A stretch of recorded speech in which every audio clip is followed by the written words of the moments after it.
Hey guys, welcome to Green Bean Fiction. So in today's video we are gonna see, what if Cyberpunk Deku fell in love with Jiro? Part 2. Before starting, make sure to hit that like button and subscribe if you are interested in MHA fanfictions. This story is Izuku Midoriya, the Cybernetic Villian by Marth 747. Now without wasting any more time, let's dive in. Shigaraki rounded everyone up to the bar lobby. So what is this for Krusty? He asked him. Shigaraki. A job. We're finally going to do something for once, and they all smiled. Toga. Is it going to be bloody? She asked Shigaraki. Yeah. Tonight. We are going to join Stain in his crusade. But instead we are going to burn Hosu City to the ground. Dabi. I like that, Kurogiri. Seems it'll draw the attention of the heroes. Shigaraki. Exactly the point. Which is why I've prepared multiple NOMUs ready for deployment in our party. Jiro. Is everyone going? Izuku. Not everyone. They look at the green cyborg. Izuku. Sorry guys. Have to sit this one out. Sensei's orders. Kurogiri. If it's his orders, then we have no reason to pry into your business. Toga. But I wanted to see Izu make a mess of the heroes, pouting now. Stain. We'll manage without him, so quit your whining. Kurogiri. So only 3 NOMUs, Shigaraki. More than enough to kill at least a couple of heroes, and enough to send a message. Jiro. Alright then. Stain. Of course I want the girl to follow me, in case anything happens. Jiro. Of course. Dabi. Then I will do what I want and burn shit down. Toga. And I will look for some new friends to play with me, showing her mantis blade. Kurogiri. Very well then. When each of you are about to be in a tight spot, please send your location to me. I will then extract you away to assure you won't be captured. Izuku. You guys good luck then. And Ojiru 1 sec. She comes to him while the others depart. Soon he hands her a hypojet. Izuku. I have a feeling you're going to need this. Just press the button up here and then stab the abdomen, then medicine will enter quickly, and don't worry about destroying it. It's made to collapse on itself and dissolve after use. Jiro. Okay. Thanks. And good luck with your mission, Izuku. And he waves her off. Soon they all leave and he smiles.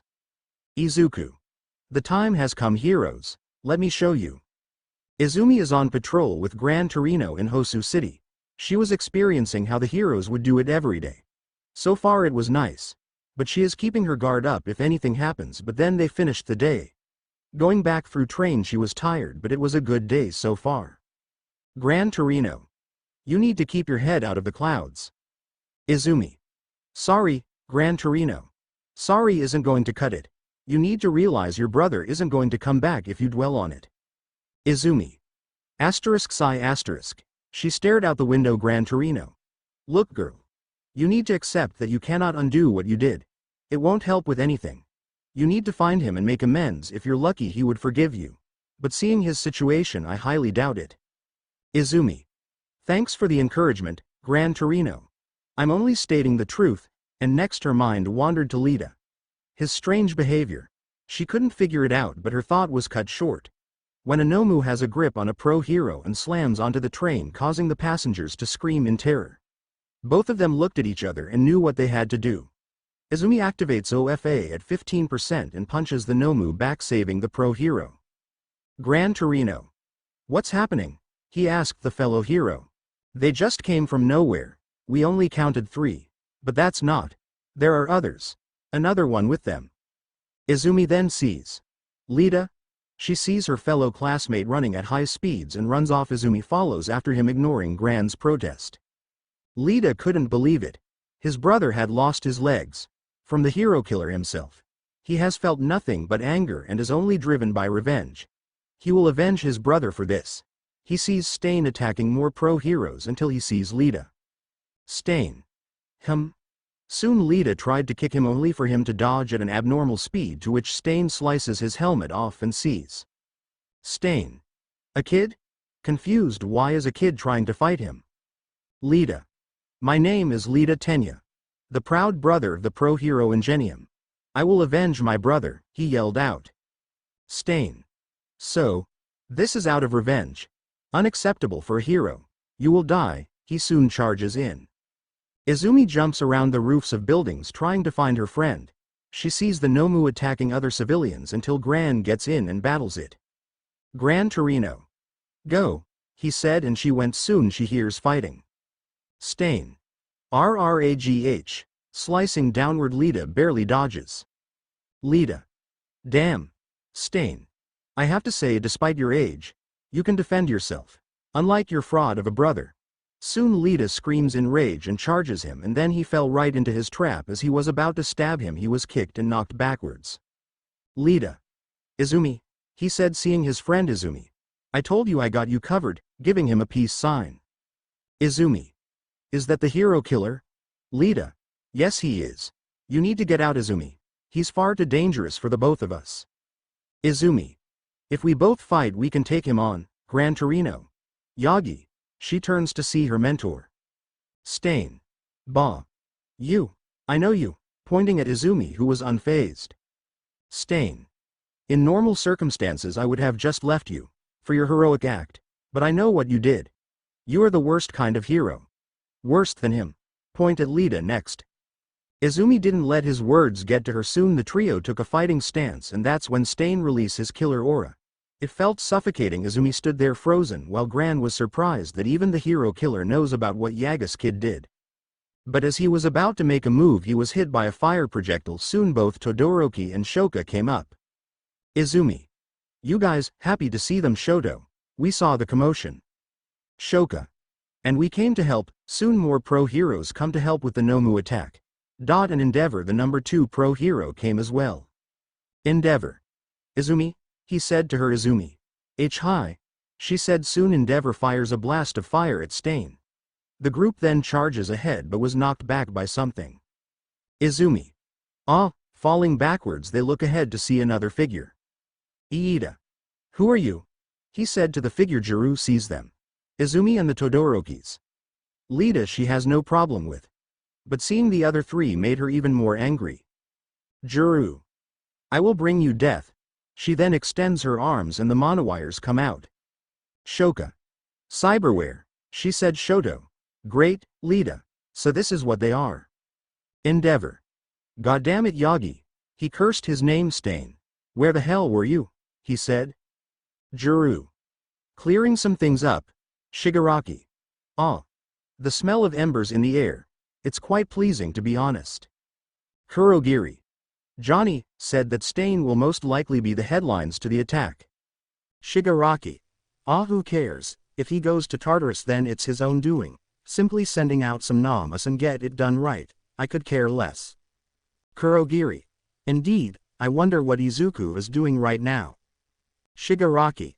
Most likely building some more tech. He still needs to give me that nice blaster. Kurogiri. The plasma shot, it indeed is a fine weapon. Shigaraki. Yeah, the kid has gone far, hasn't he? While the sounds of screaming is heard. Kurogiri. He's proven to us that he is capable of being a member 1,000 times over. Shigaraki. Yeah, still he better not be laying his ass around. Kurogiri. I highly doubt that. He doesn't seem the type to take a break. Shigaraki. Yeah, but hey, he needs to rest at some point. Gonna kill himself someday. Also, by the way, what do you think about Stain? He asked him. Kurogiri. It's the same of how Johnny thinks about the hero society, only for fame and money, not about doing things because it was right. They expect something in return. Shigaraki. Of course he tried to kill me, just to see what my motives are, but at this point, can't dwell on it. Soon they see that one of the NOMUs have been defeated. Kurogiri. Great, Jiro. You really think you can be the number 1 hero? Yelling at Izumi. Izumi. How did you? Jiro. Your little friend who lost everything, she died. Jiro, she thought of her. Izumi. You killed her. She yelled, and Shoka was also shocked. Shoka. No, Izumi. Every time we try to help, we keep messing things up. GRH. Soon Jiro took this as a chance to attack, but her monowire was frozen. Jiro. Shit. Thinking she was screwed. Shoka. Give it up. Jiro smiles. Soon she activates her PLS and her forearm opens up. Izumi. The hell? Seeing the device, soon she fires an explosive round, shattering the ice and retracts the wire. Shoka. Shit, how powerful is his tech? Jiro. Trust me, you don't want to know. Izumi. Where is my brother? She demanded. Izuku. Remember, if you're going to run into my sister, it would be best to take precautions. If she asks about me, tell her that I'm being forced to do this. Jiro. Why? Won't that motivate her to try and rescue you? Izuku. Because when I finally meet her, she'll realize that all of her efforts would have been for nothing, and I want to see her fall when she sees my true self. Jiro. He's helping the League. Of course, if he doesn't, well, he's already have to work with one arm. Soon she sees Izumi growing in anger. Izumi. You people, I'll kill you. Her whole body was covered in green electricity. Jiro. Shit. Soon she received a punch into the abdomen, which of course caused her to cough up blood. Izumi still kept going. She picked her up again and punched her in the abdomen again. Jiro. Shit. She groaned out. Soon she was being held over a ledge. Izumi. Now tell me, where is my brother? She said, now in full rage. Izuku. If she manages to overpower you, which I'm sure is going to be the case, use the hyperjet I gave you. It should help boost your reflexes and you can fire an explosive round in close range. Jiro then pulls out the hyperjet behind her. Jiro. Sorry, Izumi. Soon she injects herself. Jiro. He would rather be tortured than be with you. Soon she fires an explosive round behind her, knocking both of them off the building. Izumi ends up being frozen by Shoka to prevent her from falling, while Jiro hits the wall and lands on top of a dumpster, then falls off. Jiro. Fuck, oh, my back, my back. Hearing her back cracking, she then calls Kurogiri before she sees Shoka coming. Jiro. Shit. Soon she fires another round, to which she creates a wall but still explodes. Soon the portal came and she barely makes it in, falling down on top of the building. Jiro. Shit. Shigaraki. Alright, she needs to get back. Then he sees Endeavor taking out Stain and the NOMUs. Kurogiri. Looks like they stopped them. Shigaraki. Damn heroes. Well, at least shit is on fire. Then they see Stain in custody. Dabi soon appears. And they took him. Fuck. Endeavor. You have nowhere to go. Seeing him appear. Dabi. How annoying. He creates a blue firewall. Toga. Come on, I want to fight them. Jumping on the rooftop, but she was covered in blood. Kurogiri. No, we need to go. Izumi. You can't leave. She tried to limp towards them. Shoto. You can't, holding her back. Izumi. They have my brother. I need to save him. Soon they heard a loud boom. Kurogiri. That's our cue. Shigaraki. Wait, what cue? But he was shoved into the portal and they escaped, leaving Stain. Endeavor. What was that? He yelled out. Soon a policeman was shocked and pointed. They all looked to see an orange light in the sky. Soon Izumi knew that location. Policeman. Any units in Tokyo District, please respond. He said, but only static. Soon he repeated again. Shoto. I don't like this. Izumi looks closely, then sees Might Tower, on fire. Endeavor. Shit, this wasn't an attack, it was a distraction. He tried to leave but only to be stopped by Gran Torino. Endeavor. Move, but he stopped him. They look and now they see Might Tower, collapsing, in the distance. Only one word came into all of their minds. Johnny. 1 hour earlier, Izuku was waiting in front of Might Tower. He knows about the attack at Hosu. He told his sensei about his plans. He was delighted about it. He will show the world that the League is to be feared. Soon he sees that some of the heroes exit the building and head towards the direction Hosu City is in. He gets out of the car and walks to the front gates. He gets up to it and kicks it open. Soon he enters the front building and he sees Guard. Guard. Hey, who are you? Having a hand on his gun holster, Izuku held his hand up. Izuku. The name's Johnny. Then his mantis blades come out. Soon the guards knew who they were dealing with and in one swift motion decapitates the 2 guards. Next an alarm was sounded and Izuku slowly walks to the lobby. Hurry up, he's coming. Get out there. Get the heroes. Soon Izuku smiles. And now he speeds up and starts running. swinging his blades, and the cops barely had time to react, and he then switches to the gorilla fist and rips off a metal slate, using it as a shield to deflect the gunshots. He soon throws it and it kills another cop.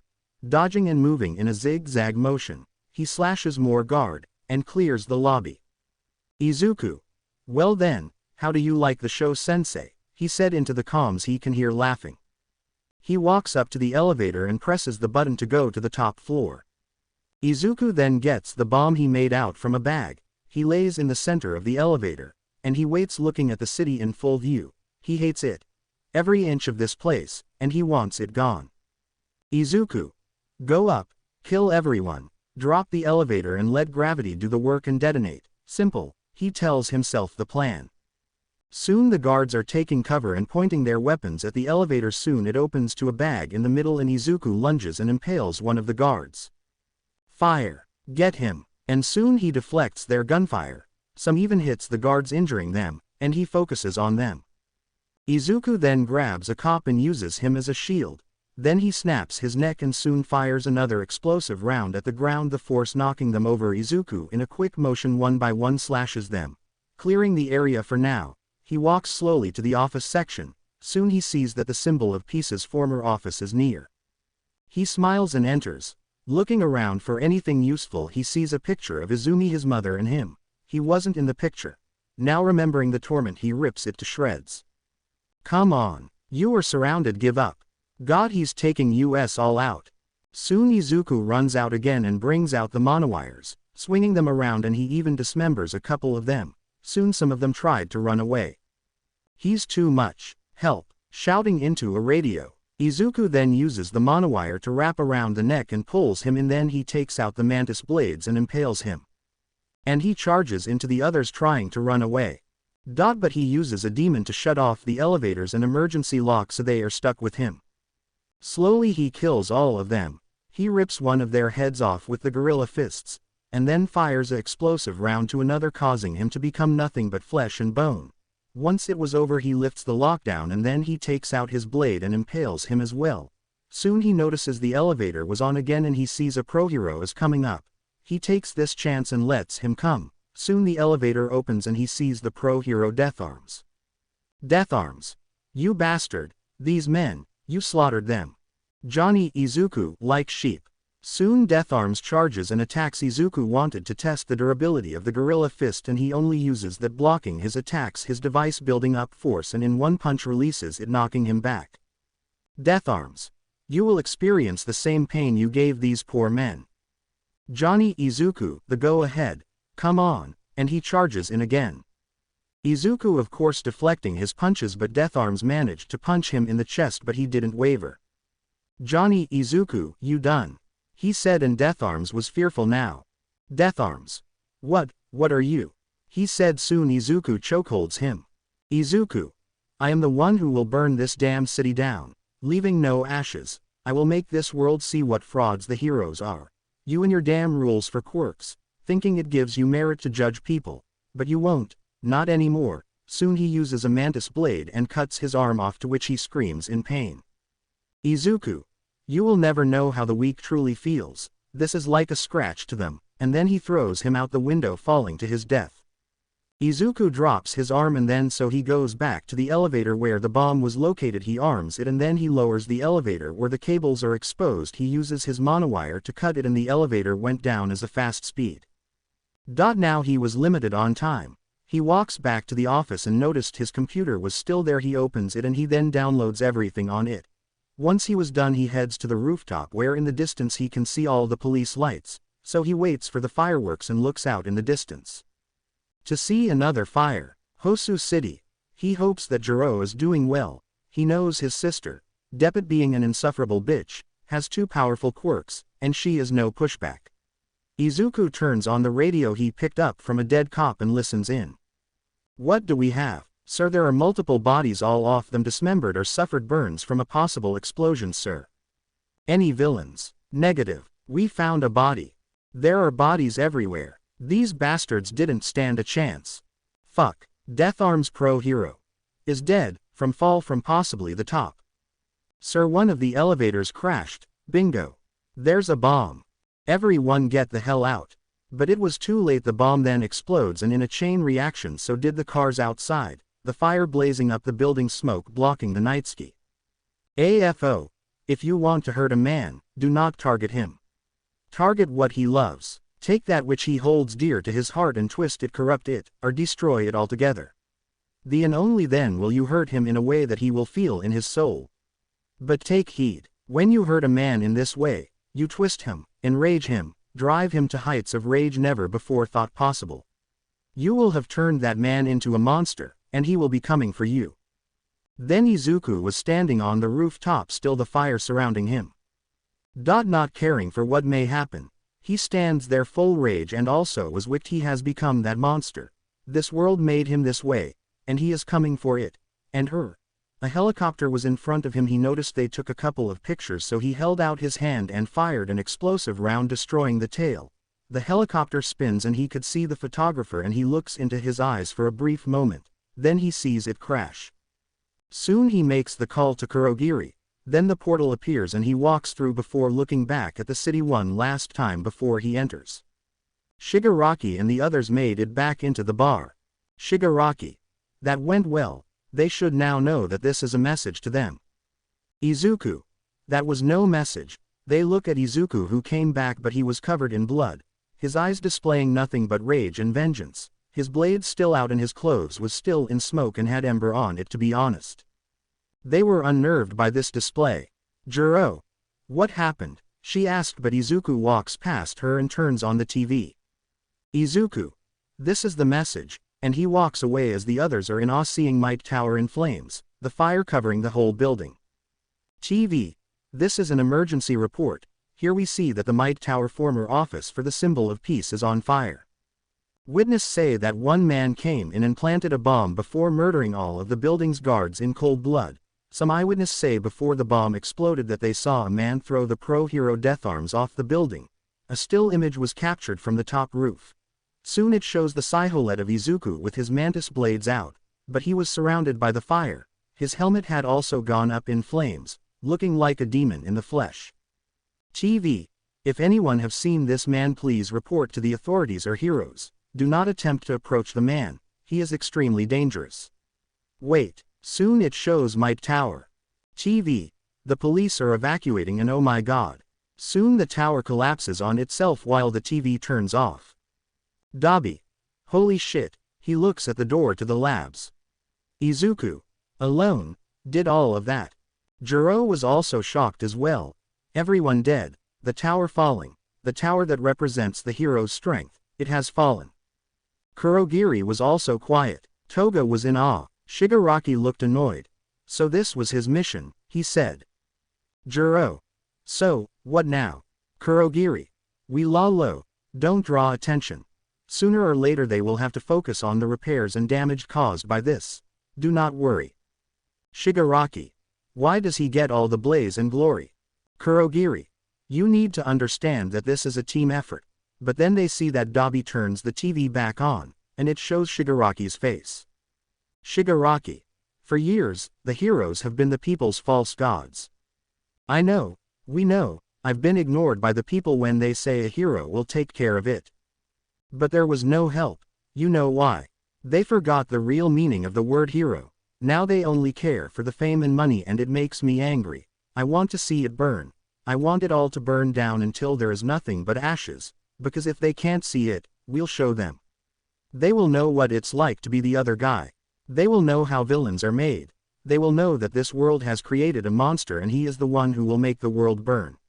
Soon it stops. Dabi. You were saying. He said. Shigaraki. Shut up. Nothing could have prepared anyone for this moment in history. Yagi and Inko could only stare in terror as they see the Might Tower collapse. And then came the image of Johnny, his blades out, his helmet burning, and the fire that surrounds him, the blood covering him, and the ambers that fly off his armor. He looked like a demon sent from hell, before the helicopter was shot down by him. The final image of him looking into the camera, his eyes lit up by the flames, a true monster. The death toll being around 2,500, another 300 injured and 200 missing. This was named the fall of the Hero Society. Then came the news of death arms as he fell to his demise, from the same attacker. The people couldn't do anything but wail in tears, the fear of seeing it on fire, as if all hope is lost. Yagi was concerned for a different reason. He has a friend that works there. He pulls out his phone and dials. Hello. Oh, thank God. Yagi. Night, thank God you're okay. Night-Eye. Thanks to you. Do you realize what's happening?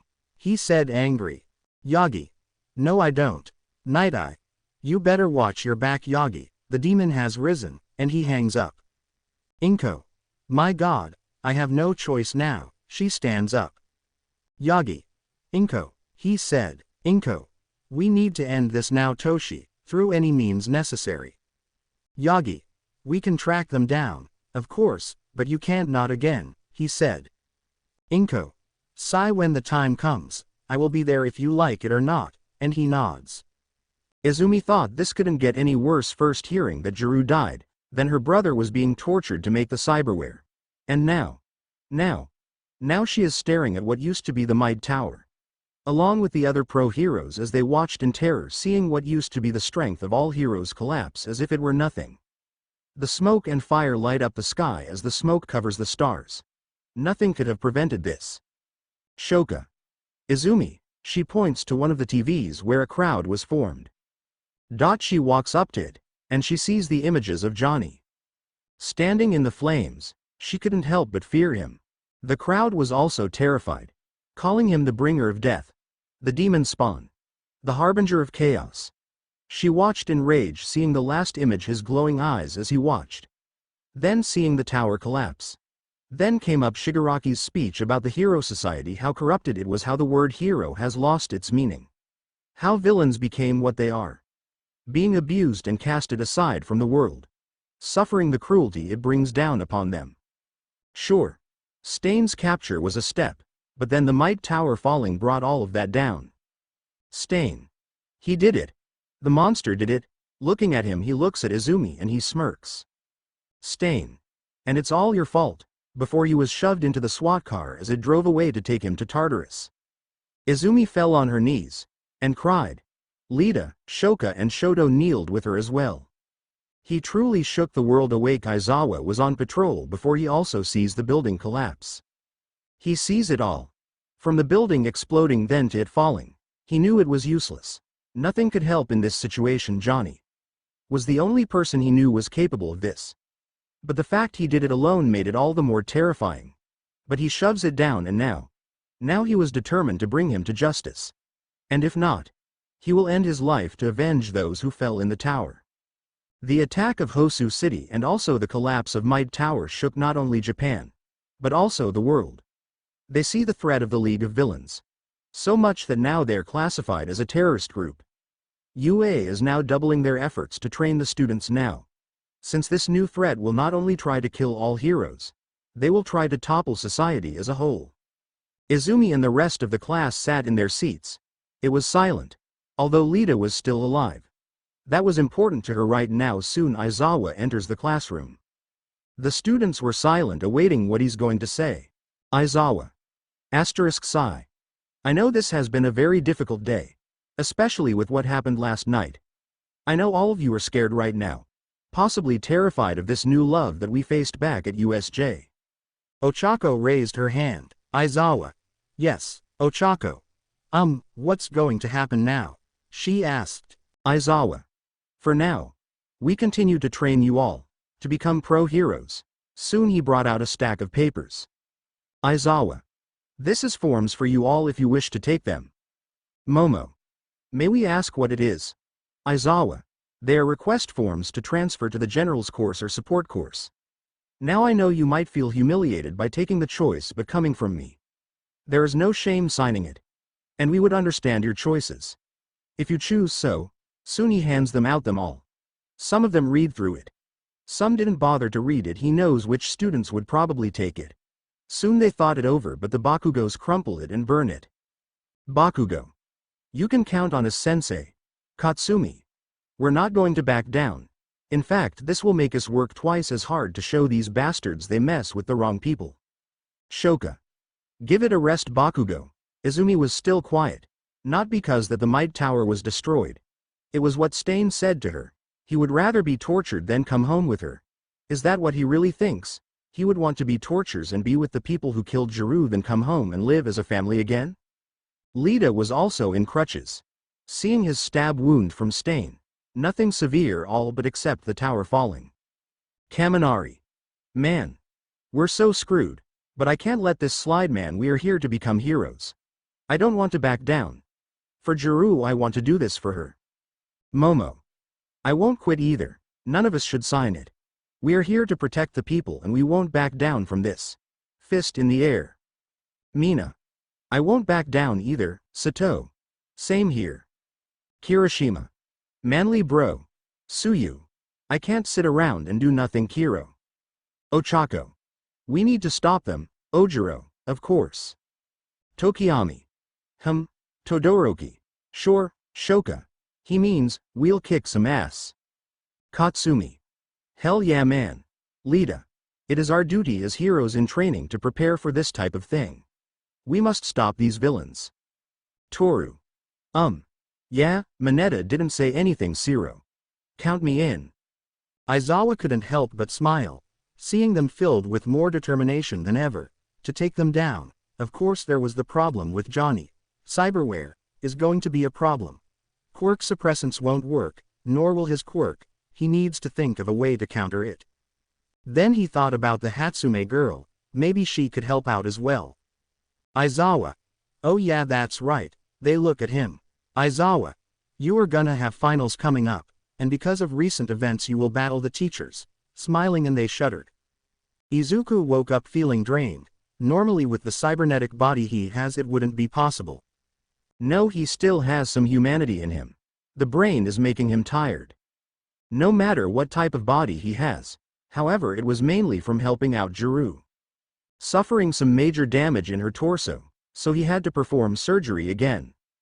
He ended up installing some subdermal armor, a type of cyberware that is hidden under the skin.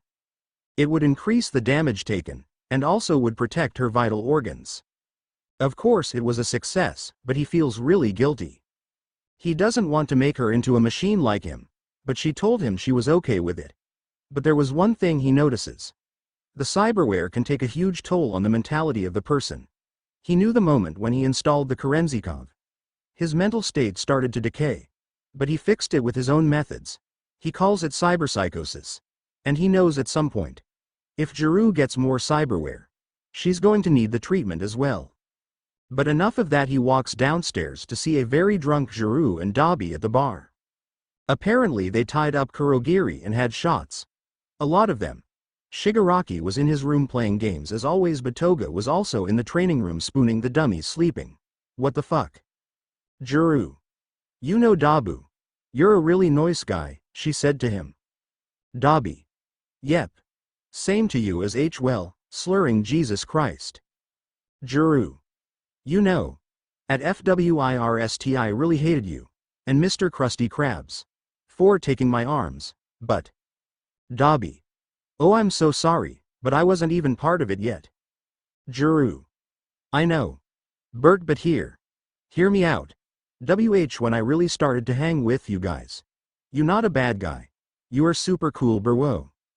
Dabi. And at first, having a cripple in team would have been for shits and giggles. But you're PWAT badass Gurk. Izuku.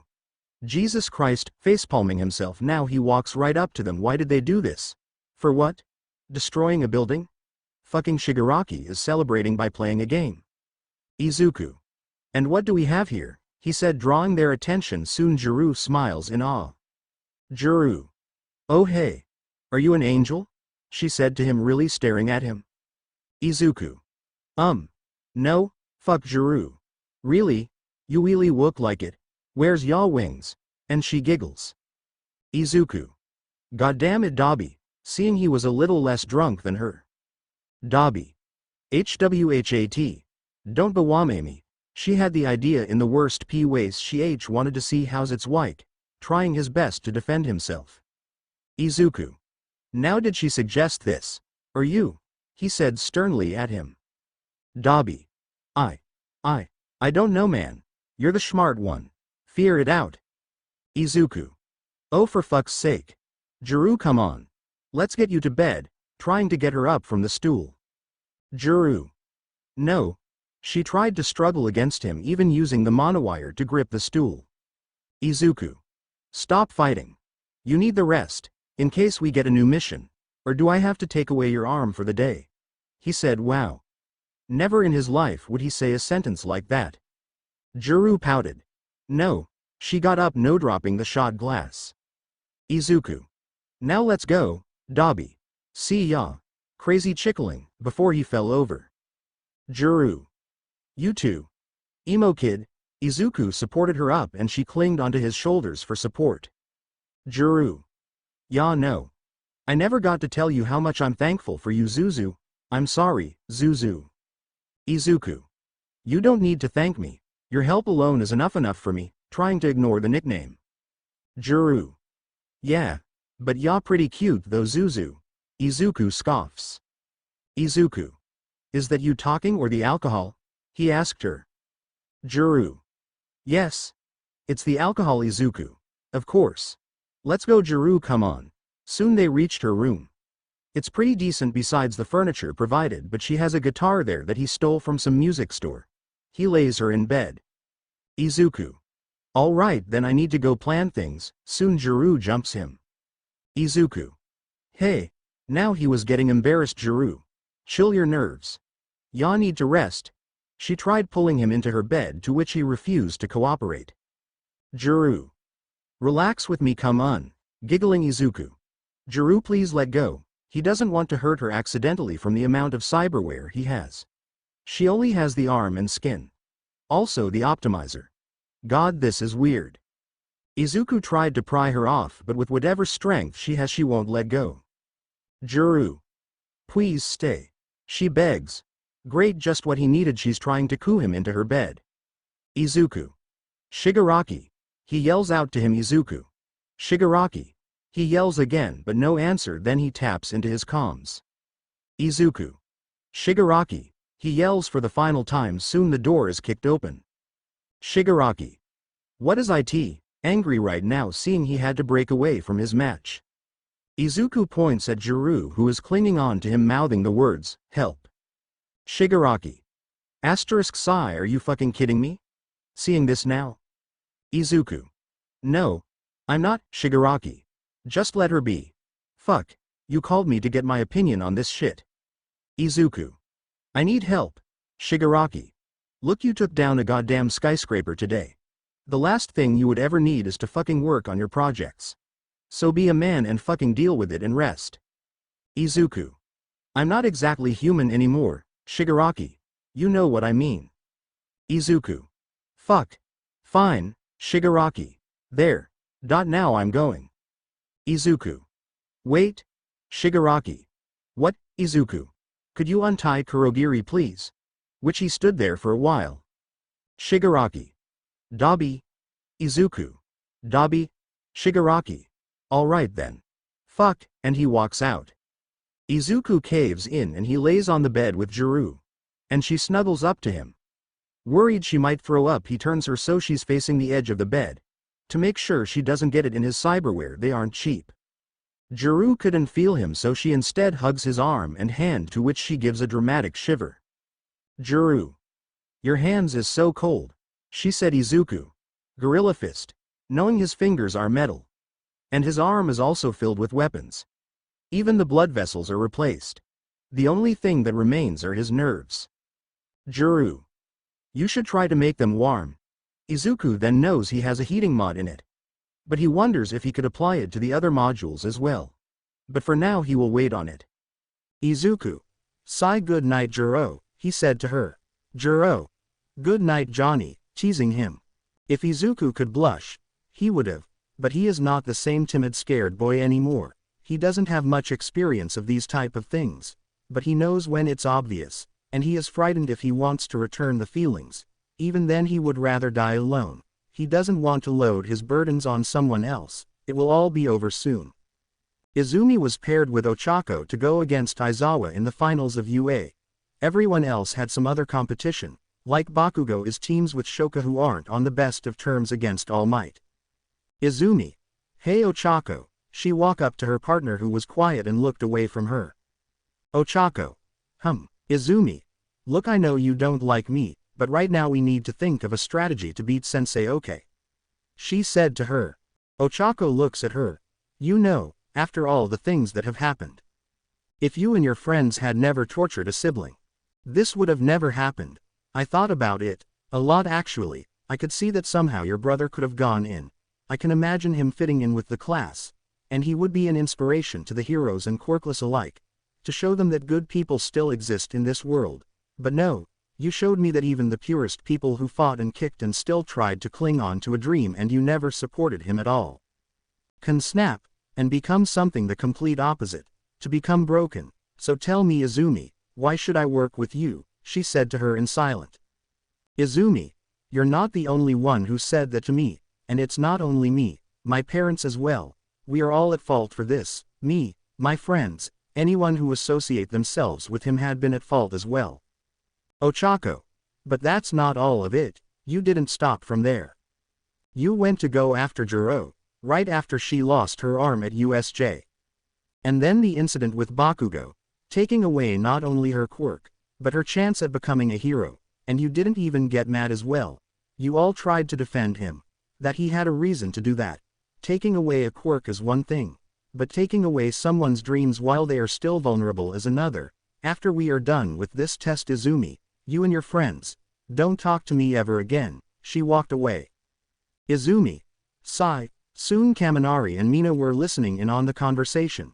They knew that Ochako's little outburst made them shock, and when she yelled at her again before the interships, they never thought it would be this bad.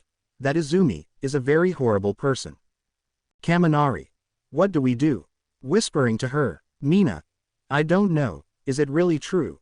Do you think Izumi is the reason all of this is happening? Kaminari. Not just her, but the Bakugos and Todorokis as well. Mina. The top students, being a part of something sinister. For now let's keep this to ourselves. I want to see how this will go. The last thing we need is to have another student expelled. They nodded in agreement and left. The first thing that Jiro feels when she woke up was a very killer headache. Her first hangover was bad. She didn't want to get up. That is, until she realizes she's holding someone close to her, and that someone was Izuku. At first she was wondering why he was in her room. Then she notices she was clinging on to him, and her being drunk with Dabi last night. She probably forced him to get in bed with her. Can't really blame him for that then. Jiro. Great, this is embarrassing, but I don't want to get up, she said to herself. Izuku. It's fine, he was awake. Jiro screamed but ended up making the headache worse. Izuku. You know I was about to say don't scream, but I can't be quicker than that. Jiro lets go and sits up. Jiro. How long? She said. Izuku. Since last night. Don't worry about it. Not like I could have get out of it. You wouldn't let go of me. Jiro. So why didn't you get off? Izuku. You had your monowire wrapped around my arm, and me being the tech guy, didn't want to risk damaging it. Oh, so that's why. Izuku. Also, that's for the idea. Jiro. Wait, what? Izuku. Apparently you said that my hands are too cold from the metal fingers, and although I do have a thermal module in it, I thought that maybe I can also install something similar in all of the weapons, he said. Jiro. Cool. Izuku. Yeah, it was a nice idea, and hey. Jiro. Izuku. You also thanked me for everything apparently. Jiro. Oh, yeah, I never really had a chance to say it, and I don't even remember saying it, but, again, thank you. Without you, I wouldn't even know where I would be.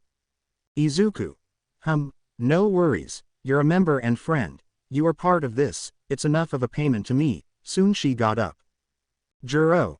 I'm going to go downstairs. Izuku. Yep, never realized how much rest I needed, so I be heading down to the lab, again.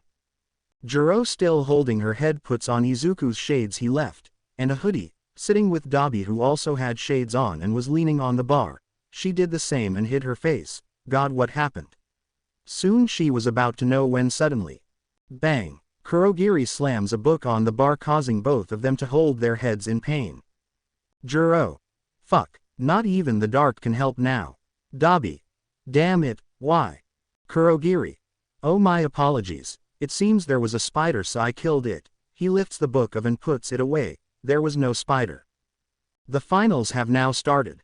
Izumi and Ochako have entered the fake city, where they see Isawa. Isawa. You already know the rules. Either try to beat me, or both of you escape. Your teamwork will be graded. Great. Soon they headed to the starting point and Isawa jumps away. Soon the bell tolls, which is the cue to go in. Izumi. Okay, if we try to find where the escape door is, then maybe we see A, only to see Ochako run off on her own. Izumi. Or not. Damn it, they are so gonna fail this. Isawa. He thinks about what happened last night. The tower still hasn't left his mind. And then came Yaga's daughter, facing off against her. Because Nezu thinks it's a very good idea. He doesn't want to do anything with that thing. She and her parents are the reason why this shit happened, and yes, even Endeavor.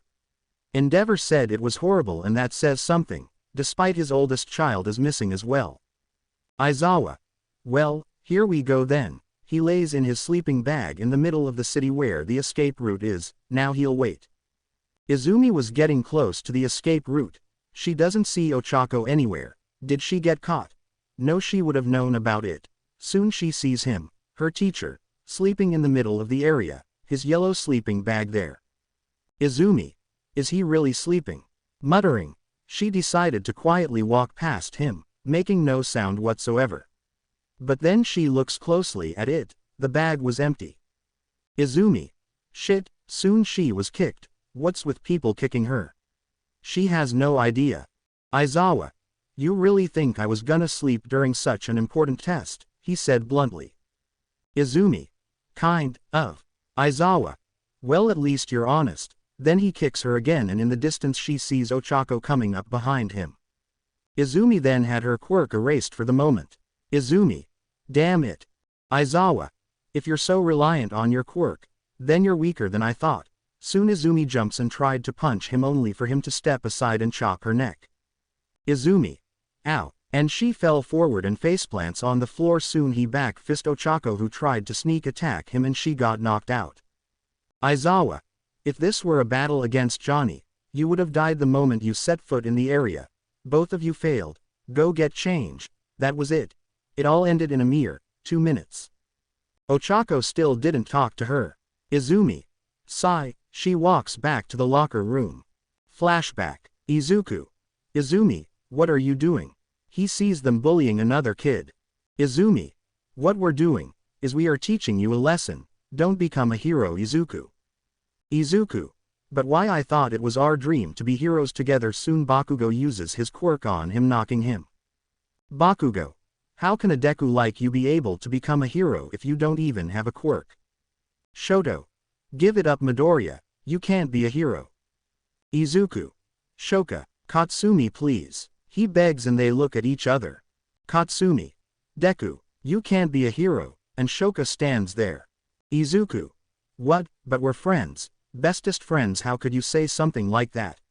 Full on crying now. Izumi. Please stop. Please. Stop. Soon she uses her quirk on him and throws him into the tree, bruising him, and soon whatever force took hold caused them to attack him using their quirks. Soon they all leave a beaten Izuku on the ground crying. Burns. Cuts. And even some parts of his skin had frostbite. He was cold. He felt everything fall around him. Izuku. Sob. Why? While Katsumi watches in the distance, the day she truly regretted doing this to him. Flashback end. Katsumi's match with Shoka did pretty well. They managed to beat Present Mike, but it wasn't easy. Soon they heard about Izumi's failing the test along with Ochako, and knowing they aren't on the best terms, made sense. Bakugo and Shoto also failed. All Might practically ended it before it began. It was crazy to see how powerful he was, and if Johnny was as powerful, then he could also take on the symbol of peace. Katsumi. Well, we passed. Shoka. Yeah, good job. Soon they see Izumi in the locker room, crying. Shoka. Izumi. She flinches hearing her name. Izumi. Hey guys, she said. Katsumi. Hey, what happened? We thought for sure you were going to ace this test. Izumi. What are we doing, Katsumi? Katsumi. Huh. Izumi. Why are we here? Shoka. We don't understand, Izumi. Izumi. We don't deserve to be heroes, first my brother. Then Jiro. Then USJ, the Hosu incident, finding out my brother is being tortured to build cyberware for the villains. And, Might Tower. Sobs, why is this world so cruel? We tried to do the wrong things to try and make things right. I don't even know who I am anymore. Even my dad's old mentor knew, and he is disappointed with my family. Even the hero killer says it's my fault. Crying streams, and she is hugged by them as they also cried. This has all gone down to shit. It really has, since the beginning, and this is what they are getting repaid with. Every action they had done is now coming back to fucking bite them in the ass. Katsumi. I know, this shit is bad, really bad, but we need to be strong. No matter what people may think. We have changed. We need to show them that we are now trying to fix things. Fuck the words, you're doing this for your brother, and that's all that matters. Hell, I want to save him as well. Shoka. Same here. Izumi then cries into her chest and they stay like that for a while, but the cruelty of the world will never end, not for them. Once the finals were over, the students on the next day were told to get on the bus and they obliged, knowing if they question it, they would be expelled. Soon the four friends sat at the back of the bus while they talked with each other. But Ochako was sitting by herself, which of course was expected. After the recent incident with Izumi and her friends, she is starting to doubt the hero society, seeing that Shigaraki's speech about the corruption spreading through the heroes only doing it for money and fame. She can see it, but it doesn't mean she will join. The only name that is going around now is Johnny, the man who took down the Might Tower by himself, and he is a threat. She doesn't even know what type of cyberware he has, nor does she know what they do make it dangerous. And with the logistics of it, can't be cancelled by Sensei's quirk, or even be stopped. Each day he grows in strength and his name is making a mark in history as the world's first classified supervillain of the century, and his presence alone is a threat to them. Soon they made it to what seems to be the forest, and once they got off, they were met with Ochako. Gasp asterisk, it's the wild pussycats. Fangirling out now. Mina giggles a little seeing Ochako excited about something for once. Isawa. Be quiet, let them speak. Mandalay. So, these are the children, looking at them carefully. Mandalay. What do you think, Pixie? Looking over to the blonde one. Pixie Bob. I think they have what it takes, smirking. Isawa. So here's the deal here, since they are going to make it dramatic, so I'll be the killjoy and say you need to take these bags and go to the camp set up here, pointing at the map, and some of them started to shiver, seeing how far it is from their current location. Mina. Really? Isawa. Yes, of course you can always back out and let the villains win, but hey, not my choice. Damn, that hurts. Pixie Bob. I think they get it, so good luck. And soon she touches the ground and it starts to shake. Soon all of them were knocked off the cliff screaming as they were separated from each other. Mandalay. How much? Pixie Bob. Seeing how well they did and they were also at USJ, I'd give them about 3 hours. Mandalay. 4. Tiger King. Make it 2. What about you, Eraser? Isawa was still unimpressed in the finals and the rest of the results. Isawa. I'd give it 8 hours, and he hands her the bid. Mandalay. Really? Pixie Bob. Come on, you don't think they'll take that long, do you? And he just stands there and sips his coffee some more. 3. Izuku. Alright then, adding thermite to the core here, it should sink in with the blades, and then, soon he opens the mantis blades and it was a glowing a bright orange. Izuku smiles. Hell yeah, feeling the heat coming off of it. Soon he calls in Shigaraki, to which it's in the lab, so he rushes in. Shigaraki. So what is the new upgrade? He asks him. Izuku. Sit down over here, and he did. Soon Izuku takes out the plasma blaster. It was done. Shigaraki basically had stars in his eyes. Izuku then has him put on the exo straps and had it connect to his spine, and then he sinks it in with the optimizer in his head. Izuku.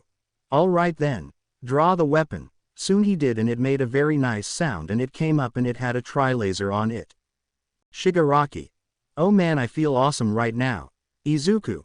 Now it's in sync with your optimizer, so come on over here. They stand directly from the far side of the room. Izuku then puts up a glass bottle. Izuku. Now activated your scanner and will aim to that. Once you do that, fire it and you should know, he said. Soon the blaster laser points at the bottle and Shigaraki scans it. Soon it fires, destroying the bottle but also the wall behind it. Shigaraki. Hell yeah. And he accidentally fires it into the roof. Izuku. Sigh. Shigaraki. Sorry, Izuku. Just control your excitement. It's connected to your brain basically, so any type of jump in your neural network will basically fire prematurely. Shigaraki. This is awesome, man. Soon he had Izuku take it off, not wanting to risk decaying it by accident. Izuku. No problem. When we get our next mission it should also fire faster, and aim faster, so this is more of the beta stage. Shigaraki. Well, it's a good start. Izuku. So how did Kurogiri take being tied up? Shigaraki. He's making those two clean up the place and the bar. Also Jiro was spared a little since she was forced into it. But Dabi had to give a good amount of money to replace the alcohol they drinked and destroyed. Izuku. That's what happens when you mess with his bar, it's practically his child. Shigaraki. And so is your lab. Izuku. Can't argue with that. Toga. Oh Izu. Dear God. Izuku. Yes Toga. Turning around. Toga. Is it possible to suck the blood of my friends with a cyberware? Asking him. Izuku. No, why? Toga. 'Cause then it'll be hard for me to copy people when I take their blood. Izuku. How do you think I felt when I took that corpo bitch's blood? Toga. Gasp, you stole blood too. We are so alike. Shigaraki. Except he doesn't spoon with the goddamn training dummy. Soon Jiro walks into the lab. Jiro. Oh man, that was tiring, walking right up to the chair and takes a seat. Jiro. I swear, as morbid as it sounds, killing is easier than cleaning the damn bar. Toga. Killer is always easier than chores. Shigaraki. Only you would say that.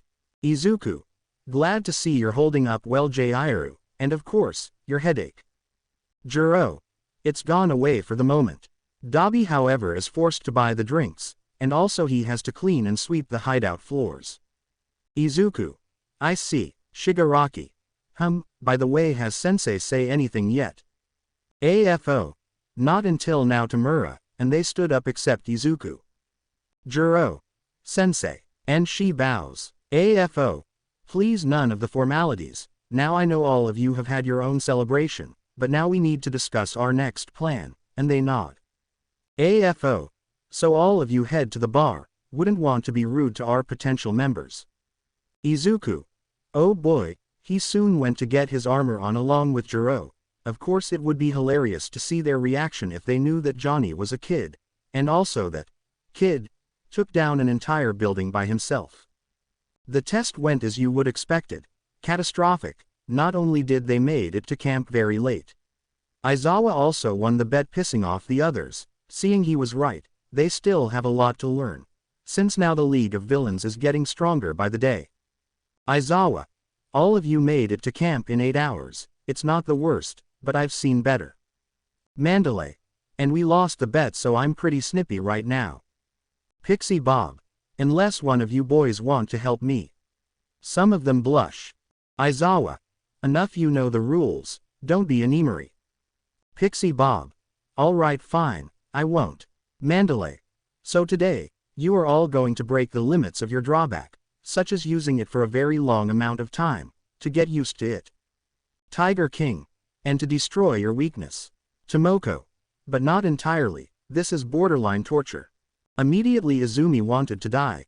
Using her telekinesis too much can really give he a migraine, and it's like being stabbed with a knife.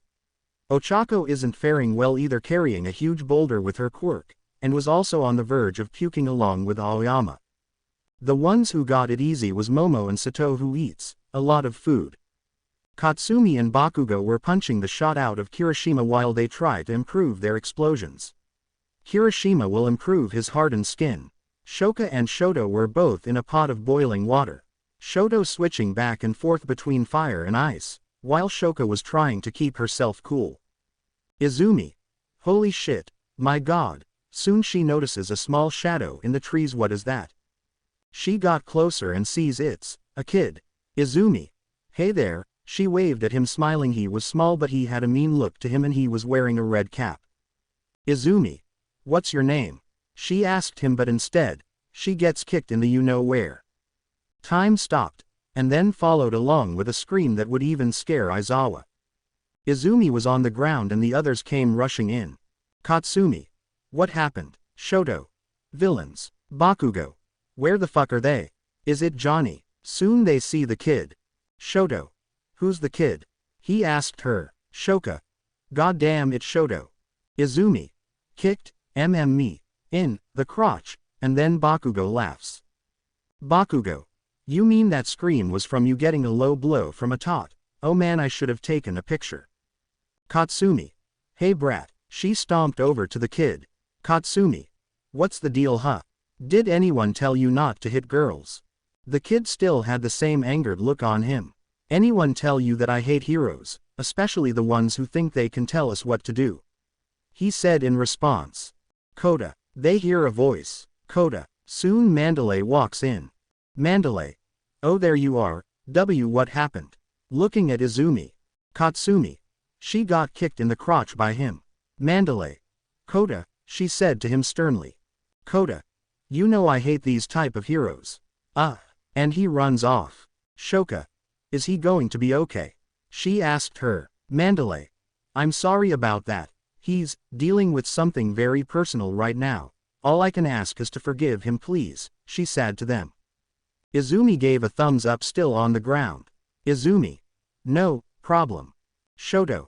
How much force was in that kick? Izumi. You don't want to know. Mandalay. Anyways, you guys are finished up, so in return, you can go back to your rooms, and they sigh in relief and they see another group who have to stay with Isawa. Mina.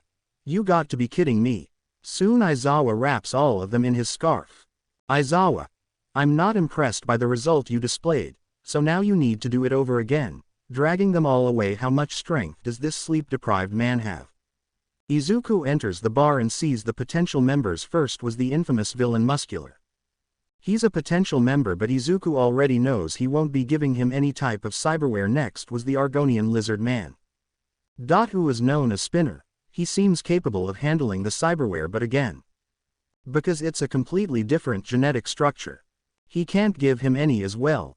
Then also there was Twice who Izuku likes to compare to Deadpool. His quirk is a tricky one at that, and he doesn't want to take away that usefulness if he gives him an optimizer, and of course, Himiko Toga's very own nanorelays he made recently. It's motors that are installed in the joints of the body, increasing the attack speed of the mantis blades. Of course she was happy, seeing her nothing but a spinning wheel of death. He gave himself this as well, knowing its uses. Muscular. You're telling me that this little shit is Johnny? Don't make me laugh. Of course he was going to do this. He has a feeling they won't get along well. Izuku. You best watch what you say you hemorrhoid. Muscular. The fuck did you say to me? Izuku. You heard me. Looking like something someone with prostate cancer would shit out. I don't give a shit what you call me. You better follow the orders we give you, otherwise you best shut the fuck up and leave. Shigaraki. Oh for crying out loud, can we talk about the plan? Causing them to stop their bantering. Muscular. You best watch your back mossy bitch. Izuku. You too you tumor. Twice. Oh boy that was awesome, what the fuck? Spinner. So, what's your plan? Shigaraki. What we have here today my good members, is we are going to kidnap a student from UA. Jiro raised an eyebrow. Jiro. How exactly? Kurogiri. During one of Johnny's missions he had to steal the schedule for USJ. Now since he was the one who blew up Might Tower, not only that he also stole information from his computer which contained the schedule of them at a training camp in the woods. Stupid as he was, it also had the satellite image and coordinates, so we are set for this. Dabi. So, we go in, steal someone, then what? Shigaraki. We will try to make them join us. Izuku facepalms. Izuku. Okay, let me get this straight. We kidnap someone and we try to make them join us. I hope you have a good offer. Shigaraki. Kurogiri. Actually he was going to leave the talking to you. Izuku. Great, you alright, Jack? Jiro. It's a little awkward. Dobby. What do you Maya? Oh, now he gets it. Muscular. HMPH whatever, so what's in it for me? Kurogiri. You will have your bloodlust satiated, and he smiles. Muscular. That's enough for me. Izuku hates this guy, he's the reason why more of these proclaimed heroes exist, and not to mention he kills for the funs of it. Izuku. Very well then, who's going? Shigaraki. All of us.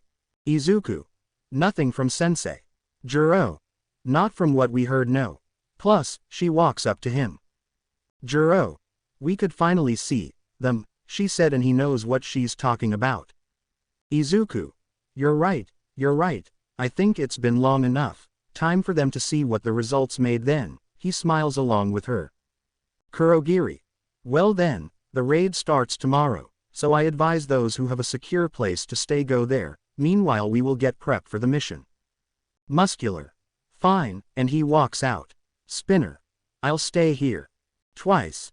Make it two, hate it here. Toga. Oh, I know we are going to be such good friends. Jiro. Hey, wait up, she walks up to him. Izuku. Yeah. Jiro. Are you prepared for this? She asked him. They walk into the lab so they could have some privacy. Izuku. Of course, I made a lot of adjustments to all of my cyberware, so now it could even be on par with the number 2 hero. Jiro. You know that's not what I meant. Izuku. I'm not expecting anything different. If she really missed me and cared for me, she should have done that years ago, her and her friends, and what about you? Jiro. I want to make Bakugo pay for what he did to me. Izuku. You and me both. Jiro. So, partners, holding her fist out, and he chuckles, fist bumping her. Izuku. Always, smiling now he has someone he could trust, someone he can rely on. From outside of the league, he made a friend, who's also a girl. So the bathes were nice, the hot springs made everything alright. Izumi relaxed and let her mind wander away from all the things that happened, but for some reason, she has a feeling something will happen, something really bad, and she can't figure out why. Momo. Sai, today's training was intense. Mina. I'll say it was horrible, how could Mr. Isawa make us do all of that again? Suyu. You most likely didn't reach his expectations. Mina. Gee, I didn't know. Ochako was silent. Toru. What do you think, Uraraka? Asking her. Ochako. Oh, yeah, it was a difficult day. They also noticed that Class 1B was there as well, but they had a separate testing, which made sense, so they all met up at the baths. Kendo. Well, it was difficult to say the least. Izumi. Katsumi. How's your crotch? Asking her, which draws everyone's attention. Mina. Ooh, Izumi got busy huh? Then Shoka splashes water at her. Shoka. She got kicked there today. Kendo. Ow, are you alright? Izumi. It's getting better. Soon they hear commotion from the other side, where they are yelling Minetta's name. Momo.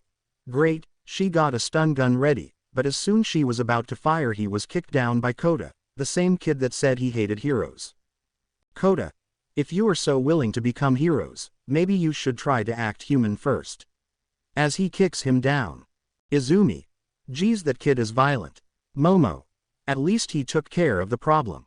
Soon Ochako was the first one to leave. Ochako. I'm done. Suyu. Okay, see Yakiro. Ochako left, got ready and laid in the sleeping bag she has. Thinking back to the entrance exams, of course she was thankful for Izumi saving her. But she wished she hadn't, someone that horrible saving her. She probably did it for the rescue points, and her brother.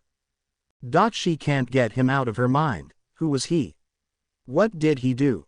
How was he like? She can't stop thinking about it.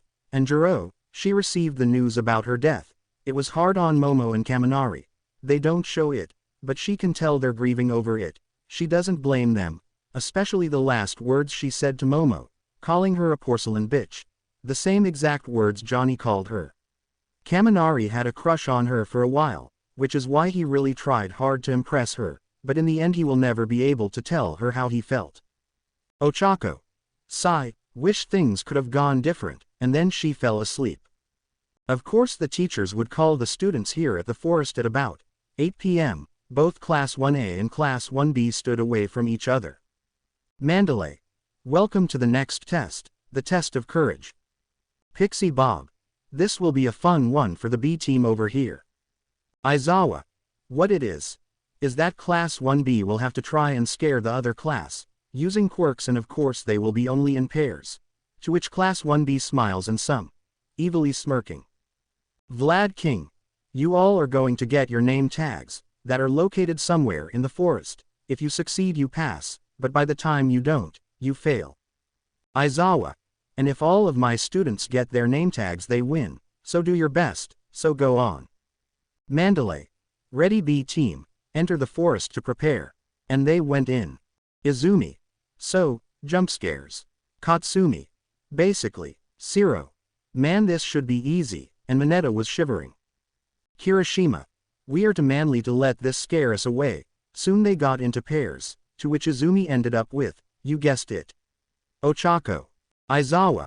Listen you two, I don't know what's going on behind the scenes, but you need to remember that you are heroes in training. These type of things happen where you can't stand someone and you have to work for them. But that is no excuse to abandon them, especially if it's during a hero attack. You need to put aside your difference and make sure you get your name tags, otherwise you both will be expelled. Got it? He said, and they nodded. Aizawa. Uraraka. You got it, glaring at her. Ochako. Yes sir. Izumi. Yes sensei. Aizawa. Good, now, go on, and they both left. Soon the match starts and the pairs went in at different times. Bakugo was stuck with Shoka and Shoto was with Katsumi.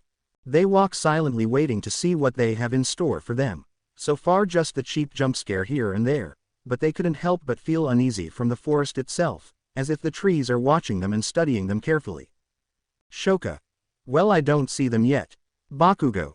Don't get your panties frozen onto you, those extras wouldn't be able to scare me. Shoka.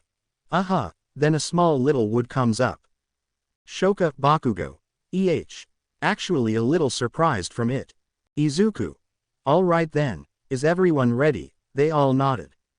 Shigaraki.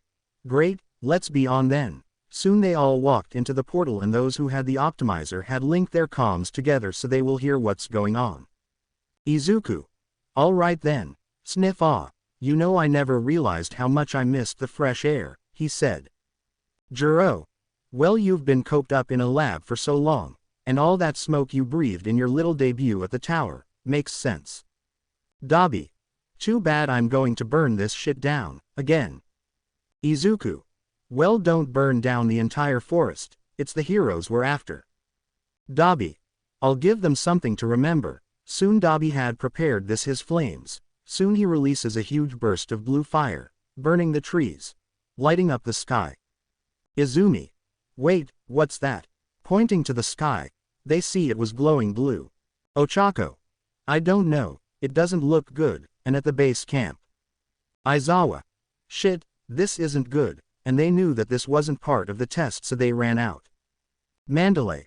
Call in some more heroes, this is going to be a big threat if it's the League. Tiger King. How the hell did they know about our location? I thought only a few others know of this test. Tomoko. Unless there is a traitor in our ranks. Aizawa. No time for that, we need to help the students right now. Seeing the smoke rising, soon screaming is heard. They knew who was here, as the one word that echoes throughout the forest. Johnny. Kendo at first tried to set up the jump scare in hopes it would work. Her and Setsuna have been at it, and so far it hasn't been any good. Kendo. Man, this is hard. Setsuna. I know, oh maybe I could have my head float in the trees, drop it down and it could scare them like that. Kendo. That is a good start, but how will we know they will come this way? Setsuna. I wouldn't worry, it seems as a viable option. Soon they heard the bushes and twigs crumbling, they see the sky light up. Kendo. Who's there? She said to them. Great, now they're the ones who was scared. Setsuna. Monoma, is that you? Kendo. I swear if it's you I'm gonna, but it was cut off when they see the figure come out from the dark. The armor, the blades, the helmet, and most of all, the hate. Izuku. Seems I've found two lost girls. Do you know that wandering the woods is dangerous? You could end up running into something dangerous. They froze in pure terror. Johnny, the man, no demon that is feared by all, is standing in front of them. Kendo. Setsuna, is it really him? She said, hoping it's someone playing a prank on them. Izuku. It seems you doubt me. Soon he swings his blade, cutting the tree in half, and it falls over. Izuku. Does that confirm it for you? They couldn't help it. They were heroes in training, but it was useless. They screamed, really loud. Izuku. Oh, for fuck's sake. He fired 2 tranquilizer darts and knocked them both out. Let's see here, and he scans the orange-haired girl. Name. Itsuka Kendo. Age. 16. Quirk. Big hands. Status. Unconscious. Affiliation. Heroes. Threat level. Very low. Pathetic. Even with cyberware it won't matter. She's too much of a hero to be convinced to join. The green-haired girl will follow whatever her friend says, so he leaves them there, no intention to kill them. For now, he continues on. Izuku. Jack. Status. Jiro. Found another one. Blonde one. Recognized him. Izuku. Jackass. Jiro. Pretty much. Bad. At least he respects the crippled. Izuku. Surprising. So you going to kill him? Jiro. More like. Take a limb. And then he hears screaming. Welp, there's that. Soon he walks more into the forest. Now he sees the other pair of students. A frog-like girl and in floating pairs of clothes, but he sees Toga fighting them, so he wants to give her a motivational push. Soon he walks into their sights only with the gorilla arms out, and right away he sees the 2 students freeze upon his appearance. Toru. It's Johnny. Toga. Ooh, are you going to help me, Johnny boy? Izuku. No. But I'm here to test something. Soon he pulls out a berserk charge and soon he injects it into her. She was holding her head. Suyu. What did you do? Hero. Izuku. You needed training, correct? So have fun, kids. And he speeds away. They look at Toga, who was growling now. Toga. The energy, the lust for blood. Ha ha ha ha ha ha. Her mantis blades came out and her eyes glowed red. Great, and then she jumps up and started to spin. Becoming a buzzsaw. Basically they barely dodge it and Toga runs at quick speed to get after them. Soon Bakugo and Shoka have been having the worst luck ever. First the fire, then the screaming, and now they stand in front of Johnny. Izuku. So, it's finally here, looking at the 2. Bakugo. You motherfucker. You will pay for what you did. Might Tower. Death Arms. You will fucking die. Shoka. No wait, he's dangerous. We have to be careful. Are they really discussing this in front of him? Izuku. Well then, you seem quite the nice gal. Too bad you won't be able to walk after this. Soon he charges in, and Bakugo's half attempt of a kick was in vain as Johnny wraps the monowire around his leg and swings him around so he hits the tree. Soon he turns to Shoka, who tried to freeze him, but he simply dodges and then takes out his gorilla fist with the thermal module. Shoka. Shit, looking at his hand. Glowing really bright. She tried to use her ice, but the heat in his punching simply breaks them easily. Shoka. What are you? Izuku. Funny, you know Death Arms asked the exact same thing. Soon he punches her, then grips her arm. Screaming in pain from the amount of heat his fist has, basically marking her. Soon he punches her again in the gut. Izuku. You know, I've been waiting a long time to do this shit. The one who did nothing. Soon he was knocked away from a controlled explosion. Bakugo. You fucker, you really think I was going to lose that quickly? You're goddamn wrong about that. Soon he sees them. Katsuki. She runs up to him and she sees Johnny. Shoto. So he's here this time. Izuku. I see you're still soft. How annoying. He then points his arm. Shoka. Get back. Soon he fires an explosive round and they barely dodges it. Shoto. What the hell? This type of tech, it's unreal. Bakugo. So the bastard can open his arm and shoot missiles. Big deal, I can use explosions as well. Katsumi. You idiot, you need to be careful. This isn't any regular villain. Soon they surrounded him. Shoka.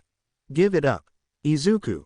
You honestly think this will stop me? You're not even heroes. What could you possibly do? Soon he activates the Korenzakov and at high speeds punches Shoto and Katsumi away and grabs Shoka. He throws her towards Bakugo and he kicks her out of the way and he charges in. Bakugo.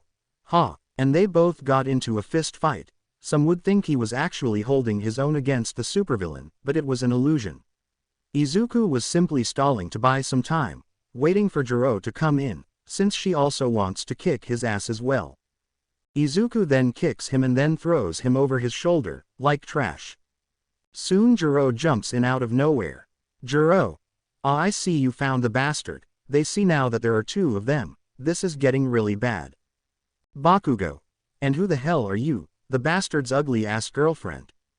Jiro then takes out her monowires and starts to attack Bakugo while Izuku keeps the other three at bay. Shoka. He's on another level. Shoto. Does he have a weakness? Seeing the strength he's displaying, worst of it all, it's not even a quirk. Izuku then slowly walks towards Shoto who barely could move and he lifts him up by the neck gagging. Izuku. Ladies and gentlemen, Endeavor's greatest creation, greatest embarrassment is more appropriate. You and your sister both have done something so sinister in your lives. Soon he draws his mantis blade and Jiro has Bakugo choking, his hands tied along with his neck from the monowires. Izuku. Now you two, say goodbye to brother dearest. As they were about to kill them, Izuku suddenly was flinged away from unknown force. Jiro. Johnny. And a floating boulder coming at high speed hits her away, loosening the wire, and Katsuki knocked her away with an explosion.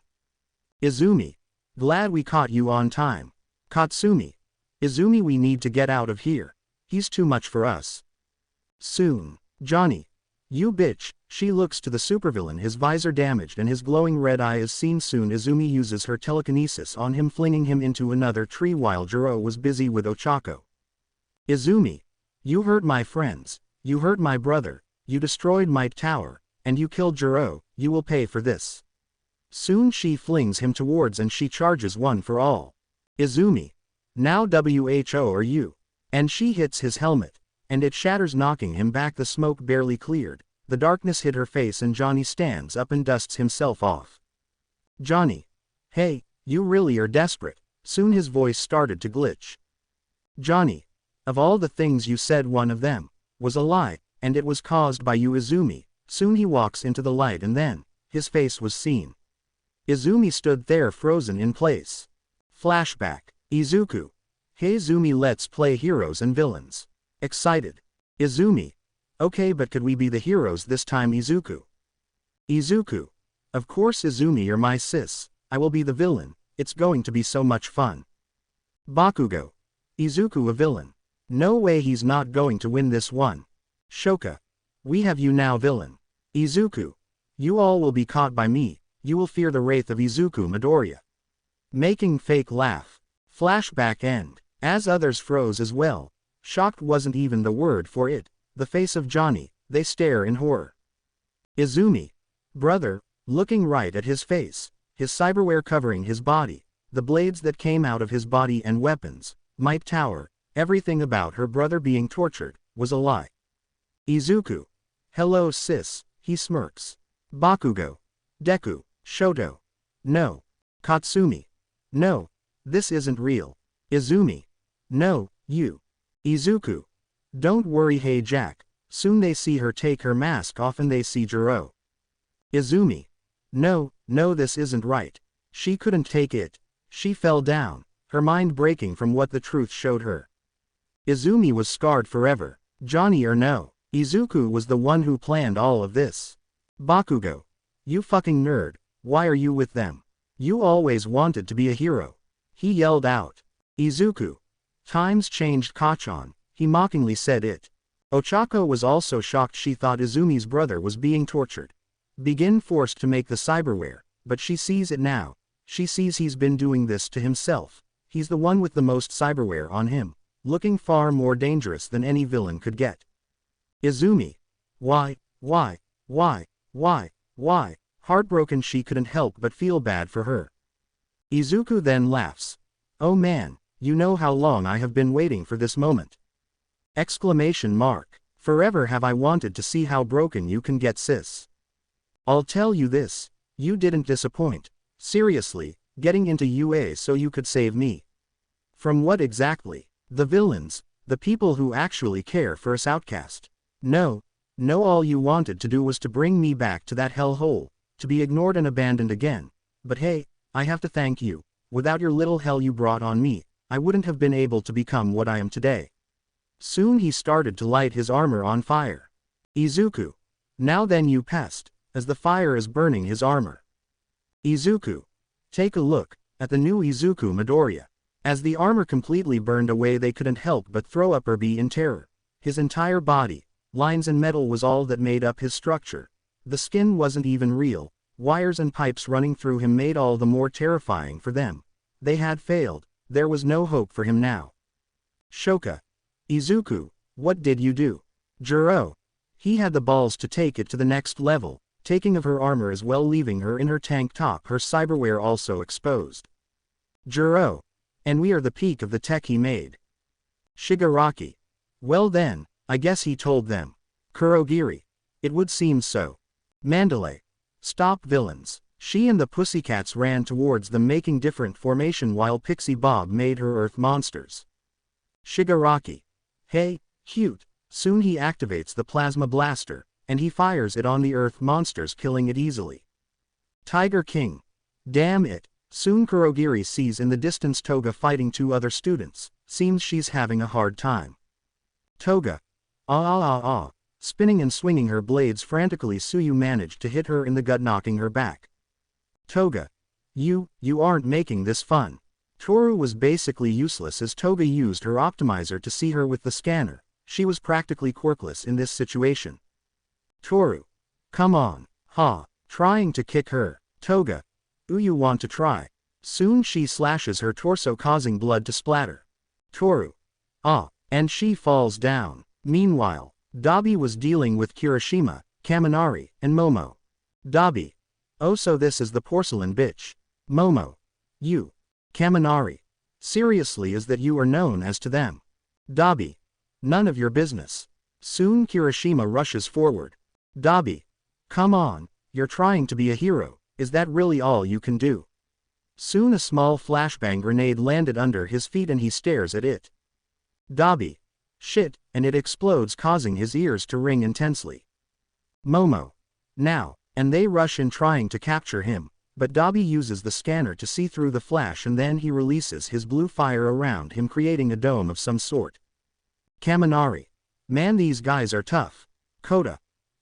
Running away from Muscular while Mina and Zero try to stop him. Muscular. Come on now, is that all you really have? He walks slowly towards them, knowing their efforts are useless. Izumi finally heard the scream. Kota. She looks over and Izuku does the same. Izuku. Sigh, there he goes on his kill fetish again. Jiro then blocks an incoming attack from Bakugo. Izuku. Ooh, that was nice. Ochako. You're her brother. Izuku. I remember you. The entrance exam. The one my slut sister saved. She was frightened he was the one who made the 0-pointer malfunctioned. Izumi then charges in and grabs Izuku, knocking them both off the cliff. Jiro. Izuku. Ochako then manages to use her quirk on her, causing her to float. Ochako. Jiro, please stop this. She begs. Jiro. You of all people should know the truth, Uraraka. As Izumi lands on her back, Izuku lands on his feet, not a scratch. Izuku. Man, you really tried to kill yourself over this. Izumi. Izuku. Please, we miss you. Dad misses you. Mom. Izuku. So now you care. How funny. When I asked for you to care was about, let's say, never. Izumi. Please, come home. I don't want to fight you. I don't want to hurt you. Izuku. And I do. So, win-win. And he grapples her with the monowire. Soon he chokeholds her. Izumi. Izuku, gagging. Izuku. You know, the boy you used to torment and bully, died the moment he left that school. I will never stop. I will never let you die. You and your friends will experience what I have gone through. You will know how it feels, and then, and only then, will you have my permission to die. And he throws her to the tree. Izumi. Kota. Help. Hearing his scream again, hearing his cries for help. Flashback. Izuku. Help. Screaming after another beating, he kept repeating this for quite some time. Izumi. Shut up, you Deku. And she punches him again. Bakugo. Fucking stop trying to be the hero. Shoto. It's for your own good. And he burns him. Shoka. Please. Katsumi. You are fucking worthless and quirkless. What could you do as a hero, huh? Izuku kept sobbing until he stopped yelling. No one is coming. No one will help. Why should they? He is worthless in this world. So he quieted down, and took it. Flashback ends. Izumi. No. No, I won't let him die. She jumped with what energy she has left and she runs away. Izuku. Interesting. Izumi. I need to save him. Trying to crawl now. Izuku. He's going to kill that kid. No wonder he's a pest. This I have to see, you are coming with me, and he grabs her by her shirt and starts to drag her. Izumi. Please, brother. Izuku. Shh. Shh, it's going to be alright, Izumi. Izumi. Please. Izuku. It'll all be in the name of testing, sis. If you truly cared, you will do this. And soon he sees Muscular with Mina, Shiro, and Kirishima. Mina. Izumi. They see her with Johnny. He's almost the same age as them, he's only slightly older, as he was smirking. Izumi. Please stop, Izuku. Wait. Izuku. Johnny is her brother. Izuku. Hey, you tumor. Soon he diverts his attention to Izuku. Muscular. The fuck you want? Izuku then injects a berserk injection. Soon she starts to scream and then he throws her over the ledge, landing in front of him. Izuku. I want you dead, but I want it to be entertaining. A hero, chosen by the mighty All Might, killing a villain, but to make it fair. Soon his PLS opens up, scaring the students, and he fires a unique bullet at him. Of course, like an idiot, he endures it instead of dodging. Soon the round explodes into a yellow gas, and it seems to have caused his muscles to spasm, causing him pain. Muscular. What the fuck did you do? Trying to move, but he could only create so much muscle now. Izuku. What wouldn't want to make it unfair? Have fun. Soon he leaps away to the students. They staggered, trying to keep Kota behind them. Shiro. Stay back. Mina. Don't you dare get any closer. Kirishima. We'll stop you. Izumi's brother or not. Izuku.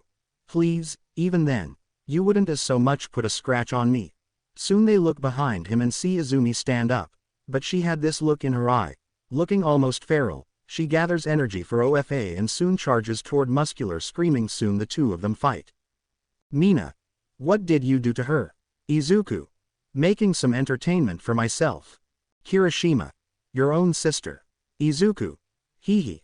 As if you know who she truly is, then you wouldn't blame me. Soon he gets the gorilla fist with the thermal module ready. Izuku. Your skin, almost hard as stone. Let's see if you can actually put up a fight. Kirishima. You guys, get away, I'll handle him. Mina. No, we can't, leave you here. Kirishima. I'll be fine, don't worry, giving them a peace sign. They had no choice, so they started running. Kirishima. Okay, just me and you. Izuku. Good, let's see how you fare against me. Now thinking about it, this guy is just a machine. Looking at what he did to himself. He's not her brother anymore. Just the monster remains. He might make it out of this, but he damn sure it will look. Kirishima. Manly. And he charges, and Izuku did the same. Isawa was letting the others deal with the villains. He hears that Kota has gone missing. He's trying his best to search for them. This attack was completely unexpected. No. He won't allow this. He can't allow this. Soon he sees a bush of pink hair. Isawa. Ashido. Mina was crying. Sensei. And Shiro followed along. Isawa. Thank God you have Kota. Mina. You need to help Kirishima. Shiro. He's going against Johnny. Mina. That's not all. Johnny is Izumi's brother. And this stopped time for him. No, he can't dwell on it now. Right now his student is in trouble, he needs to help. Isawa.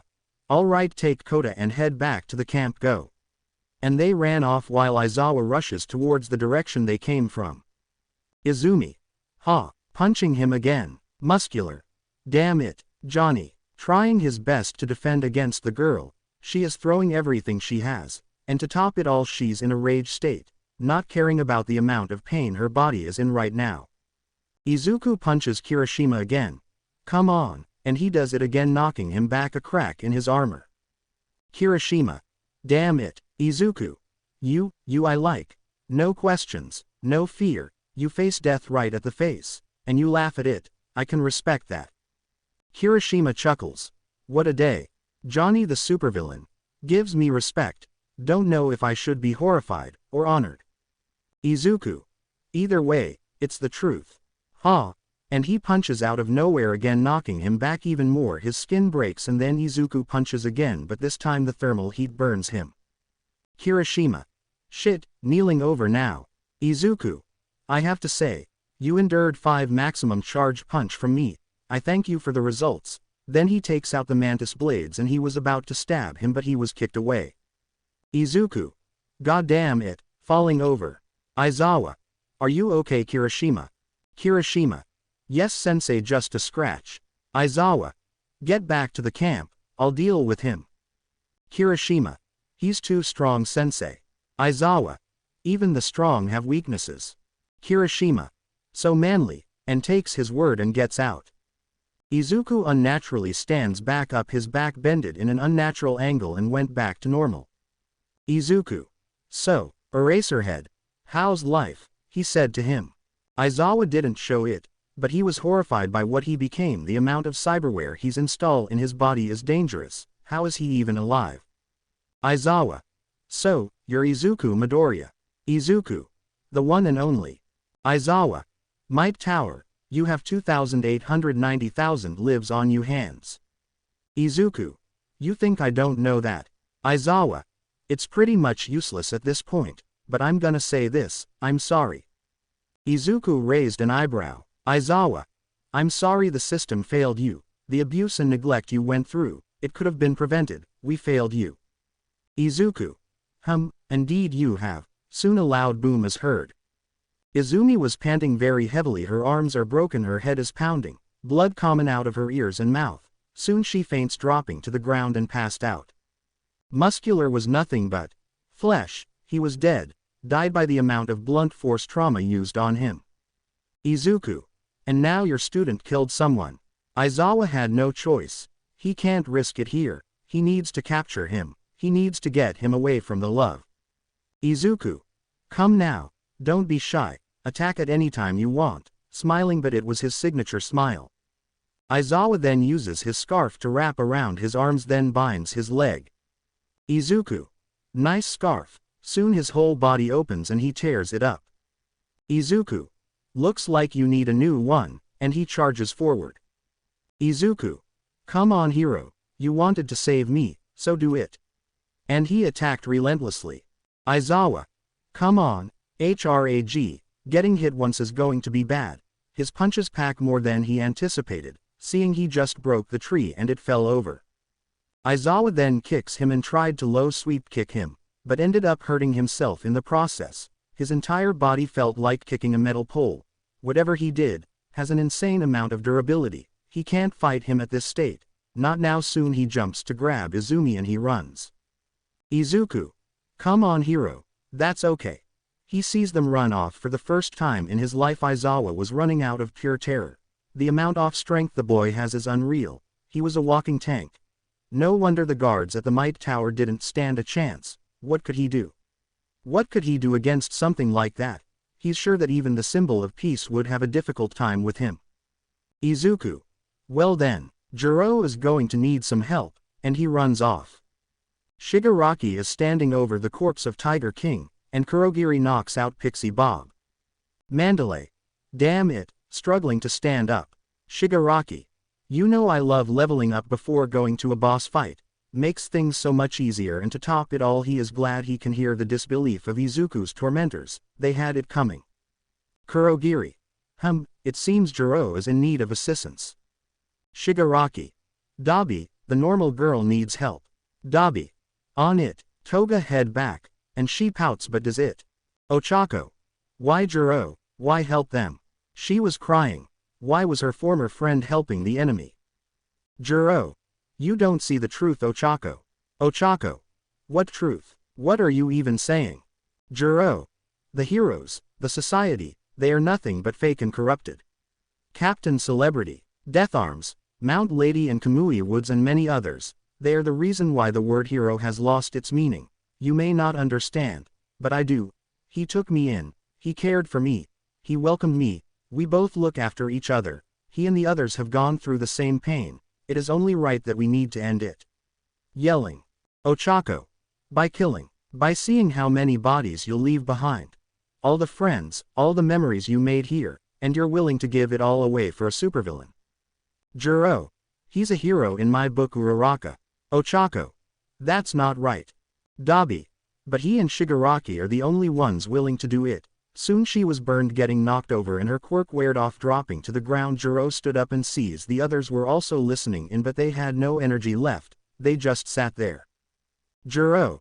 Seems we found some of our targets. Dabi. What about the girl? Jiro. If she's willing to see the truth, then bring her. Dabi smirks and then binds both Ochako and Bakugo. Katsumi. Katsuki. Bakugo. Damn it, you burnt chicken, let me go. Soon the portal appeared again and then. Jiro. This is what you made heroes, and they both disappear. Izuku walks back to the others. Slowly and surely he takes in the sights. Even though some of it was burning, he was having a swell time. Kurogiri. Izuku, we are leaving now. Send me your coordinates. Izuku. Right away. Soon he stops and looks to the left. Getting out his monowires, he uses both to catch both Kaminari and Momo. Kaminari. Shit, Momo. Let us go, villain. Izuku. Wow, you really tried to kill me. Figures of the mask. They really looked into his features and see he was somehow familiar. Momo. Who are you? Izuku. Izuku Midoriya, or also known as Johnny Sweetcakes. They both were filled with fear now. Momo. Izuku, you're Izumi's brother. Izuku. How many times am I going to hear this? Oh well, Corpo girl. Wannabe Electro, you will be taken by me, so let's go, shall we? Kaminari tried to release electricity but he couldn't, and Momo was struggling with the wire as well. Izuku. It is futile. There's no way you are coming out of this alive. I have better plans for you. Soon he enters the portal. Soon they were stopped. Muscular and Spinner were captured, but Muscular was dead. Izumi was also put in the medical room for immediate treatment, and now, several students are now missing. Monoma suffered the loss of his hand. Kirishima. Received third-degree burns. Shoka. Was burned in multiple places and has 4 broken ribs. Kota was thankfully unharmed along with his aunt. Overall, this has been the shittest day in a lifetime. The news has now been told. Izuku Midoriya is Johnny, and to top it off, his ex-student Kyoka Jiro is also working with him as his partner, and it will put a damper on their plans, seeing they are both dangerous. Momo Yaoyorozu, Denki Kaminari, Katsuki Bakugo, and Ochako Uraraka have been kidnapped, and not to mention the death of one Minoru Mineta, who bleed to death from force to his groin, causing the skin to be ripped off. Along with Hagakure Toru, who also bleed to death from being slashed by a mantis blade. And for heroes, Tiger King, headshot by an unknown energy weapon Tamura Shigaraki had equipped. And now he stands in front of the Yagi residence home. He knocks and he sees it was open. Walking in, he sees the two sitting on the couch watching a movie. Yagi. Oh Shota, what are you doing here? He asked him. God, this is going to be hard. Isawa. Yagi. Inko. I have some bad news. Inko. Does it involve my baby? Damn it. Why? Isawa. In regards to Izuku Midoriya, yes. Yagi. What happened? Now concerned, they had worried looks on their face. They really are trying to fix their ways. Isawa. Sigh, I know way of saying this. Izuku Midoriya is Johnny. And everything stopped from there. Stirring in her sleep, Ochako wakes up to see herself tied up and chained to the chair in the middle of the room. Ochako. Trying to break out of it. She used her quirk on the chains to make her float, but they were bolted to the ground, preventing her. They know soon the door opens, and the crusty guy comes in. Shigaraki. So you're the first one awake then, and he walks out, hearing a bunch of commotion and chatting. Even some laugh, and soon the door opens and Izuku walks in. Izuku. So you are the first one awake, smirking. Ochako. Where am I? Izuku. In the hideout. Obviously I'm working on some things, but hey, I'm told to talk to you. Ochako. Talk to me, about what? Izuku. See, they have this ridiculous idea, that if I try to talk to you, I can convince you to join the league. Oh, that type of talk. Ochako. Well, it's useless, you won't make me join. Izuku. Oh please, even I can tell you are doubting the heroes. Tell me this, since you know that my sister and her friends are horrible people, why aren't they expelled yet? Or why is my parents not arrested for what they did to me? She was quiet. Izuku. I'll tell you why. Because, my stepfather, is All Might himself. Ochako. You lie. Izuku. Toshinori Yagi. Married to my mother Inko Yagi, who used to be Inko Midoriya. Married for 16 years. Izuku then pulls out a picture. The picture of them and his family when he was a child. Izuku. This is what it used to be. Seeing him now as a child, it scares her. He looked so innocent and kind, sweet, even pure goodness. Now he is here, the worst type of evil possible. Ochako. Fine, tell me then. Izuku. Oh no, it's more of a personal matter here at the league, but someone does want to talk to you. Jiro. Soon the door opens and she walks in. Jiro. So she's awake then, cool. Ochako. Jiro, please help me out. Begging to her classmate. She looks at him then at her. Jiro. No can do Uraraka. I'm with the league now, like it or not. This is my choice. She couldn't believe it. Izuku. Now that's settled. I'm going to check on our other guest, and he exits the room. Jiro. You know, it doesn't have to be this way, Ochako. There's no reason for us to kill one another. Join us, see the truth. Yagi. Inko. He holds her close. After the revelation from Isawa, who was standing there quietly, she was quietly sobbing. She didn't move at all, she was broken. The last glimpse of hope of seeing their son is over. For this whole time, she had waited for him to come home. Sitting in the chair and would stay by the door for 1 whole year she has been doing this. And now, she is told her son is not only found, but he is in fact, the supervillain Johnny, and he has claimed over 3,000 lives. Her son. Hisashi's son. She has failed him. She failed her first love. Flashback. Inko. What do you want to name him? Asking her husband, his black spiky hair, his black yellow eyes, freckles, and of course, his signature fire coming out of his mouth, as his mouth glows an ember orange. Hisashi. You can name him. How about Izuku? Inko giggles. You want to name him Izuku? Hisashi. If it's okay with you, I'm fine with whatever you come up with. Inko. I'll think about it, okay. Hisashi. Of course, I love you. Inko. I do too. Then of course the day had come. I'm sorry ma'am, your husband, he was killed in an accident. We are still looking into it, but right now, is there anyone you can contact to help you? Inko. No, only his friend. What's his name? Inko. Toshinori Yagi. Soon right after this, the baby was born. Doctor. Congrats ma'am, it's a boy. She handed her first child. He has his mother's eyes and hair. But, she noticed that he also had Hisashi's freckles, his spiky hair, and his blood. Her son was the last living reminder of him. Doctor. What will his name be? She asked him. Inko. Izuku. Izuku Midoriya. Smiling at him, she would hold him close to her. She will never let him go. Until now. Flashback ends. Inko holds the photo of him closely. What would Hisashi say to her? What would he do? He would most likely try to take him home, to stop this madness. Yagi. Inko. Inko.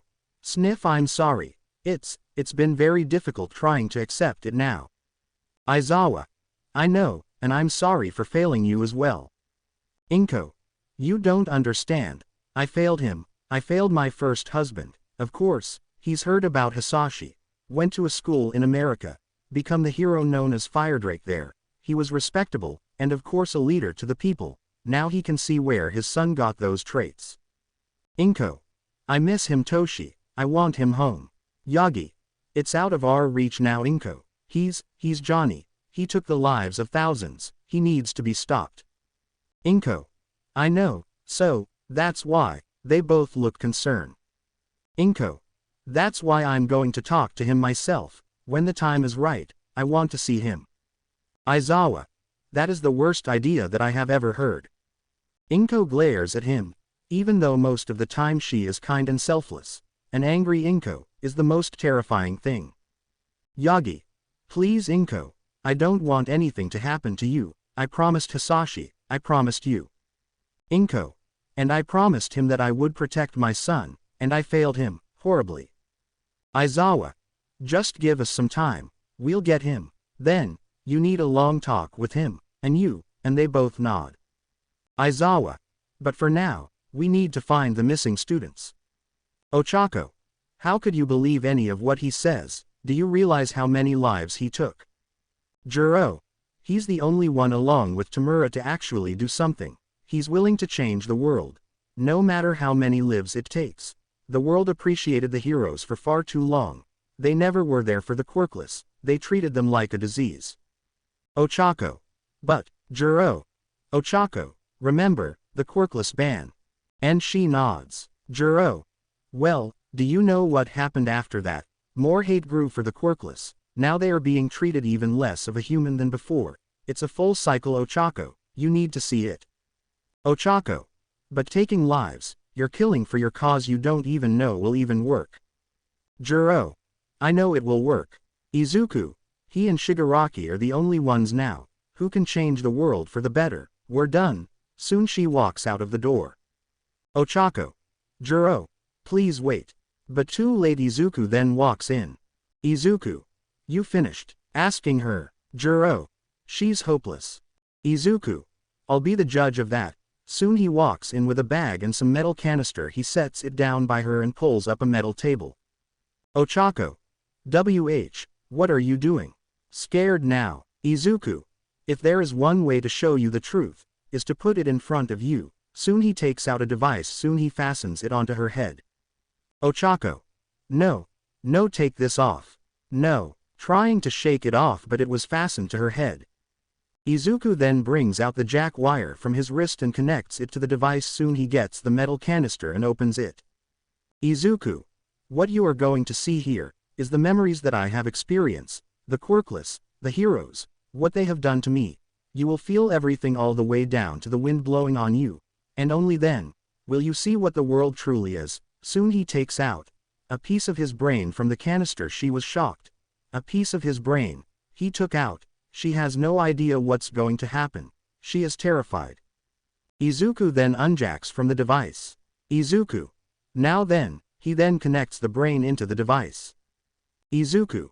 See, the truth, and then all she could only see was a blue light, until everything flashed. Then she screams. Momo stirred waking up from that attack from Johnny. She saw that he was barely older than them. A guy like that was able to do all of that and be classified as a supervillain. He truly is dangerous. She hopes they will find her, hiding a tracking device on her. She sees Kaminari knocked out still. Momo. Pissed. Kaminari. And he didn't respond. She hopes he isn't dead. Momo. Kaminari. Now a little louder. Soon water was splashed on both of them. Kaminari. Mom, I'm sorry. Waking up now, they look at the culprit to see a guy with a bunch of scars. Dabi. Hey, you're finally awake. Kaminari wanted to finish the joke, but he didn't want to. Kaminari. Really, a Skyrim meme, he grunted out. Dabi. Wanted to see if any of you like it. Soon he leaves. Momo. Great, we need to find a way out of here. Kaminari. I don't know how can we get out. These chains, they have a conductor on it. Seeing it's made to prevent him from making a surge of electricity. Momo tried to make something but she couldn't. There was quirk suppressant cuffs on her. Izuku. It's useless to resist. They look at Johnny. He was wearing a tank top, black leather pants with boots on, and his aviator shades only add to the intimidation. Momo. Johnny. Izuku. The one and only, but surely you already know my real name. Kaminari. Sorry, no. Izuku. Come on, think hard. Look at me. Do I look similar to anything? Now that they think of it, Momo could see some distinct features. Green hair, green eyes, freckles, and then, that's it. Momo. Stop messing around. Who are you? Izuku. The porcelain bitch gave up. Come on Pichu, you can do it, smiling. Kaminari. Izuku. I'll give you a hint. I'm related to someone particular in your class, then it clicks. Momo. Wait, are you? Izumi's. Izuku. Ding ding, the porcelain bitch isn't completely stupid, you are correct, I'm the brother of that slut. Kaminari. No, you're Johnny. Izuku. The one and only. Jesus, are you that dense? The fuck is up with you two? Oh well, either way, if it weren't for a certain someone I would just kill you both. Her by installing a cyberware to cook up her nerves and burn her alive, shivering at the thought of it. Kaminari. Could we ask who we should thank? Soon the door opens. Momo. Jiro. Looking at their once dead friend. Kaminari. No way. Seeing that she has both her arms and then they see she has cyberware as well. Momo. No, you. How did you get your arm back? And then Jiro points it at her and her arm opens, showing her the projectile launch system. Kaminari. Oh shit, now seeing the weapon. Momo. Why? Jiro closes the arm now. Because he's the only one who cares. He doesn't judge. The league are full of outcasts like me. The moment I was expelled. The moment the quirkless got banned. The moment Bakugo was pardoned from taking my quirk. All they care about is quirks. It's always been about quirks. You of all people will never get it. You had your life served to you on a fucking silver platter. You will never know how it feels. Kaminari. Jiro, is it really worth it? Is it really worth following the villains? The lives they took, the lives they ruined. Johnny. How can you follow him? Jiro. He's the one who is willing to do what it takes. He became this, after the terrible life he went through. If you want someone to blame, then look at Izumi and her friends. They're the reason why Johnny exists. They couldn't argue with that, it's true then. Izumi and her friends are the cost of everything. Jiro. Izuku. They caused this, but one question remains. Momo. What are going to do to us, asking now. Jiro. I don't know what he's going to do, but Uraraka, she is seeing the truth. Kaminari. What is he doing? But Jiro got up to leave. Momo. We will stop you, Jiro. Jiro. Then you truly are blind, and she leaves. Bakugo. Waking up to see Shigaraki in front of him. Shigaraki. Morning, playing his game, also taking a cup of water and he drinks it. Bakugo. Who the fuck? Where the fuck am I? Shigaraki. You're in the hideout. Bakugo. You fucking handjob, I'll kill you. Where is Deku? Shigaraki. He is right, you are loud as hell. Bakugo. You fuck, let me go, soon he sees. Bakugo. Deku, seeing his old friend. Izuku. Oh, so you captured him, have to say I'm not happy about this. Shigaraki. It's either this or the ice bitch. Bakugo. Let me go. Deku, get me out of here. Soon he was punched. Izuku. God, I want to do more, but hey, been able to control it so far. Shigaraki. Izuku. So, how does it feel to be the loser? Bakugo. The fuck are you talking about? Why are you with the villains? You wanted to be a hero, do you know how worried everyone is? Your fucking mom never stopped looking for you. Soon he was punched again. Izuku. You have no right to say that, especially if your bitch of a sister told me to kill myself. All the beating, all the torment. You and your sister, I saw that you actually enjoyed it. You enjoyed hurting others, taking their dreams because they posed a threat to you ego, and my sister, I hate her the most. All of you, and he started to punch him relentlessly. Shigaraki. Stop, he pushes him away, then Jiro runs in. Jiro. Izuku, you're going to kill him. And she pulls him away finally. Shigaraki. Goddamn, remember, you can't kill anyone yet. Jiro hugs him. It's alright, and Izuku returns the hug tightly. Izuku. Sigh phwww, I'm sorry, telling her. Jiro.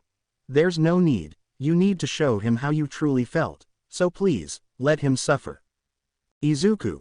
I will, wow, this is getting fucked. Bakugo lays there beaten almost to death. He tried to speak but he couldn't. He was in too much shock to realize what happened. Deku beats him, brutally. Bakugo. You, fucker. Then Shigaraki kicks him. Shigaraki. Goddamn shut up. No one wants to hear it. Then they all left the room. Bakugo started to cry. Damn it. Izuku. Izumi. Izuku. Sitting up suddenly she was in the hospital. It was real, her brother. Johnny the supervillain. She couldn't help it. She couldn't remember after what he did. She looked around to also see both Kirishima and Katsumi also unconscious. Izumi. Katsuki, and she was awake. Katsuki. Hey Zoom, fuck that hurts, holding onto her abdomen. Kirishima also woke up. So, he's your big bro huh, did not see that coming. Izumi. They told me that they were torturing him, that he had only one arm.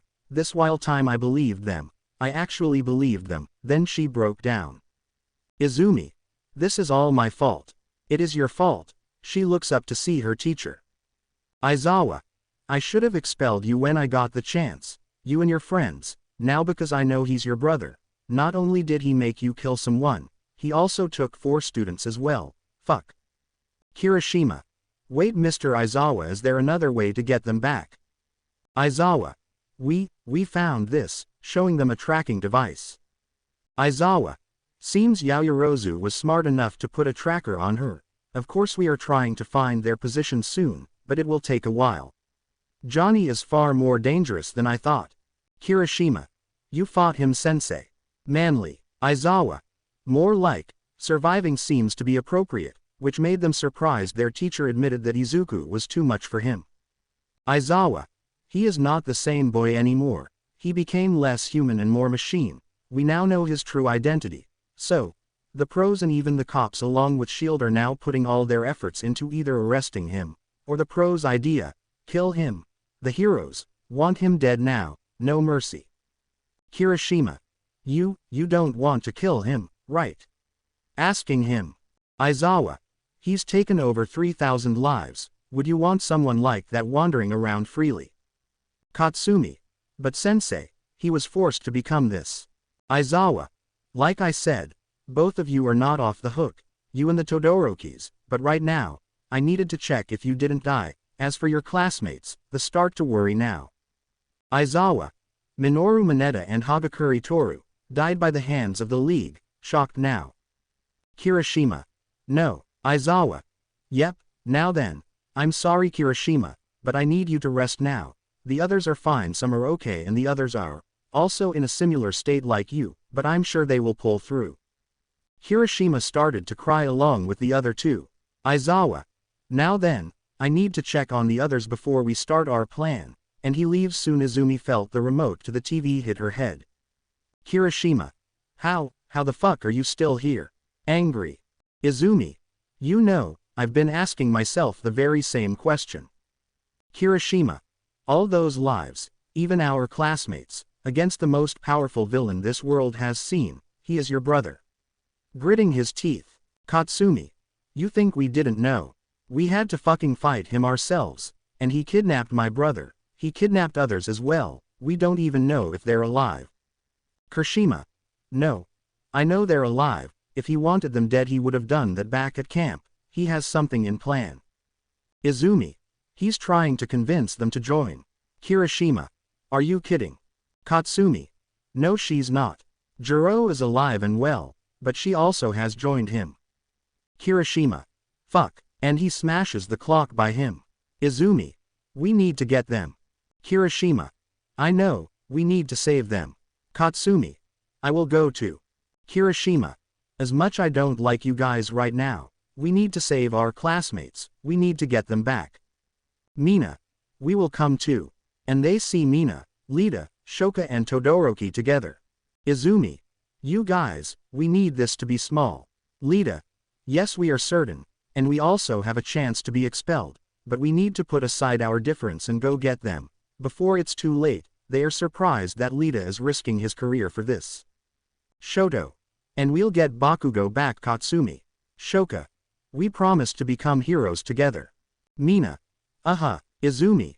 You guys, and she started to cry again. Ochako finally went through everything now. All of the pain Izuku has went through has left her comatose. She had felt everything, from the beatings, the verbal abuse, to the neglect from his parents, and to top it all of the hate he has built from the beginning. She had felt what he felt during USJ, during his mission stealing the files, and also, she had felt all of the hate and vengeance he displayed during Might Tower. The feeling of him taking over thousands of lives, to killing Death Arms, who couldn't even put a scratch on him, to the pain he felt installing the cyberware on himself, all of it. Izuku. Ah, so you are finished. He takes it off her and puts everything back. Ochako just couldn't have the strength to look at him now. Izuku. Now I will ask again, what are your thoughts on the Hero Society now? Ochako. I hate it. She yelled without even realizing what she just said. She gasped in surprise. Izuku. I see, so you also felt that. Ochako. I saw everything. I felt that you hate every inch of Might Tower. I felt all that hate and despair you had built up. And now I hate it as much as you do, and they need to pay for it. Angry now. Izuku smiles. So, the question. Ochako smiles. I will join, and his smile grew wider. Izuku. Well then, welcome aboard Miss Uraraka. Soon he releases the chains and she stood up. Ochako. What do I need to do? Izuku. Wait, we are about to do something important, but in the meantime, wait in the bar, introduce yourself. Do you want me to get Jiro? Ochako. Yes, soon he calls for her. Jiro was surprised as well. To see her join so fast with no question, then she sees the case. And she knew what that device was. He made her experience everything he felt in his life. And she knew that would break anyone. She is still surprised to see how much he held on to his dreams before it shattered. But that's not all of it. The device has a secret function. It sends an electrical signal to the brain, causing it to recreate the neurons to change the person's behavior. But it's not drastic. If it's a normal person, what Izuku did was he had the device fuel their hatred for the Hero Society, and it will only work if the person was already doubting it. Otherwise it's pretty useless to a point. And it seems to work. The sudden change of behavior that is changed with the press of a button. This frightened her. To know that Ochako wasn't even aware that she had that hatred injected into her, like it was natural. Jiro. Sure, come on Uraraka, and she nods. They walked into the bar to see the others waiting, and of course. Dabi hands her a shot. Come on, newbie. So they knew Kurogiri was kind of concerned, not because she's drinking, but because of the device Izuku used, changing how one thinks is a dangerous power. No one should have it, but he knows he won't ever use it again since it was still a one-time deal, and Izuku knows it as well, but they need to show the world that even the heroes in training attending a hero school could also be convinced. Shigaraki. So, she's the new member, and he was pushed out of the way. Toga. Hi, I'm Toga. Up and close to her. Ochako. Hi. Waving nervously. Jiro. Don't worry, she's like that with everyone else, just stay on her good side. Ochako pales. Or else what? Soon Toga brought out her mantis blades. Toga. Or I'll have the urge to become you. Ochako. Noted. Jiro. Alright, over there the Scarface dude is Dabi. Hey, Jiro. Then the flaming person is Kurogiri and the Deadpool-looking guy is Twice. Kurogiri. Pleasure. Twice. Hello, goodbye. Ochako. Hi. Jiro. And then there's Shigaraki, our leader and planner, and Izuku is our tactician and Ripperdoc. Ochako. Ripperdoc. Dabi. He calls himself that, since he installs and repairs the cyberware given to us, which is another question. Have you gotten yours yet? Ochako. What? Shigaraki. Every new member that joins the league must pay the price, which is to get Optimizer installed. Ochako. What does that mean? Joris' eyes began to glow. You can either have one eye or both removed to get it. Then Toga's eyes glowed too, in one eye for both Shigaraki and Dabi. Ochako. Why is Twice's eye not glowing? Twice. Can't get it, fucking sucks. Jiro. There is some complications depending with the type of quirk you have. For starters, yours are in the hands, so only your arms and everything else can be modified if you wish, but it depends on how much you've proven yourself to the league. Soon Izuku was seen running out of the room and into his lab. Dabi. The hell got him worked up? Izuku. Dabi. He screamed out. Dabi. Shit, and he ran in. Soon some crashing is heard and some frantic movement. Shigaraki. Fuck, he knows what's going on. Jiro also had the same message. The hideout location has been discovered. Soon Izuku runs into the lab and destroys everything that he's worked and built. That porcelain bitch had a tracking device on her, scanning her again. Fuck, he has developed an emergency plan. Of course each and every one of his devices has a built-in initiate overload, making it one huge bomb with built-in thermite, and then he's only had the latest installation kept in a cache. Inside the prototype, he hasn't tested it out yet, but he knows it will stay hidden due to it being 20 feet under concrete. Shigaraki. How the fuck did they found out? Dabi. Fuck. Izuku. The corpo bitch, she had a tracker on her. Me and my fucking dumbass didn't know about it until I scanned her again. Should I fucking hate this? All this hard work. Dabi.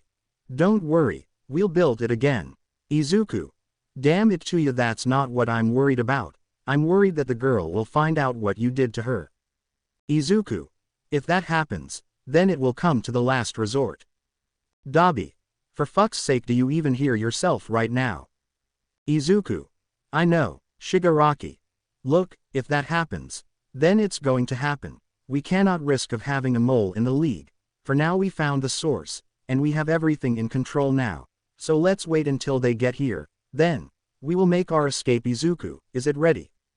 Izuku. Still in the beta stages, but it's fully functional. Only problem is dealing with the hypothetical armor. If it can really tank a hit from the symbol of peace, then we can make it, otherwise that's the only way. Shigaraki. Okay, get everything loaded up. I'll have Kurogiri get a portal ready to send everything out when we leave. Izuku. Leave me, Shigaraki. No, Dabi. What are you? Izuku. I have come this far, to finish what I have. I have backups, I want to stay. I want to see the look on the symbol of peace when he sees what I did, but, if I do die. Shigaraki. Put the chip into the girl. Dabi. Shit man, Sai, you have always been stubborn. Izuku. I know. Dabi chuckles. Well, if you're certain about this, then, in case, you better not fucking die then. Shigaraki. He won't. Izuku. Don't worry, it won't ever come to that. I still have a lot of work, and I intend to finish it. And then suddenly Jiro and Toga came in. Jiro. Did anyone order pizza? Some guy is knocking on the front door, before suddenly a loud boom is heard. Izuku. Get everyone and go. Jiro. What about you? Izuku. Don't worry, I took down a tower, this isn't my first rodeo. Dabi. Come on, we need to go to the behemoth. Jiro. The what? Ochako. Huh, but soon twice and Toga grabbed them both now. Bakugo. Fuck, still bleeding from Izuku's punches. Fuck, it felt like being hit with an iron ball. Pissed. Oh great. Pissed Bakubro. Wait, he looks to the left to see Bakugo. Shitty hair, and soon he sees the rest of his friends. Izumi. Oh my god, what happened? Bakugo. Your fucking brother, that's what happened. Izumi. Kirishima. Shoto, go find the others quickly. Soon Izumi crushes the chains with her quirk. Bakugo. They wanted to cut my hands off. And Izuku, he want to behead me. Izumi. Not really original. Bakugo. No. He showed me that he can sustain my head, keep me alive through the whole thing. Izumi. Not now, Bakugo, we need to get out fast. Lita. Hurry up, I hear them. Mina. Guys, soon they come back with Kaminari and Momo. Momo. Thank God. Kaminari then slaps all four of the tormentors. Shoto. The fuck, Katsumi. Goddamn. Bakugo. Fuck. Izumi. Ow, Kaminari. I should have punched you all, but right now this is all I can do. Soon a loud boom is heard. Izumi. Okay, we need to get the hell out right now. As the building now started to collapse, they managed to escape. Izuku. She heard her father, and he's looking for him. Soon all of Kamino Ward blows up. Izumi. Is everyone okay? Looking at her other classmates. Katsumi. Yep. Mina. Ow good. Momo. I'm okay. Kaminari. I'm fine as well. Kirishima. Good here. Bakugo. Fuck. Shoto. He's fine. Shoka. I'm okay. Soon they hear. AFO. So, you're finally here. They all froze in place. The voice, filled with nothing but authority, who could possibly leave Johnny terrified. AFO. All of you keep messing with Tamura and Izuku's plans, why is that? Izumi had the urge to throw up. Mina and Kaminari also started to cry. Momo also was frozen along with the others. AFO. But again, you had to hinder my prodigy's hard work, but that's fine, you won't be seeing the others anytime soon. Izumi remembered something her father told her, the truth about what One for All really is, the creator, witnessing her brother's reign of terror. What they are dealing with is something ancient, something that has been roaming the earth since the beginning of quirks. She now knows that this is the symbol of evil. Izumi. All for one, she whimpered out. AFO. Now then, shall we begin? In the distance, a heavily armored truck leaves the area, unseen from the rest of the heroes, its cloaking device helping it stay hidden. Dabi. Fuck, it worked. It fucking worked. Happy now. Shigaraki. Good, the behemoth works just fine now, he speaks into the mic. Shigaraki. How are we holding up back there? Jiro. Preem. Ochako. Preem. Jiro. It's a slang we came up. Toga. I wanted to kill something. Jiro. Either that or we all get captured. Ochako. Why did Izuku destroy the lab? Jiro. If the heroes get a hold on that tech, it could be really bad for us in the long run. Twice. This is cool, I don't like it. Jiro. Whatever, I just hope he'll be okay. 10 minutes earlier, Izuku sees the behemoth leave and he rigs the charges for about 2 minutes to give him time to get things erased. The door to the lab started to bulge and he fires an explosive round at the network compactor, destroying everything that would have his cyberware, along with his notebook. Soon the door flies off its hinges, and multiple heroes walk in. Izuku doesn't even have to look to know who came in first. Izuku. All Might. AM. Izuku. Son. Izuku. Don't call me that, you don't have a right. Soon All Might sees all of the cyberware he's installed into his body. AM. What have you done? Midnight and PM also freaked out seeing this kid, looking like a machine than a human. Izuku. I made a couple adjustments to myself that I deemed worthless. Isawa. You're surrounded, kid, it's over. Endeavor. Izuku. You. Izuku. Improved, look good, became something else. Midnight. How can a kid achieve this? Izuku. It's called having a brain, I suggest you look it up. AM. Izuku. No blood has to be shed today. Please, come peacefully. Your mother, she wants to see you again. I want to see you again, your sister, before he smashes the counter. Izuku. Stop, you fucking hypocrite. Since when have you ever wanted to see me? Walking towards them now. Izuku.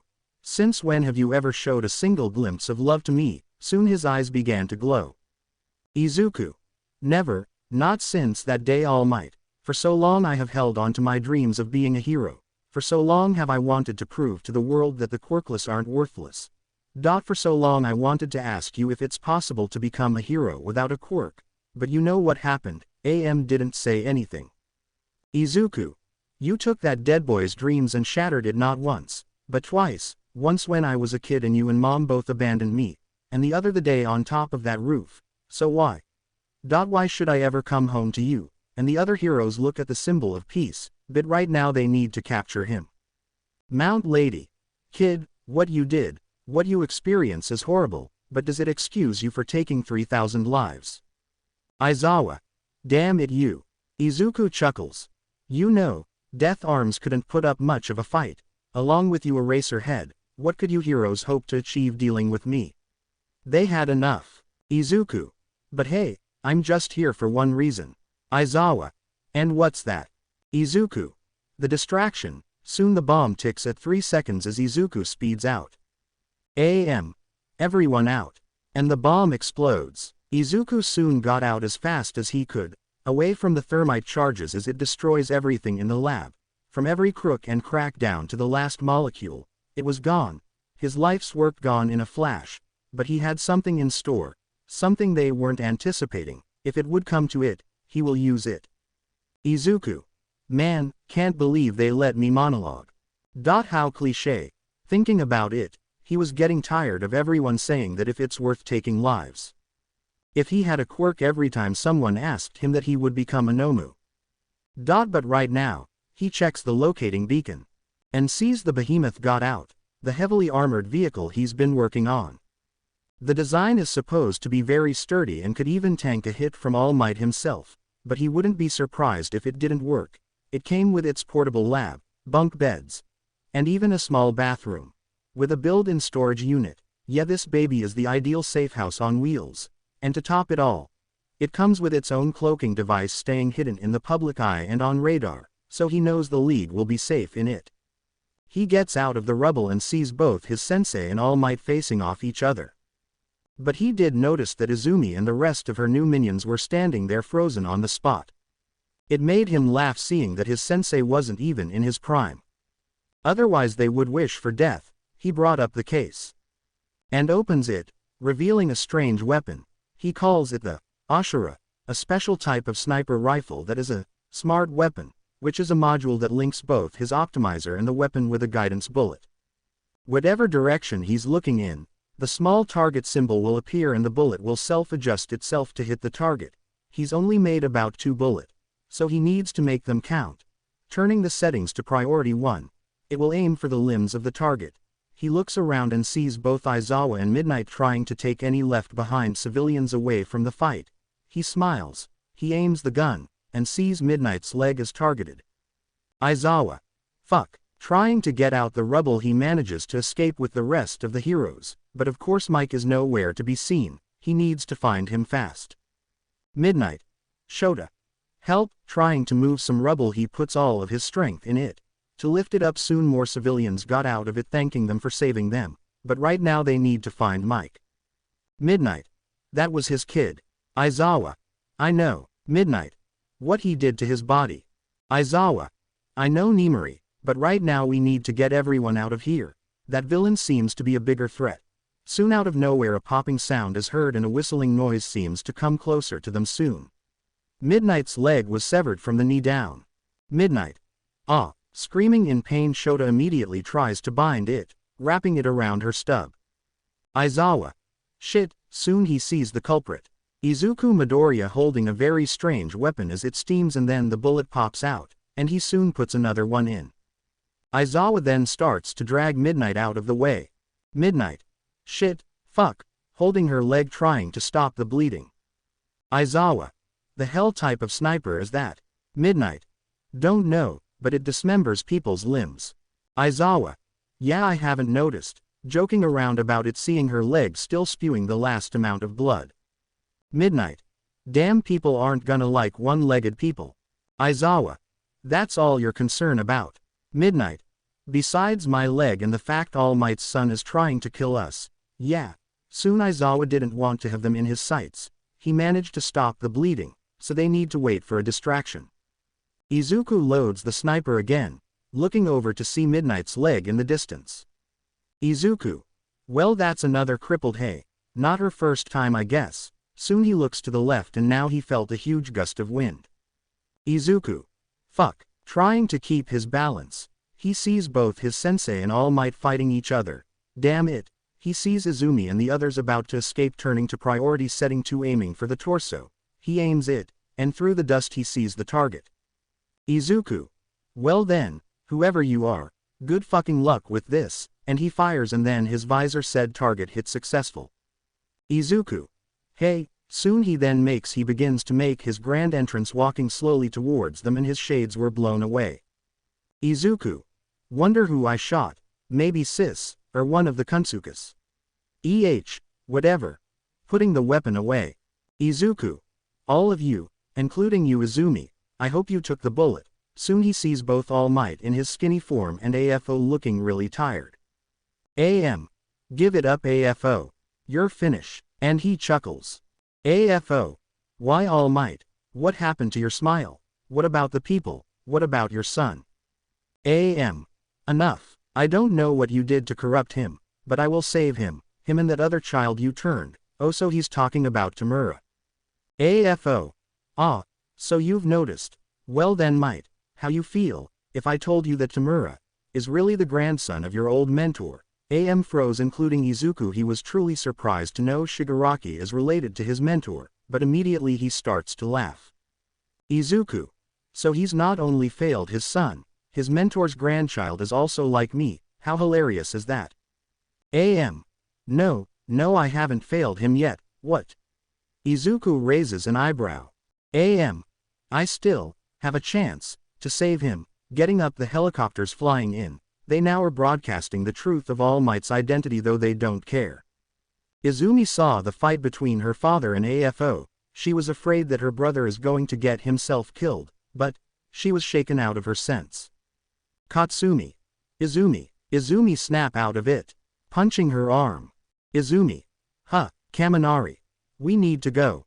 Now. They now started to try and escape, trying to avoid the amount of debris coming towards them. Kirishima. Fuck, how did it come to this? Mina. I don't know. Momo. Calm down, we need to focus on getting out of here. Lita. We need to hurry. Shoka.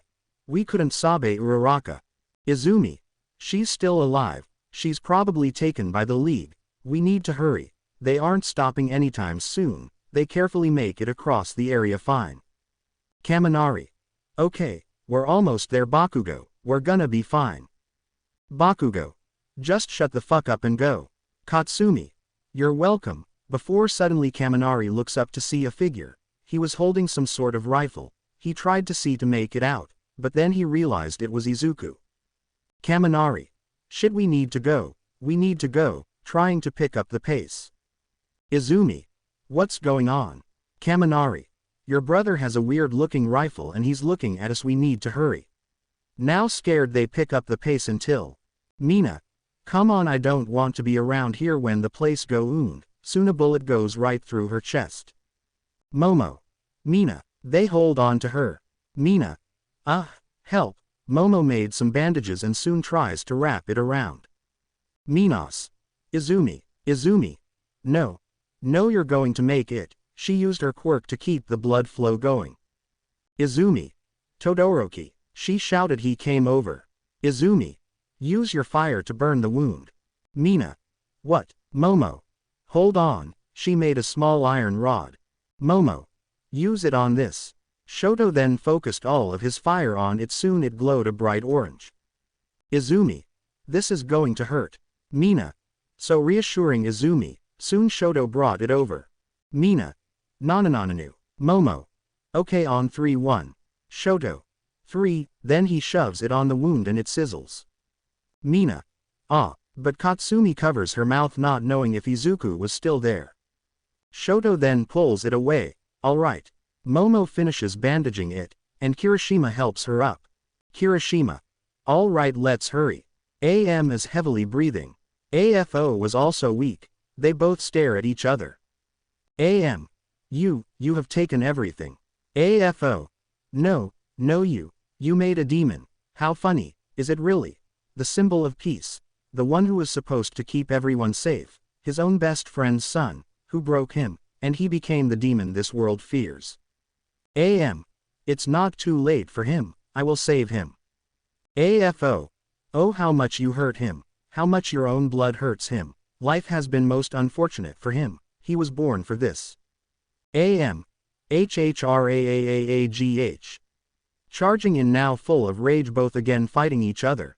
Flashback. Yagi stands in front of a tombstone. Here lies Hisashi Midoriya, beloved husband, friend, son, father. May you rest in peace. As there are other type of things left for him, he kneels down to the grave. Yagi. Sniff. I'm sorry, Hisashi. If only I knew. If only I knew. Tearing up. He died before he would even witness his own son's birth. Yagi. I promise to take good care of your son Hisashi. I will raise him like you would have done. You would have been a very good father. Touching to the tombstone before he leaves. His last gift to him, a picture of Izuku when he was born. Yagi. See you in the long run, friend, and he leaves. Flashback ends. All of those words, all of the things he swore to do for him, was all a lie. He had failed his friend, he failed his son, he failed Inko, and now everything is coming back for him. I need to fix this. Soon he gathers all of his energy. AFO. Oh, so this is your final burst, so am I. This is the part where one of us dies. AFO. I know, soon he charges up.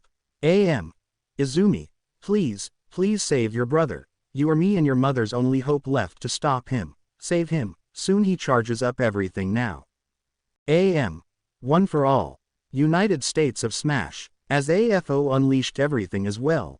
But All Might charged in first and managed to hit him. Using everything he has now.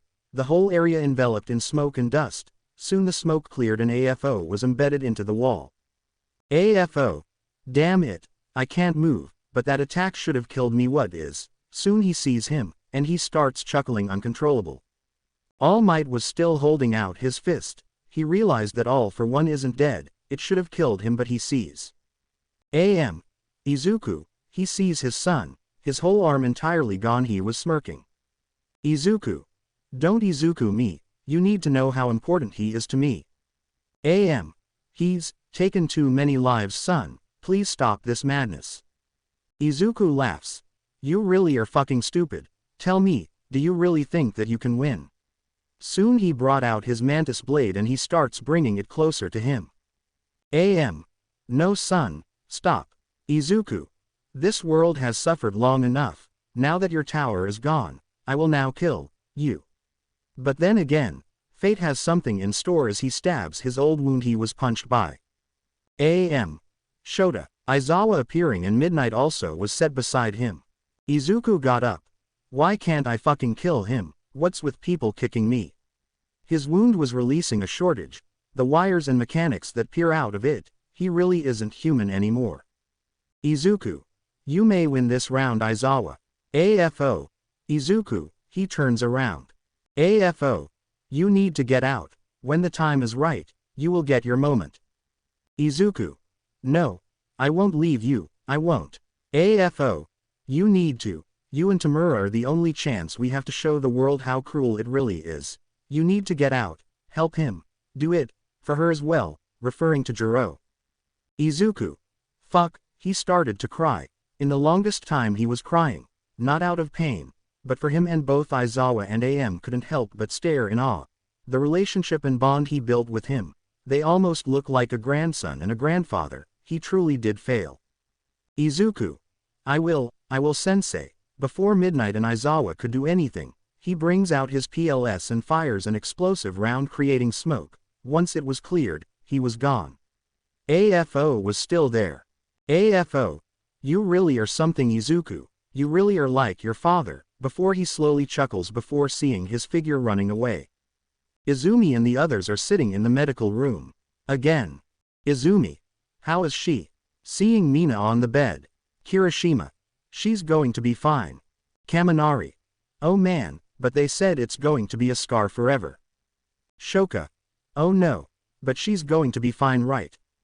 Kaminari. That is correct, but hey you guys. The four look at them. Kirishima. As much as we are thankful for you guys helping us get them back, and saving Kaminari and Yaomomo. Kaminari. I think it's best if we only talk when we are partners or during other events. Izumi. What, Katsuki? They saved our asses, and this is what you will repay them with. Kirishima. But we didn't create this, did we? They stay silent. Kaminari. After what he did to Yaomomo, after everything that's happened, I don't want to be around you guys anymore. I'm sorry. After Mineta died. Even though he was a pervert, he was a good friend to me, along with both Jiro and Toru, so please, don't talk to me, and he sits back down with Mina who is still sleeping. Izumi. There goes, more friends. Shoka. Yeah, Bakugo. Fucking assholes, don't they know how we feel? Shoto. Don't bother with it, it's pointless. Katsumi. Give it a rest. Now we need to find Uraraka. I swear when we see that Deku again, I'm going to give him a pounding never before. Izumi. I need to save him, but for now, we need to rest, so, I'll see you guys later. Jiro and the rest of the league were sleeping in the behemoth, staying up taking watch. She was worried for Izuku, hoping he was okay. Jiro. Sigh. Soon a cup of tea was passed to her. She looks to see Kurogiri up still. Kurogiri. You're looking tired. This is Earl Grey, although generic, it will keep you up. Jiro takes it and sips it. Jiro. Blah, not much of a tea person, but thank you, Kuro. Kurogiri. Likewise. I'm simply doing my job. Jiro. Do you ever rest? Kurogiri. Only when the time inappropriate, otherwise I'm supervising. Jiro. Who exactly? Kurogiri. All of you, of course, from Tamura's bickering and accidentally destroying things to Dabi drinking and bringing along others to cause trouble, and Toga, who seems to try and attack fellow members for their blood or trying to spar with someone, and you. Jiro. Me, Kurogiri. You work really hard, you tend to push yourself to the limits. Despite your cyberware, you keep going. I need to make sure you don't die of exhaustion from time to time. Jiro.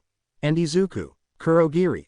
He's the worst of them all. Worse than Tamura, especially when he first started off with his experiments. Did you know when he found out the truth about his stepfather, he screamed out Tamura's name saying he had a new idea. Jiro. Sounds typical for him to do. Kurogiri. I wasn't finished. He came into the bar holding an axe he has in the lab, and he started to cut his skin off piece by piece. If anything, I was disturbed by the act, seeing a boy his age so broken, so fragile, until you came along. Jiro. I didn't know. Kurogiri. Yes, but you helped him in some way. He seems to control his emotions more. He's keeping his experiments to a stable process and he is getting his rest, and I would like to thank you for it. Jiro blushed. Oh, I mean, he was working really hard for his cyberware to work. I never thought about it at first, but I owe him a lot. You want to know something, fucked Kurogiri? She asked him. Jiro. I was actually happy and glad that I had my quirk and arm taken away from me, and if she could see his expression, it would have been hilarious. Jiro. Because if none of that happened, I never would have met him, smiling now.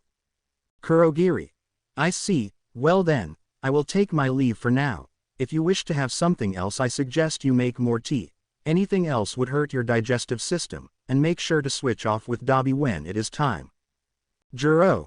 Okay, Mom. She teased him and he leaves. Jiro stares out into the window, watching the water from the caves dripping down, listening in for anyone coming. Jiro. I guess it's my cue then. Then she gets up to go switch off with Dabi. As Jiro awoke from her slumber, she again waits and keeps watch of the behemoth. They again had to change locations, seeing that someone had reported a strange-looking truck in a construction site. So they moved, but it was useless, as the behemoth would only show up as a scrambled image in the security cameras, along with the fact it can turn invisible, courtesy of Izuku Midoriya. Toga came up from behind and covers her eyes. Toga. Guess who? Jiro. People are trying to sleep, Toga. Toga. Wrong. Izu made the walls soundproof so it's okay. Jiro. Right, so you need anything. Toga. Nope, just want to say good luck, and she left. Jiro. Okay. Sweat dropping. The new location, which is an abandoned apartment complex, was pretty creepy. There was no sound, no animals, nothing really, just silence. It did unnerve her being out alone in the dark keeping watch. Jiro. Sigh. Taking another sip of tea Kurogiri brought out to her. He really is like a mother hen in the league. Pretty funny actually, as he cares for everyone's needs. Even as he doesn't have to, but he's trying to keep himself busy since he doesn't have a bar anymore. Jiro was about to fall asleep until rustle. Hearing a bush and twigs breaking, she immediately regained her focus. Her arm opens up, aiming at the area the sound come from. Jiro. Shit, who's there? She said. Soon the bush rustles again and her arm closes suddenly. Jiro. The hell? Trying to get it back open, the figure came out and she sees Izuku. Sorry Jiro. Didn't want you to draw attention, she gasped, seeing Izuku was alive, his arm missing. Jiro. What happened to your arm? Looking at the wiring exposed, checking it out, she brings out her jack and connects it to him. Izuku. Hey, what? Before Jiro sees his condition. Subject severely injured. Projected blood loss. Activated blood pump. It asked her. Jiro. Blood pump. Before Izuku disconnects. Izuku. Just in case. If I lose too much blood it's there to pump more in. But don't worry about the arm. I need to see the cash. Jiro. It's in your lab. Before he hands her the Ashura. Izuku. Here, don't worry. It's unloaded. Soon he goes inside and Jiro follows. Toga. Izu. And she jumps on him. Izuku. Good to see you to Toga, even though I was only gone for a day. Toga. Ah, but I want to worry. Who will give me the cool way to get blood? Izuku. No one else but me, and he walks past her. Jiro. My shift is done, and Toga pouts before going to take watch. Now Jiro keeps following Izuku with the weapon still in her hands. It was surprisingly light. She only ever saw the weapon once, but she never knew about what it could do, compared to a regular weapon. Izuku then gets the cache open, then he gets out a very long case. Jiro. Izuku, what happened? Where's sensei? She asked him, but he stayed silent. Izuku. Watch the news. I'm sure Tamura saw it as well, but if you want to know, he's been captured. I managed to tank the blow from All Might, but he still got paralyzed, but he's alive. I tried to save him, but he told me to leave him. Of course he refuses and I couldn't argue with him, so I did. Jiro. Izuku, I'm sorry. Izuku. It's not your fault. I wasn't strong enough, fuck. Dabi soon came in. Look who finally shows up, seeing his arm gone. Izuku. Hey, Dabi. Saw you on the news. Shigaraki isn't happy. Izuku. Kind of knew it, great. Dabi. You had him worry, you idiot, and her, pointing at Jiro. Izuku. You did. Surprise now. Jiro. Well, you did make all the tech, you have done a lot for the league, so of course besides Tamura you are also important. Dabi. She means you are important to her, and she glares at him. Izuku chuckles. Izuku. Glad to know someone worries for me, thank you, smiling, which caused Jiro to blush again. Jiro. No problem. Soon Izuku opens the case, taking out a metallic arm. Dabi. You becoming the Winter Soldier. Izuku. My other creation. Extra modding. Everything, only difference. I don't have the monowire in this one. Otherwise, it's very nice. Soon he puts it into the socket. Next it sparks for a moment and Izuku brings out a tool and then he drills it, then it sparks, fusing it to the skin, and the wires in an X-ray was seen moving and adjusting itself now. Fully connected. Then he was finished. Now he was moving the arm with ease. Dabi. Fucking walking beacon. Izuku. The metal doesn't reflect the light. Don't want to blind myself. Shigaraki then walks in and stares at him for the moment. Dabi suddenly grabs Jiro. Dabi. Yup, see ya. Jiro tried to get him off but he wouldn't budge. Soon he and her get out of the lab. Jiro. What the hell? Dabi. They need to vent it out right now. Clearly the tension is very high. Jiro looks back at the door now, hearing some yelling and thrashing. Yeah, she'll leave it alone for now. Now Yagi sat down. In the wreckage of Might Tower, he sees everything that has gone under, remembering how everything used to look like. Izuku, his own son. Had done this. Now the new threat is that they have a traitor in their ranks now. And UA has developed the plan to instill a dorm system. Of course the parents weren't very trusting. But knowing that they are capable. And now know who Johnny's true identity is. They trust that they will keep them safe. However, the students who saved Bakugo and the others from the hideout, they were supposed to be punished for going in unplanned and disobeying orders, but Nezu oversees it, saying they did the right thing in saving them. If they weren't there then the bomb would have killed them. So they were off the hook for now. But it doesn't mean Isawa is going to let them off easily. By starting to make them clean the whole building. Every inch of it. Bakugo. Fucking hell. You're the ones who saved me. Why the hell do we have to do this? Cleaning the bathroom in the commons room. Lita. Do not complain, Bakugo, we knew what we're signing up for when we went to go get you. You should be thankful for it. Bakugo. How the hell can I be thankful when I didn't need you extra's help at all? Izumi. Because you would have died in that explosion back at the hideout. Shoka. And what Izuku did to you, he would have killed you if the explosion didn't. Bakugo. Damn Deku. He's always wanted to be a hero. Always, no matter what. No matter how much we tried to make him give it up, he always held on. But now he's acting like a villain. It doesn't suit him. Shoto. I know, Katsumi. And frankly it's our own doing, remember that. Bakugo. Shut up sis, he's need to be given a good pounding. He's confused, he needs to know that he can be a fucking hero now. Izumi. That makes us even more of a pile of douchebags. First we beat him up for 12 years and now we're saying he can be a hero. God. Isawa. No more chatting. Pick it up, and soon Mina comes in. Izumi. Ashido. Mina. Hey, soon she is hugged by her. Izumi. I'm so glad you're okay. Mina. Yup, me too. Shoka. Oh thank God. Shoto went up to her. I'm sorry about what I did. Mina. You were trying to help, it's no biggie. Isawa. Oh yes. Ashido welcome back, shivering now. Mina. Hi. Isawa. I see you got shot by the same bullet Johnny shot Midnight with. Mina. I heard, she's going to retire isn't she? Isawa. Not as a teacher, she'll still be teaching here, but I'm surprised the bullet didn't do any more damage than that. Mina. I know, it's like it was meant to do that. Izumi. Or something else. Isawa hands her a broom. And since you also were in the raid, you sweep the commons room. Mina. Hey that's not fair. Isawa. Not my problem, and he leaves. Both Shigaraki and Izuku stare at each other. Izuku had new shades and Shigaraki looked pissed. Izuku. So, what is it now? Shigaraki. You had to take the fucking blow didn't you? You had to try and be a hero. For what? To fucking show the world that you're Johnny. Izuku. He was going to die from that attack. If I stood there and did nothing then he. Shigaraki. He knew of the risk fighting him. All you did was to hinder his plans. And your dumbass firing at the pro heroes. What if they can track the bullet? What if you actually scanned the rich bitch for the tracker? Otherwise none of this wouldn't happen none. Izuku.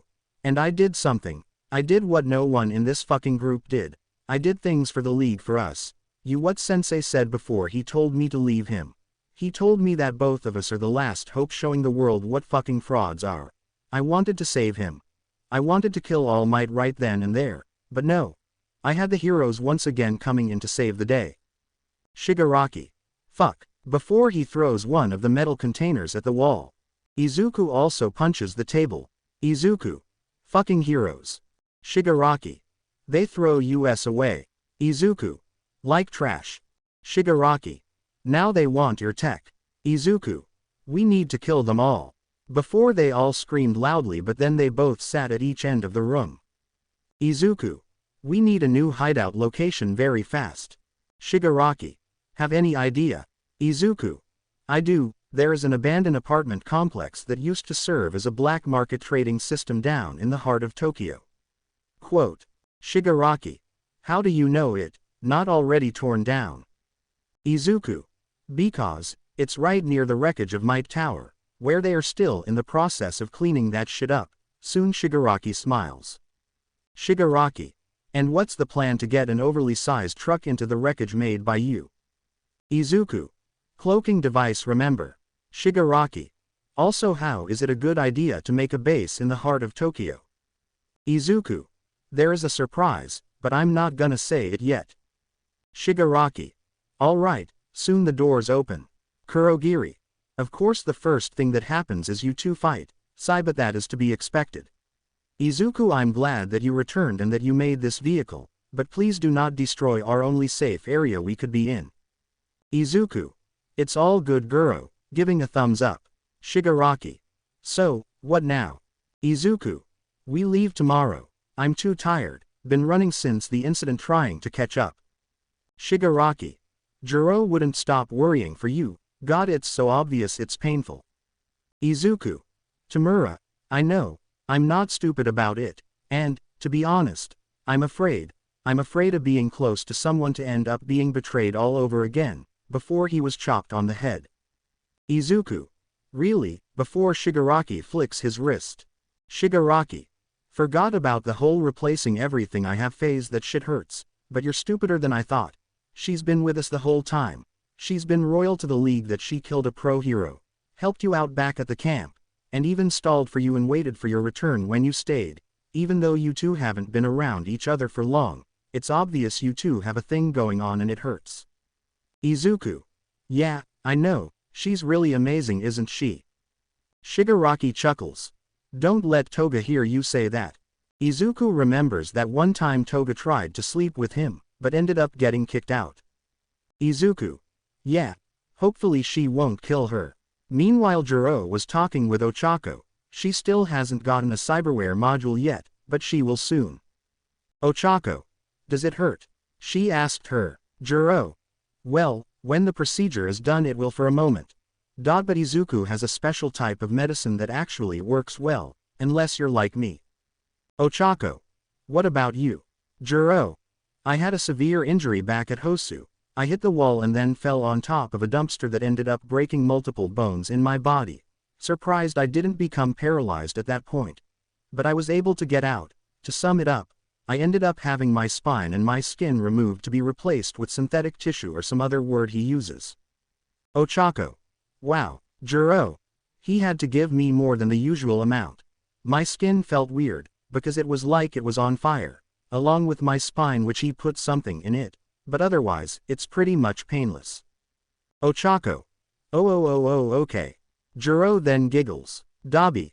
Don't let it get to you. Rookies only get the optimizer, that's it, so it should be okay for you. Ochako. Jiro, don't be teasing me. Jiro. But I'm not joking either, but hey, that's for the future, alright. And she nods, but then the door opens. Izuku. Ochako, come on in, you're getting your cyberware, and she faints. Jiro. What timing, even Dabi was impressed. The next day. A has finally established its first dorm system. Izumi and the others are actually pretty excited about it, especially since they had the choice to choose their own rooms. Obviously they had to separate them from each other, but it doesn't mean they are still hanging out with each other. Soon the rest of Class 1A had moved in as well, and to start of the day, is to have a room competition. Mina. Alright, let's go see who has the best room. Fist bumping the air. Shiro. I'm actually pretty excited. Kirishima. Same here bro. Soon they all toured around each other's room. To their surprise they saw that Katsumi had a small picture of her and Izuku when they were kids. Momo. That him. Looking at the photo. Katsumi. Yeah, I would prefer if you don't touch it. Mina. He looked so cute. Shiro. It's scary to see how innocent looking he used to look. Katsuki. Why the hell do you have this photo sis? Katsumi. I'm sorry, is it also part of the competition to give a fucking speech about everything? Tokiyami. Suyu. I wonder what type of hero he would have been. Kiro. Sato. Katsumi here is not angry for once. Kaminari. Soon they look into Izumi's room. She had an All Might figure that looked really old on her sheath, in a glass case and an urn. Mina. Hey, what's that? Asking her. Izumi. I don't want to talk about it. Lida. Izumi, it is unwise to keep any type of substance in your room. Izumi. It's not drugs. Turning red now. Izumi. It's the figure used to belong to my brother and the urn. It's his ashes, which made them stop. Mina. His ashes. Momo. You mean, he was dead? Izumi. No, when he went missing, he left his room in ruins, breaking everything and even managed to punch a hole in the wall. But the ashes. Then Bakugo stepped in. Bakugo. We don't know what happened, but there was pieces of his skin and muscle on the floor. We thought a villain came in and killed him, but it's not case. Momo. Oh, I'm sorry, pretty disturbing. Shoka. Even though she should have left it at home, she wanted it to be a reminder of her trying to save him. Lida. Did that goal change? Izumi. Never, I want to save him, at least stop him from doing any more harm. Kaminari looks down. And whose fault is that? Kirishima. Man, they are all kinds of fucked in the head. Mina. And he still shot me, but I see it in some weird way. Soon they toured the rest of the dorms until they finally made it to Shoka's. They opened it to see a lot of ice-related items. It was also cold in it as well. Mina. How is feeling like a freezer in here? Momo. Didn't think it cold get any colder than this. Shoka. My quirk causes my body heat to be very low, so whenever I'm outside I get very hot easily, so it keeps me cool, but even then I can sleep in much colder environments. Shoto. She's the reason why she has AC in her room alone. Kirishima. Geez, I'm freezing, stepping out now. Mina also looks at a particular shirt, an All Might shirt. Mina. Are you also a fan of All Might? Shoka. Shoka. Oh yeah, but the shirt isn't mine. Momo. Let me guess. Izuku. And she nods. Shiro. Man, he used to be a big part of your life, huh? And they nodded. Sato. Man, he would have been a cool person to be friends with. Izuku. I'm going to take your eye out of its socket. Soon I need to install the cyberware that will connect directly to your brain and then proceed to connect the optimizer to it. Oh, you also need to be awake for this, so don't worry, it's going to be painless. Ochako. Okay. Sweating very hard now. Izuku. Now Biggie, I've never messed up, only on myself, so you're good. Ochako. That's not reassuring. Izuku. Please, if you're going to be a part of the league you need to look the part, so here we go. Tokiyami. It would be interesting. Mina. Alright, I guess we are going to vote on who wins. Momo. I hope it will be fair. Lita. Nonsense, it will be by vote, so whoever gets the most votes wins the competition. Soon he hands out index cards he just pulled out from his pocket, handing it to everyone. Kirishima. Do have those on you all the time? Asking him. Lita. It is unwise to be unprepared for these type of things. Shoto. Momo. I'll admit even I wouldn't do that. Mina. That's because you can make it on the spot. But they also realized that there are a couple of rooms empty, about 3 of them. Kirishima. I guess these were for those guys, remembering Ochako, Toru, and Mineta. Kaminari. Yeah, and we would have left those rooms empty as well. Momo. Scary to think about it. I guess we are lucky you guys came for us. Mina. Let's get past this mood. So who won Tenya? He brought up the polls. Lita. So it would seems the winner here is Ueshido. Mina. Yeah, Suyu. Very nice. Kirishima. Your room was like the coolest. Kaminari. I liked the xenomorph plushie. Momo. I liked its atmospheric nature of it. Mina. Izumi couldn't help but giggle at the display. She knew either of them would get the vote, especially hers. Isawa. Since you are all here, I have an announcement. Since you never had the chance to finish your course training for your provisional license, you will have another chance to get them, when you also go against the rival school, but also, soon they see Midnight enter. Mina. Midnight, and some of the others screamed in joy seeing their teacher. Midnight. What, you think losing a leg will cause me to leave you hanging? Yeah, right, but she was soon enveloped in a group hug. Mina. We were so worried for you. Kirishima was also crying. We lost too many people, we couldn't bear to lose you too. Momo. You are important to us as well. Midnight. Kids, I'm glad to have students like you. Isawa. Anyway, you all need to learn how to develop a special move. Each and every one of you will need to train for it. So we'll be heading back to USJ for more training tomorrow, so enjoy it. Before he leaves the room, he gives Lita Midnight's crutches. Inko stood where the hideout was destroyed. She looks at the damage caused by the attack between Yagi and her nemesis, but it doesn't end there. She saw her son on television, tanking his United States of Smash move. His cyberware was becoming stronger each day, and it terrifies her. Inko. Izuku. She saw all of the damage. She saw what the hideout used to look like. She saw the bar, the rooms, everything, and the area the bomb exploded in. The lab. It left in ashes. She knew he had a plan like this, to make sure no one can get a grip on his tech, and she was actually thankful for it. No one should have this power, not even him. Yagi. You still here? She turns around to see her husband, to see his arm broken from the attack. Inko. I can't believe he. Yagi. I know, it's hard to accept it now. When I saw him talking to AFO, he looks up to him, like he's his own family. Inko. Oh, Toshi, crying again. Inko.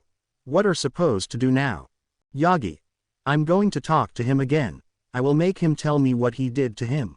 I will make him pay for taking our son away from us. I promise you, Inko. Izumi and I will bring him home. Inko. Okay, okay. Yagi then sees something glimmering. Something that isn't destroyed. He walks up to it, and he picks it up. It was a USB drive. Inko. What is it? Yagi. Hopefully some answers. I will ask him on my way there now. Inko. Okay, I will head home now. Yagi. I'll see you tonight then. He will find answers, no matter how horrible it is. Izuku. Alright, I'm going to put it in right now, so don't worry if you see your own body. It means it works. Ochako was waiting for any type of pain, but Jiro was right. It was painless, for now. Ochako. So how did you manage to do this to yourself? Izuku. It's a secret.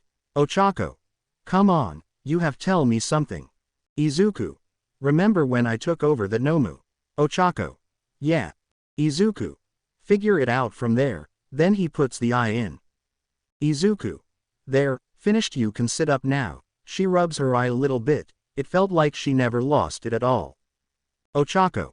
Wow. This is cool. Izuku. Yup, now we need to make sure the scanner works, so scan me. Ochako. How do I do that? Izuku. You know how pushing an elevator door is, right? Ochako. Yeah, Izuku. Think about that. Soon she did, and the scanner works now. Name. Izuku Midoriya. Age. 17. Quirk. Quirkless. Status. Stable. Affiliation. Love. Threat level. Very high. Ochako. So this threat level, Izuku, tells you the potential threat of someone. It bases it off from past experience and encounters the person had and is stored in the file. So it should also compare your skill level to that person, so it should be easier to see how strong someone is. Ochako. Neat. Izuku. Alright, here, handing her a hypojet. Izuku. Take a puff every hour for your neural system needs time to adjust to its new installation, so you're going to experience some nausea, headaches, and so on, but if anything changes let me know. Alright, we good? Ochako. Yeah, Izuku. Alright, go on ahead, I'm going to be doing some testing. Ochako. You got it, Mr. Silverhand. Izuku. Nicknames already, and she leaves. Izuku. Hey, Johnny. Silverhand. Johnny Silverhand. How funny. Jiro was shaking in her sleep. She woke up from another nightmare. She still had another 30 minutes before she switches off. Jiro. Sigh. Soon she sees Izuku taking watch. He was sitting at the entrance watching the small garage gate. She got up to sit next to him. Izuku. Couldn't sleep. Jiro. Nightmares, worried he might make fun of her for it, seeing he's the one who took thousands of lives. Izuku. I don't blame you, it's hard to sleep in a time like this. He then looks over to see Dabi and Toga passed out next to each other. Kurogiri was obviously cleaning their mess. Jiro. Hey, well, they are having a nice nap. Izuku. Yeah, although Dabi was the one who should get the most rest. Jiro. Do you know his real name? Izuku. Don't tell him this, but his name is Chuya. Chuya Todoroki, and her eyes widened. Jiro. He's related to the Todorokis. Izuku. Yep, he's the oldest child, and the one who went missing a long time ago. Sadly enough, he was the one who took care of me when I was little. Jiro. Small world. Izuku. Yeah, I'm actually happy he's alive. I missed him a lot. He was like one of the few people who actually cared about my well-being. Even now he still pesters me about things. Jiro. Must be nice. Izuku. And you, have anyone special like that? Jiro. Only my parents. I only wanted to become a hero, because I was inspired by someone in my past. He was vulnerable to the world. He never let anything take him down, but even I had to give it up at some point. Izuku. That's respectable, and I get it. You reached your limit, and you saw how it really is there. Jiro. Yeah, although I wonder what you would have been like, if you ever attended UE with your current cyberware, kicking everyone's asses, taking down the heroes, and villains alike. It would be a pretty cool story to read or watch. Izuku. Yeah. It would have. They sat together taking watch. Izuku, looking out, still didn't realize the sudden weight on his shoulder. to see Jiro passed out from exhaustion. Izuku. Good night Jiro, before, he wraps his arm around her. You know, maybe Shigaraki's right, maybe there is some chance that he could possibly let her in, she could possibly understand what he's trying to achieve. What he and Shigaraki are fighting for, what the League is fighting for. Maybe they can change their names. They aren't villains, they are rebels, they are the ones who is opposed to this idea that we are helpless, vulnerable to the likes of those with strong quirks. Yeah, maybe they can rebuild it all. To where the word hero has regained its purpose, to flush out the corruption in the hero's world, but now they need found another place to set up their base in, they will continue on with their conquest to take it down. Izuku then developed another idea. Izuku. The immune system can be fragile against poisons, and other type of exposures to chemicals. Maybe if you would remove those aspects and replace them with nanites that would not only protect the body from harm, but to be immune to certain poisons and disease, yeah that's a good idea, for now. The young heroes in training arrived at the Gym Omega, the place where they are in their hero costumes to prepare for their provisional license exams. They also see the pro heroes Mentos. Isawa. Here we are, you all are now here to take an exam. Each and every one of you must come up with at least 2 special moves that you can use out in the field. Now I know some of you are wondering why is having a special move significant. Well, it doesn't have to be about being offensive. It could be defensive or supportive as well. Take Lita's Recipro Blast for example. To move at a high speed, clearing space quickly can classify itself as a special move. However, you also have the option to even name special moves for villains, if it's seen repeatedly. This way it could also warn other pros of that related move and how to avoid and prevent it. And they understood. Smentos. So we have other teachers here. Midnight, Ectoplasm, and Eraserhead will be here to help you all with your special moves. So you will all break into groups. And soon they did. And obviously Izumi, Shoto, Shoka, Katsumi, and Katsuki are in the same group as always along with Mina, while the others went to a different area in the gym. Izumi. Okay then, Shoto. Right, Isawa. If you have the chance, I would suggest going to the support department to help upgrade your hero costumes to better suit you in combat. Remember, each day Johnny and his villains grow stronger each day. He was able to tank a full-powered attack from All Might himself. You need to be prepared for the day we'll confront him again. They shivered from that thought. Seeing the TV, they saw how when Johnny jumps in front of the finishing blow, he stood there with no arm, but it was enough to tank all of that power, stabbing him in the abdomen, and worst is that he escaped again. And crippled Midnight. And shot Mina. He's an unstoppable force and he won't stop. Izumi. Okay then, let's get to it. And the others also agreed as they went to go train. Note: this is optional to play when they find the new hideout. Izuku. Alright, is everything ready? Asking everyone. Dabi. We're set to go. Izuku. Alright then. Everyone knows the drill. Keep a watch out in your designated post. Remember, this is the Behemoth. A very large vehicle with a cloaking device, but remember, if anything goes wrong be sure to say it in comms. Alright, and everyone nods again. Shigaraki. Let's move out then. Soon Dabi gets into the driver's seat while Izuku sits in the third seat behind the passenger and drivers, and Shigaraki is in the passenger seat while everyone else is in the tanker keeping watch. Soon they started to drive off now. Izuku. Alright, we are set to go. Dabi drives it out of the garage. Shigaraki flips some switches, turning the cloak on. Now, and he flips the switch. Soon the truck turns invisible. Only thing that could give it away is the tire tracks it leaves behind. They drive away from the abandoned complex, and make their way onto the secluded road, which will keep them hidden for a while. Dabi. Everything seems clear. Izuku. Good, remember, if any vehicle approaches make sure to drive onto the side of the road. Shigaraki. So far nothing on the radar. Next car won't be coming for 10 miles. Izuku. Great, it should be a smooth drive then, and they went on for a while. The night sky lit up by the moonlight. It would be beautiful if they weren't being hunted down by the heroes. Shigaraki. Of course there's a full moon, can't be a silent place without one. Checking the radar again. Dabi. Good one on finding this road. Izuku. Thank Jiro. Her parents used to be on tour and they took this road once, so she suggests this one. Shigaraki.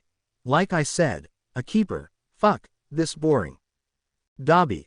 Be glad you're not the one driving. Izuku. Calm down ladies, we barely left the building not too long ago. Soon he goes on comms. Izuku. How's everything in the back? Jiro. We're doing good. Twice. It's fun, it's boring. Toga. Just nothing but darkness. Ochako. Nothing here. Kurogiri. Give me the signal if plan B is needed. Izuku. Got it, we're preem. Dabi. Nice. Shigaraki. So what's this surprise you have for me, Izuku? Izuku. You, LLC it soon. They kept traveling. Once in a while a car would approach them. Of course they get off to the side of the road thanks to the radar so they remain undetected, continuing on with the plan. They managed to reach Tokyo. Dabi. Alright, so we're here. How are we going to fit this thing and get it through? Izuku. That's where the surprise comes in. Let me drive, and they switch off. Soon Izuku takes a detour away from the city, and then drives towards a small rural area. Shigaraki. Where are we going? Soon Izuku presses a button. Then suddenly a small opening in one of the abandoned buildings opened and a large tunnel is seen, big enough to fit the behemoth in. Izuku. Like I said, the complex used to serve as a basis for all illegal trading and when the old train system used to run, so this is the perfect spot to get through Tokyo without having to go through the city itself. Dabi. You have way too much time on your hands, and Izuku drives in still cloaked, and they enter it. The tunnel only being lit by the lights coming from the vehicle. They slowly drive and make it across some pathways that divide. No matter what, Izuku always has a solution for it. Dabi. Well, look at that. They came across the abandoned apartment building. It was directly connected to the substation tunnel. Soon there was a large opening for them to enter, and Izuku parks it. Izuku. Hold on, and he turns on the ping functionality and soon the whole truck connects to the nearby electronics and soon everything nearby was revealed. Izuku. No one, we're home free. And he picks up the mic. Izuku. Ladies and gentlemen, we have reached our destination. Welcome to the Kashik apartment complex. We hope you enjoyed your travels with us and thank you for riding on the behemoth busing station. Dabi. Really, Shigaraki. Let him have his moment, and he puts the mic down. Izuku. Let's look for a place to set up then. The trio got out of the bus and soon they found the entrance to the building. Izuku like a gentleman yanks the door of its hinges and they enter. The place filled with dust and debris from the attack. They are 2 blocks away from the wreckage of Might Tower. Dabi. Place is cold, man. Nothing. They all left it as it is. Shigaraki. Pretty insane. You sure no one is going to come back here? Izuku. When they hear that Might Tower is left, I shambles. The debris that is sitting on top of this building could possibly collapse here. Would you want to risk that for a couple of mementos? Shigaraki. Sadly no. Dabi. Not for us. Izuku. This place was actually filled with nothing but quirkless. They thought that living right next to the tower would keep them safe. But in truth it led to their demise. Of course they got out safely, but again, segregation is in effect, like other countries that don't have that quirkless segregation. Dabi. Of course they do. Shigaraki. It seems to get worse. Going deeper into the building soon they found an area that was on the 10th floor overlooking all of the city. Sure, it wasn't Endeavor Tower, but it will serve as a lookout. Seeing everything in their sights, they made camp there. Shigaraki. Guess we found out living quarters then. Izuku. For now, but I suggest we only use this to only keep watch off our surroundings. Dabi. The basement rooms can serve as our quarters. Izuku. Right on, so let's get unpacking then. Soon they head back down to the behemoth.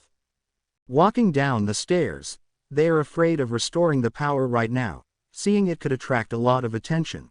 That is until Izuku decided to power certain areas by reconnecting wires to have it power off other buildings. Soon they got the living quarters built. Jiro and the others are unpacking a lot of things, and for the lab, Izuku kept it only in the behemoth for now, since this location isn't a permanent one.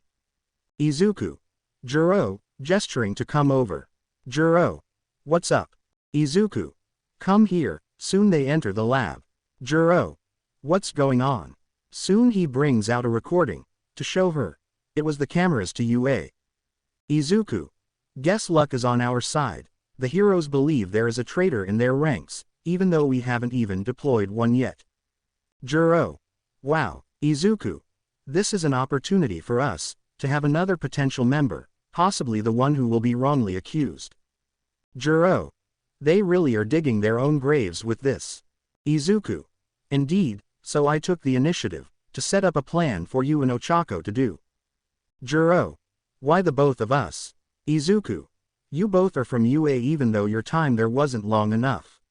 Ochako was there to know the layout now, so in other words, I need you to plant a decoy, to frame someone who could possibly be a member, but it's not time for it now, I still need to think it over still. But when it comes I will let you know. Jiro. Alright then. Izuku. Please let Ochako know as well and have come here as well, she needs another cyberware installed. Jiro. Alright then. Oh wait. Is there another one for me as well? Asking? Izuku. Not at the moment. But I have something in store for you. So don't worry about it, and he smiles. Jiro. Alright then. And she leaves. The special moves training was a lot more difficult than Izumi realizes. She doesn't even have an idea of how to make one up on the spot. Sure, she has 2 quirks and all, but it makes it difficult to combine them into one powerful move. So by using OFA with her quirk she has created Izumi. Gravity bind, and soon all objects surrounding her was lifted and pushed away from her. Katsumi also had a more destructive version of her brother's howitzer which pretty much acted like a repulse blast. Isawa. Impressive, seeing how hard Izumi is working. Bakugo also managed to melt a rock which is impressive itself. Shoka. Blizzard. Soon she had made a small heavy storm around herself. Yes, it's a Skyrim reference. And although it was powerful, she used a lot of energy for it. So she could only use it once from time to time. Isawa. Writing down again Izumi. HRAH, trying to train a little to define her next special move. Soon they were done with their training, that is until he receives a call from Yagi. Isawa. What is it, Yagi? I found something, but I want you here in case there is anything I missed. Isawa. Alright then, soon he calls another number. PM. Yellow, Isawa. Get down here. Yagi found something and I need you to cover for me. PM. Woo, screaming into the phone he closes it, soon he leaves. Izumi. Where's Mr. Isawa going? Shoka, don't know. Isawa. Have important business present, Mike will cover for me. I will know if you had any progress, so don't slack off, leaving the building now. He heads for the offices. Soon he sees Yagi there in the room waiting, along with Inko and Nezu. Isawa. So what is it? He then took out a USB drive from his pocket and puts it on the table. Yagi. I found this in the Camino Ward wreckage, there might be something important on it. Isawa. A little damaged. But it could hold something important on it. Nezu. Indeed. So let me get this here, taking the drive. Soon he pulls out a computer and projector screen. He then inserts it and then checks the files. Nezu. A lot of the data here is corrupted or deleted from some unknown source. However, there is one file that is completely fine. Isawa. Open it then, Inko. Hope this will shed some light. Nezu. Okay then. Here we go. Play. Soon it plays. Received call from unknown name. Time. Data corrupted. Play. Hisashi. Hey Dad. It's me again. I know it's been a while since I last had called you. But I didn't want you to worry about me. You never returned my calls or messages, so I decided to be old school and send you a recording. Hee. Anyway. Inko is doing fine. Inko in the background waves at the camera. Hisashi. Yeah. You know she's due in a couple of weeks. We still don't know what to name him or her. But I wanted to ask you if you could come to see your future grandchild when they come to this world. Anyways, I'm going to go on a trip to America soon. Business as usual. Apparently they found something going on in the Heroes Corporation down in one of their facilities, but I'm sure it's nothing. Anyways. I hope you can come visit someday. I know you and your life support is crazy. Sigh. I miss you, Dad. I know since Mom passed away you really haven't been yourself. But, please do this for my kid, alright? Welp. Don't want to be all doom and gloom. I'll call you again when I get back from my trip, alright? Love you, Dad. See ya. Message end. Replay. The room stays frozen from what they just witnessed. Yagi. Hisashi. Inko. I remember this. He said his father was crippled from an accident that happened to him a long time ago. Nezu. Oh my. Aizawa. Oh shit. Yagi. No, this can't be right. It just can't. Slamming the table now. Aizawa. Have you ever met his father? Inko. No. He only once, and that was at our wedding.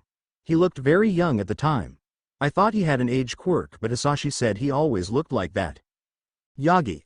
I'm going to ask him myself, walking away now. Inko. I'm going to. Yagi. No. Inko, if what the video says is true, then. Inko. Then I have every right to know. You can't leave me out of this, Toshi. Nezu. I guess all four of us will go. Aizawa. Psi, I'll drive. If what the video implies. Then it really is a fucked up world. Soon Aizawa drove from UA all the way to Tartarus, the prison that would put any maximum security prison out of its place. They arrived at the outer gates, before meeting up with the gate guards. What's your business here? Asking them questions until Yagi popped up. Yagi. Tell the warden that All Might is here, along with Nezu and Eraserhead. And who's the gal here, talking about Inko? Inko. Psi. Soon she reaches into her wallet and gives him an ID. He looks at it for the moment and scans it in. To his surprise, he was shocked. He looks back at her and then looks at it again. Here you go. It's an honor, ma'am, he said, and he gave the signal to open the out gate. Nezu. Is there something we should know? Inko. You know later? Yagi. Just drive. Aizawa drives in.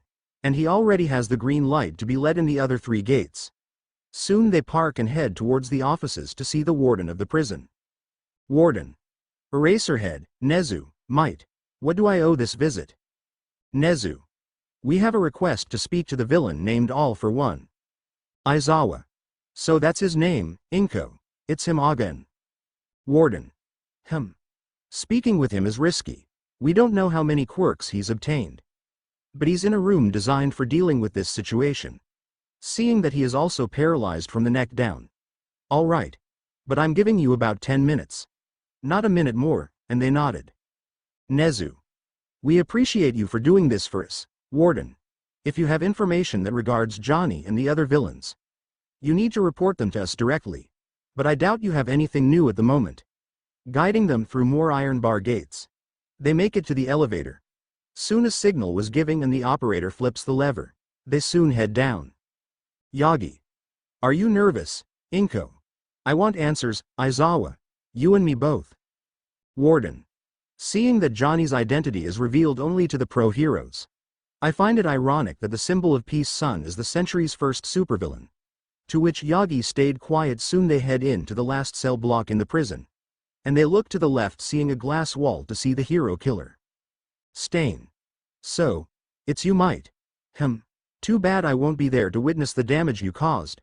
Before he spits at the glass, they continue to walk, and soon another door that is heavily armored is positioned. Soon the warden goes up to an eye scanner and gives them access. The doors slowly twisting and showing all of the inner machinations. Soon it shows them a singular metal door with the standard knob. Warden. You may go in. Gesturing them, Yagi went up to it. Before he turns it and all 4 of them go in. The brightly lit room, a single metal table in the middle, and they see him. Still in his suit that he had on in the battle. The mask was removed and there was multiple wires that connected to a life support system. AFO. Might. And I can see Eraserhead, and that rat is with you as well, chuckling. Yagi. You have a lot of explaining to do, AFO? Oh? Inko. What is this? Setting the USB in front of him, then he frowns. AFO. That voice. Is that you, Omega? To which Aizawa was surprised. Even Nezu wasn't expecting that. Inko. No. Not anymore. AFO. Or am I talking to, Inko? Inko. So you know what's on the chip? AFO. Of course I do. Why is that so concerning? Yagi. Because then you know what you did to Izuku's father. Slamming the table. Nezu. You must be foolish to not answer our question regarding Izuku Midoriya. AFO. Please. As if you would know what it being a fool is, but you are regardless. An animal. A pest that happened to be born with a quirk that gives you that knowledge. I wasn't born with that knowledge, I lived it. Isawa. My god, stop changing the subject. What affiliation do you have with this data? The video containing a final message that came from Hisashi Midoriya. Because if you have no knowledge, then I will file it as unneeded and have it deleted immediately.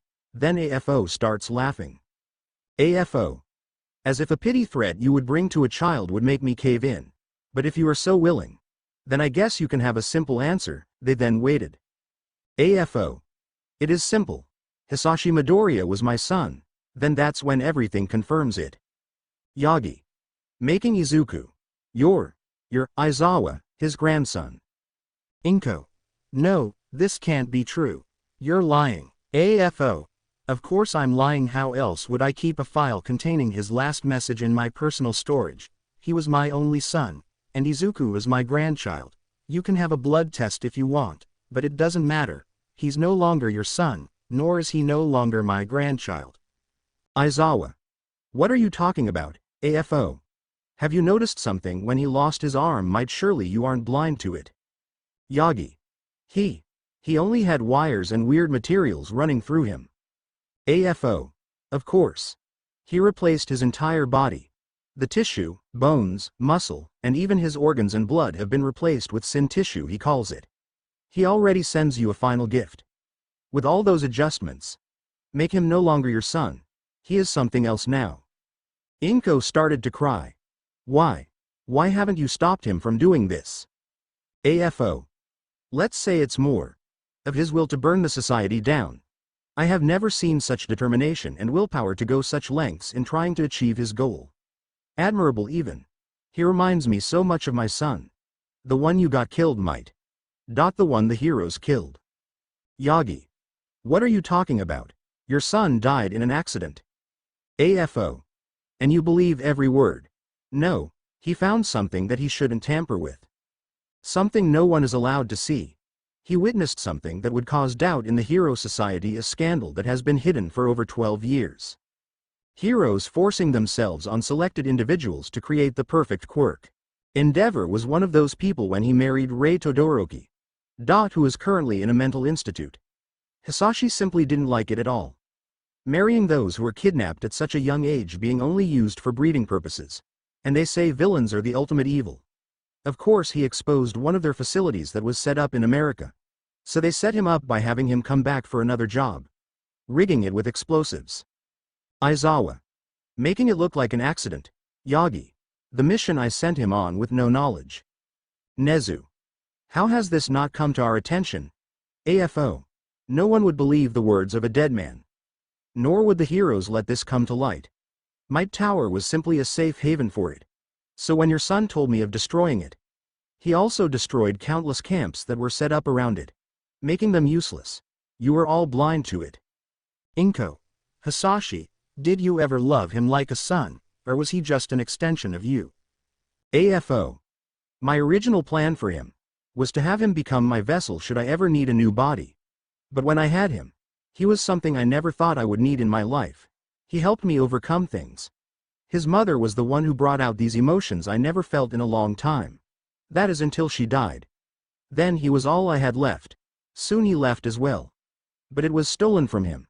And that's when I knew I had, if I can't take this society down, then his son, his prodigy will.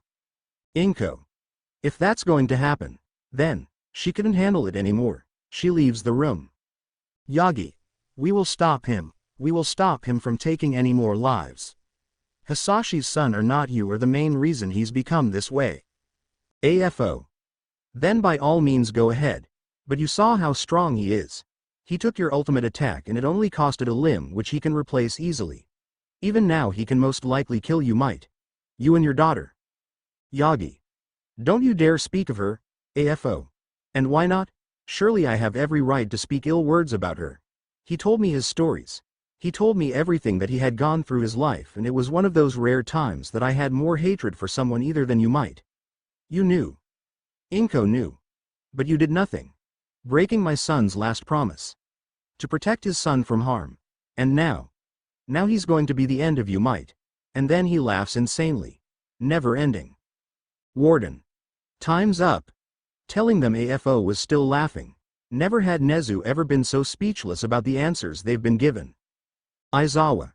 So, this is the main reason he took it down. Yagi.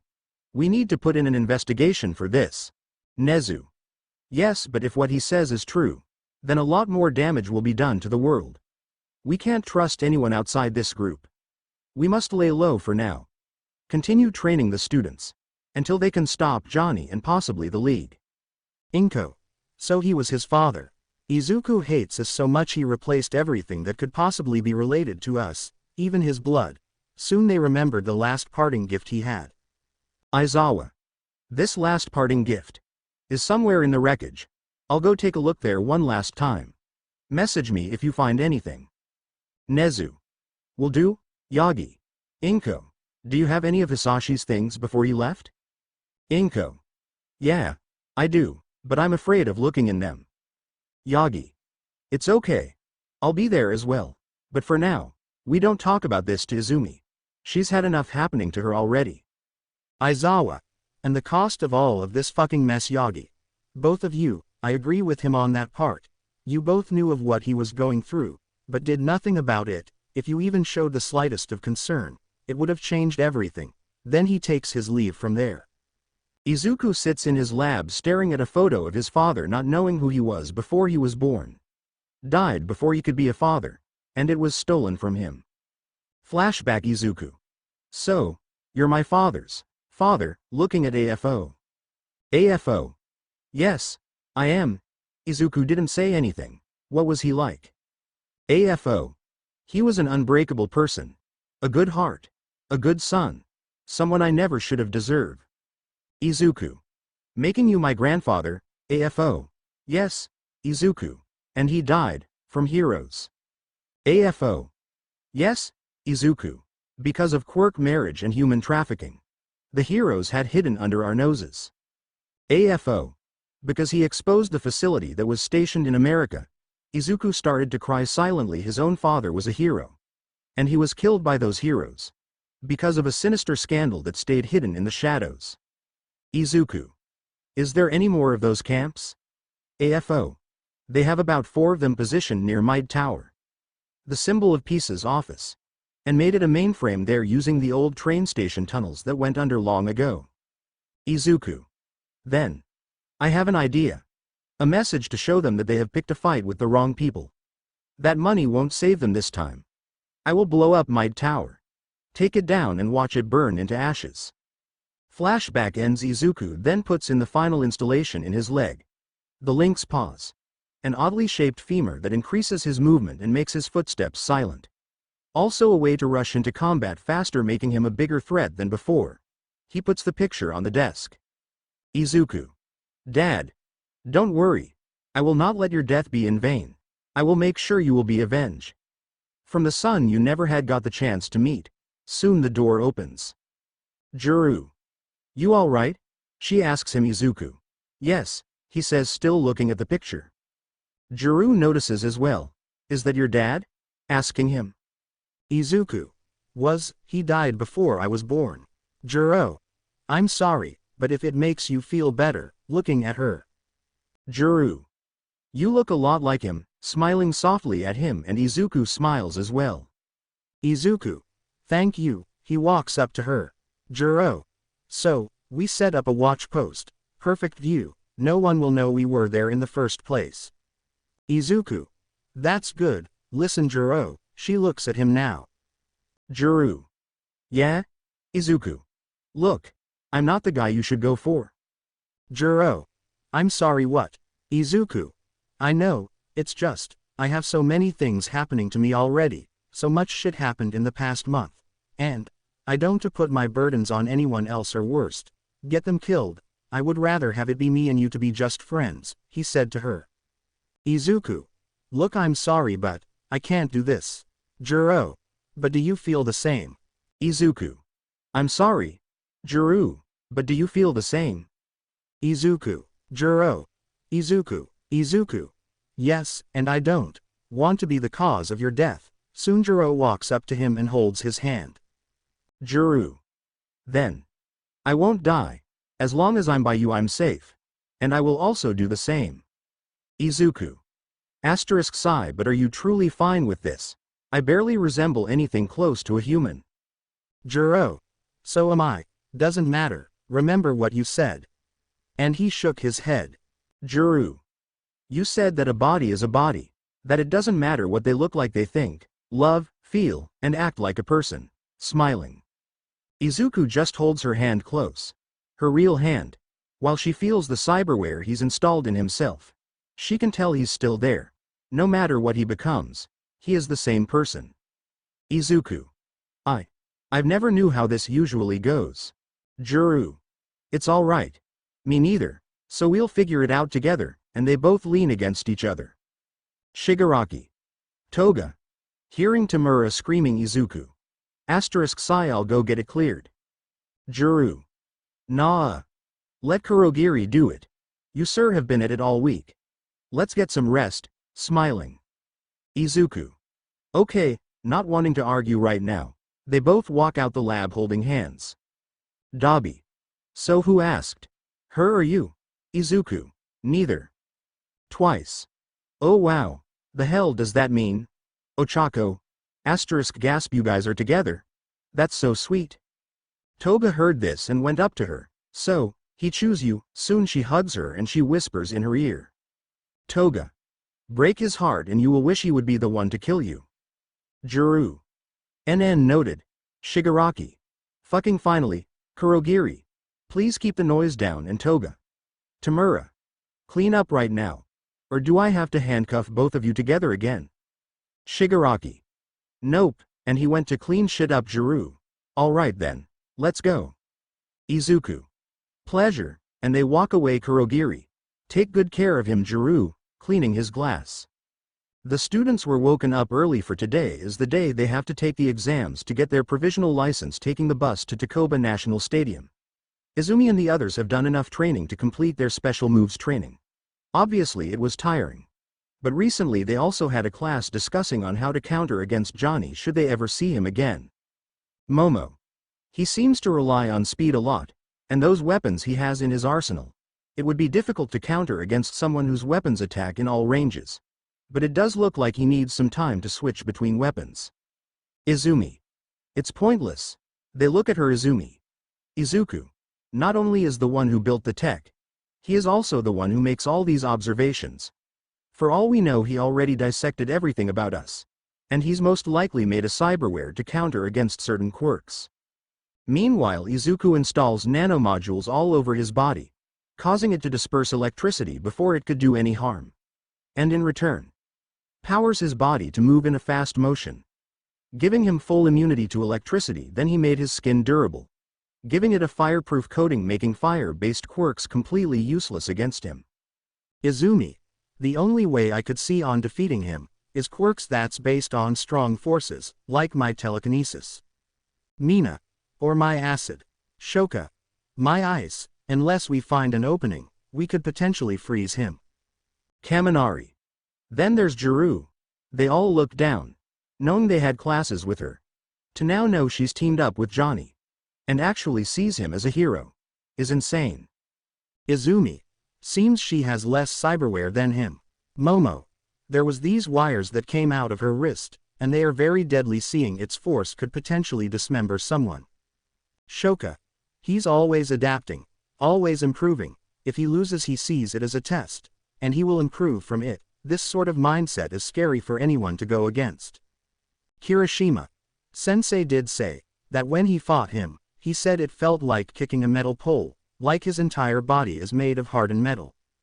Isawa walks in, which is why you all need to become stronger. Each day he grows stronger, and remember that weapon he had, and they nodded. Isawa. It's not a registered weapon or any type of known model, he made it himself. Kirishima. This is really shitty. Lita. Language please. But I agree. Then Momo thought of something. Momo. Remember those mantis blades? They had exposed joints. Maybe with the right precision we could potentially break them. and then it would leave the insides exposed, giving us an advantage to strike. Mina. There we go, Ciro. Yeah, or I could use my tape to keep it open. Shoto. Good. So it seems we have some basis for it. Later that day Isawa, as proud as he was for his students to try and counter against Izuku's cyberware, had another problem. Driving back to the wreckage of Kamino Ward, seeing what his final parting gift is. Although he thinks it was a bomb, the classic trap. Isawa was also with Emi Fukukage or Ms. Joke the pro hero. Isawa. If people saw us they would think the wrong thing. Emi. You don't mind though, do you? Teasing him. Isawa. Don't push it. Emi. I'm glad you trust me with this Shota. Isawa. It was either you or Hizashi. Either way it gives the same results. Only difference is you keep your mouth shut. Hizashi doesn't. Emi. MMHMM, and is that all? Isawa. Yes, soon they arrived at the ruins. In the process of cleaning the debris. There's some clearance now. They both get out of the car where they see Naomasa. Naomasa. Shota. Joke. Isawa. Obviously you know why we're here. Naomasa then opens the gate. Go ahead. I need to give my report. So I wish you luck, and he leaves. Soon they slide down the debris avoiding it. Soon they reach the hideout ruins. Isawa. All right, so that Villian said there is supposed to be a case here. Maybe check in the old quarters. Emi. All right then. Soon they check it out. Seeing some furniture, and what seems to be Jiro room. Isawa stares at it for a while. Jiro. The student he expelled. The student who killed a pro hero and many others. Emi. What's up? Looking into the room she knew what it was. His ex-student's room. Isawa. I shouldn't have made that rule go through, talking about the quirkless ban. Emi. You didn't know Shota. I'm sure even then, your student would have joined regardless. Isawa. I guess. They kept looking around. Soon they see the room that belonged to Izuku. Emi.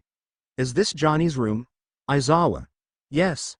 They looked around, and despite being a supervillain, had a very plain room. Being he guesses he only used this room to sleep in, and spent most of his time in the lab. He looks under the bed. Isawa. Found it? Emi. You found it? And Isawa drags out a metal case. It was surprisingly cold. Isawa. Yeah. Let's see, looking around the case checking in case it's rigged with something. Seeing it's not, he sets it on the bed. Isawa. All right. Let's see this parting gift, and he opens it. Soon some fog came out showing this case is extremely cold, preserving something. It clears and Isawa and Emi look away. Emi. Oh my god, looking away Isawa. Fuck. Shit. He couldn't stand looking at it. He closes the case and locks it again. Emi. The hell? Isawa. Well. We found his parting gift. Damn it. Now they both leave. Putting the case in the trunk. Disturbed by what they found. The torment was deeper than they thought. Now. They need to report this to Might now. Emi. What are we even going to tell him? Isawa. The case alone explains it all. There is no need for words. Damn it Emi. He was truly failed by the system. Heroes failed him. His parents failed him. And his sibling and friends made the fucking situation worse. Fuck.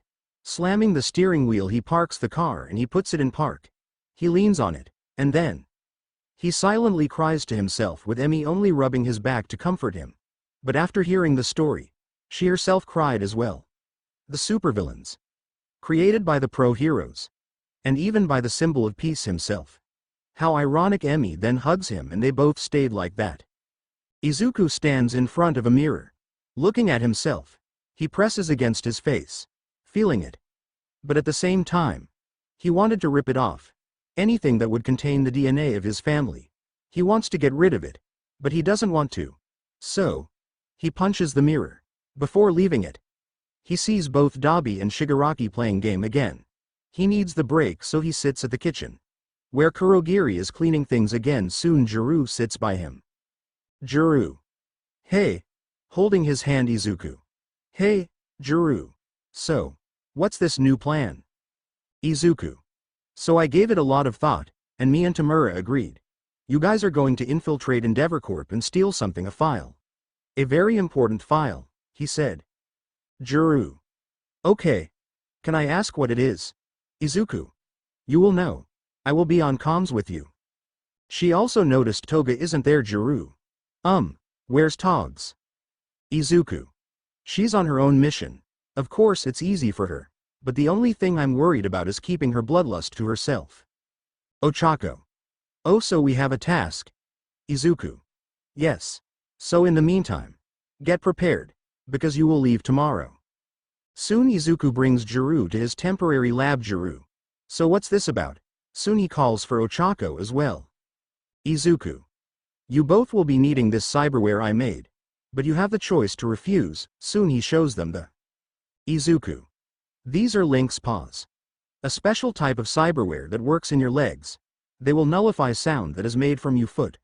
Also you will be able to move faster as well, but there's a price for it. Ochako.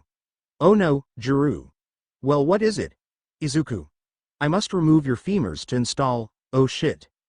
Jiro. Well, I'm already modified so I'm good, but for Uraraka I don't know. Ochako. Could I give it some thought? Izuku.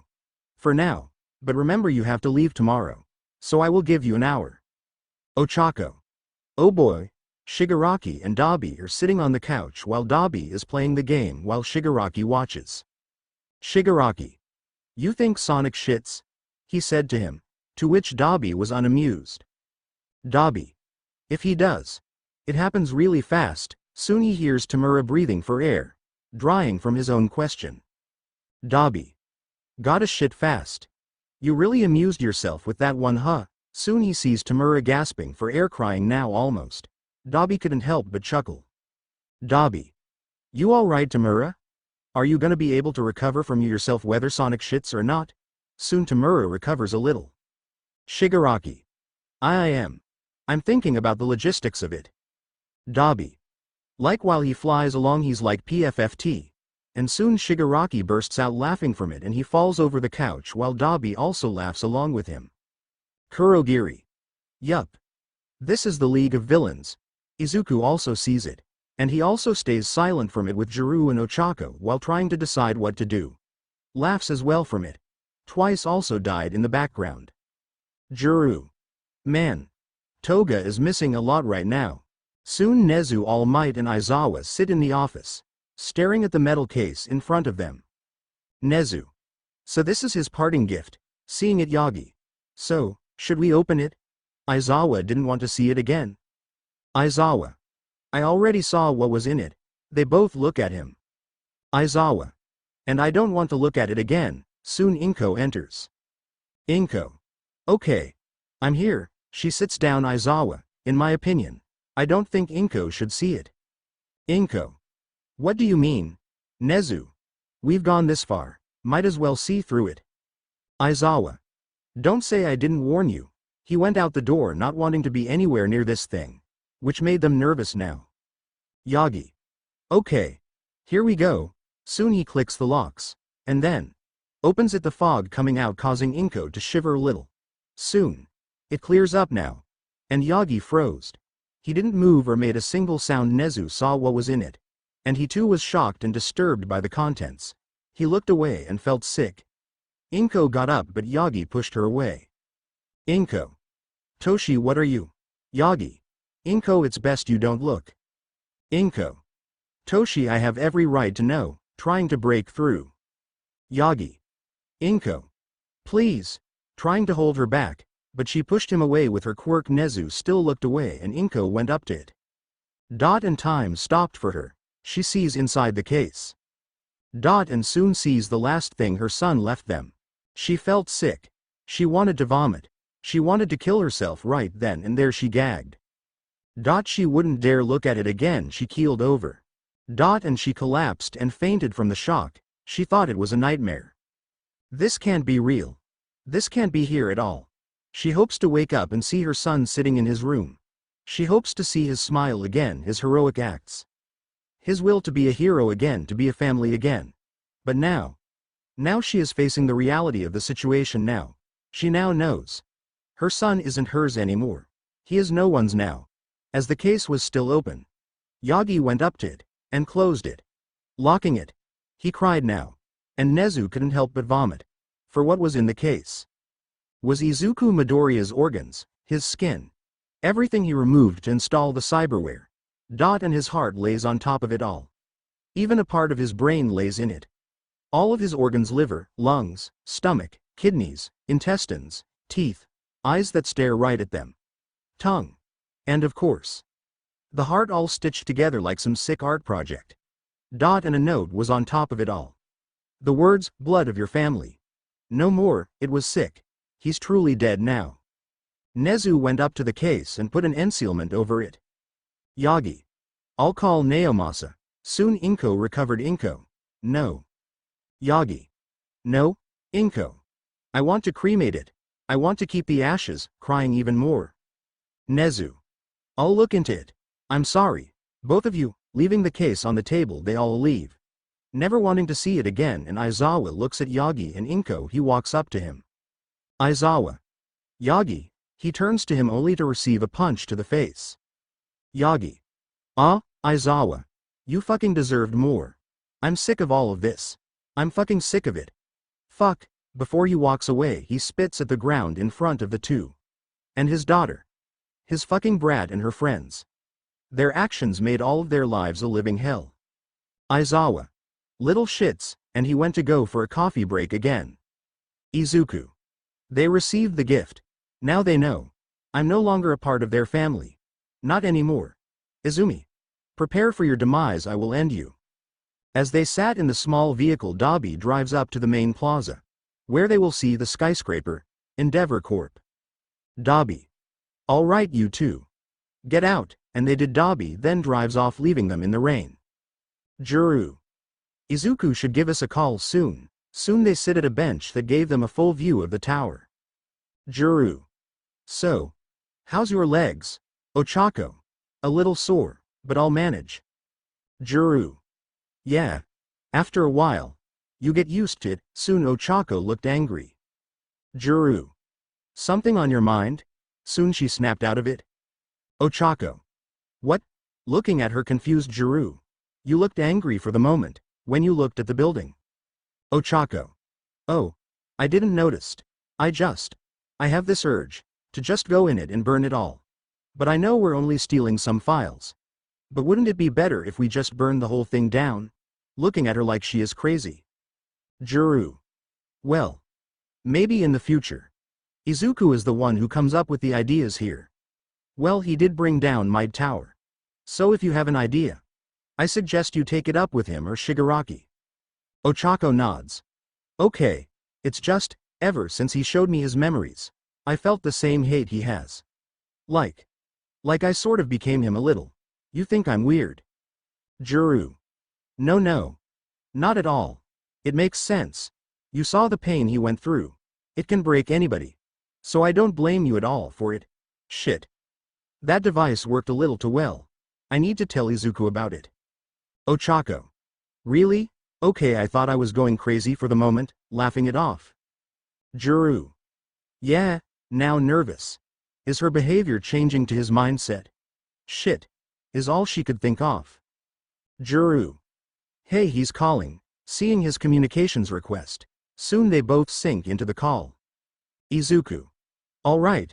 I see you two are at the designated location. Jiro and Ochako, can you hear each other's comms? Jiro. Loud and clear. Ochako. Say something. Izuku. Monsters aren't born. They're created. Ochako. Yup. Can hear ya. Izuku. All right then. What you need to do is to get to the top of the tower. There's Endeavor's office.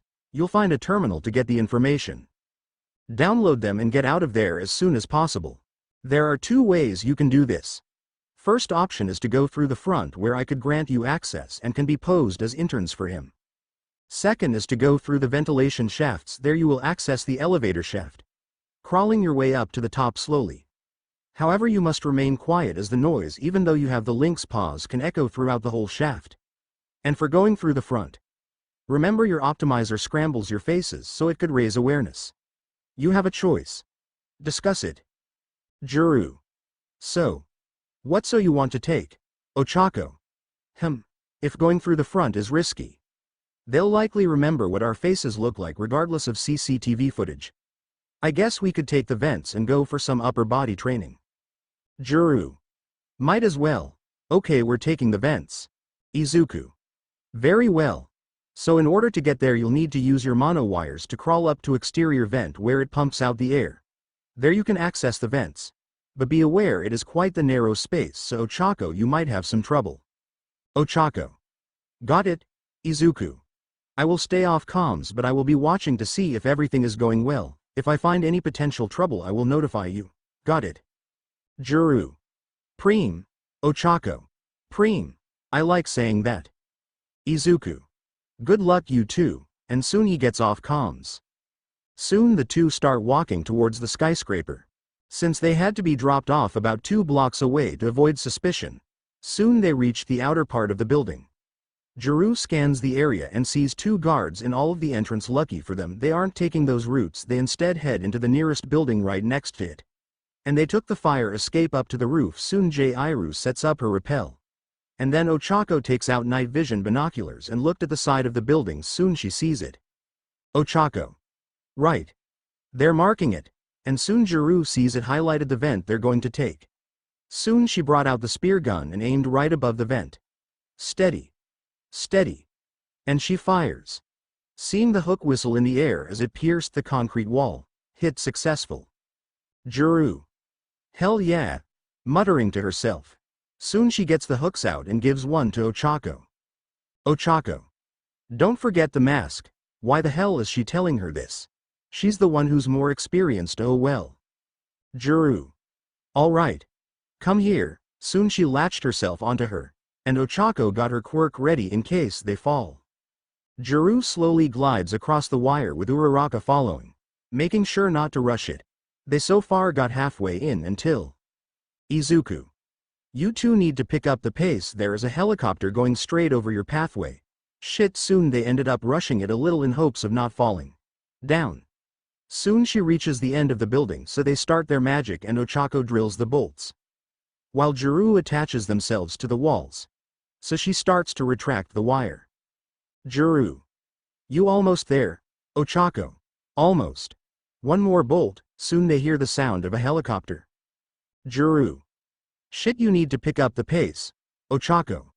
I'm trying, hang on. Soon the sound gets louder. Soon Ochako managed to open the vent, shoving her into it while Jiro quickly get their things in the vent and she closes it, holding it to not raise suspicion.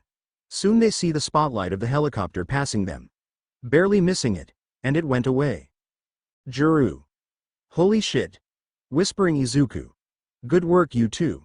Surprised you managed to keep it professional. Alright, now continue on your current route. There will be a fork in the vents, 2 going left and right and 1 going up. You will need to take the one going left, and once you're done with that go ahead and set up a beacon there so I can tap into their network. Jiro. Got it. And so they crawl through. Ochako having a hard time getting through it for obvious reasons. Jiro had to shove her in order to proceed. Jiro. Maybe I should have been first. Soon they managed to reach the fork. Ochako went right to let Jiro go first and then she follows her lead. Jiro. Alright, setting up the beacon. And she takes it out. And she attaches it to the vent. And then activates it. Izuku. Okay. I'm connecting to their networks, give me a moment. Alright. And done.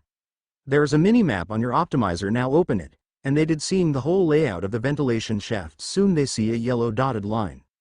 Izuku. Take this route to go towards the elevator shaft. You will be met with another vent to open.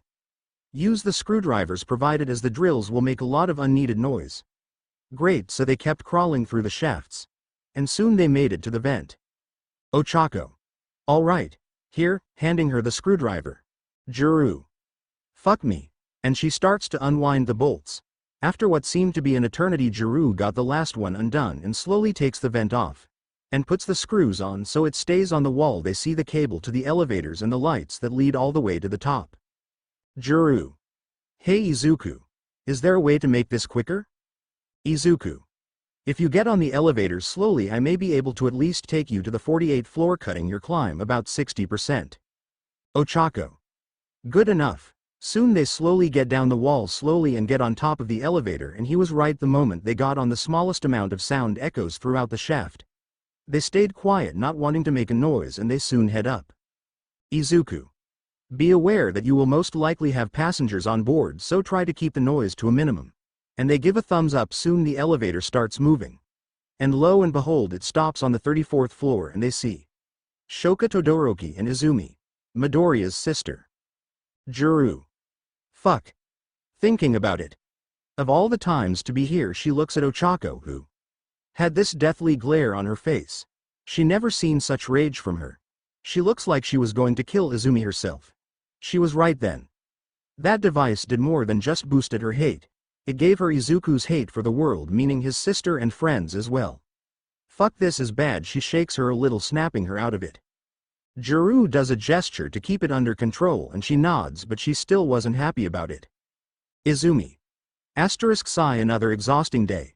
Shoka. You said it. Shoto is also pretty tired even if he doesn't show it. I saw your parents earlier. Izumi. Yeah, Shoka. And Mr. Isawa as well. Apparently they had a meeting. I guess it didn't turn out well. Izumi. What do you mean, Shoka? Well, don't say this to anyone, but I saw your father and mother crying. Mr. Isawa was also crying as well. I think they found something bad. Izumi. Great. I'm going to ask them when we get back to the dorms. Hey Shoka. Shoka. Izumi. Thanks for being there for me. You and Katsumi. Without you guys. It's hard dealing with this shit. And I know Izuku hates us with everything he has. But I still want to save him. I want to help him now. If I could ever have to the chance of taking everything back, I would 1,000 times over. I miss him a lot. Shoka. I do to Izumi. I do too, and they stay silent until they reach their floor. Izumi.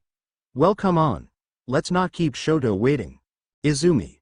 Right, and they both get out of the elevator. Once the coast was clear, Jiro looks at Ochako.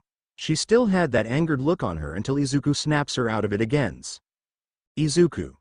Okay then. Onward to the 48th floor. Soon it moves again and Jiro whispers to her. Jiro. Calm down. We need to get to the office. There's always another time to kill them. All right? And she nods, calming herself down. Soon the elevator stops, meaning they reach the end of the line. Soon they start climbing up the ladders on the side of the shaft and continue going up. Once or twice did they slip a little, making a little noise. But they had to keep it under control the closer they get to the offices. Soon they made it. Out of breath, Ochako tries to control her breathing. Though Jiro had a sin lung, so her stamina was higher than normal. Izuku. All right. Let me run a scan real quick. I'm going to make the security go blind for 3 minutes. Go to the terminal and download and copy everything on that computer.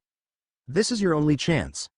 Alright, let me know when you're ready. Soon Jiro gets her wire ready and Ochako gets the jammer out. Soon she sets it down and turns it on. She gives a thumbs up. Izuku. Okay. On 3. 1. 2. 3. And the elevator doors open. They reach the office of Endeavor. Soon she rushes past the nice furniture and makes it to the terminal, opening it up. She connects her jack into the computer and starts downloading the files. Jiro. I'm in. And she sees the computer was unlocked and she looks at the files.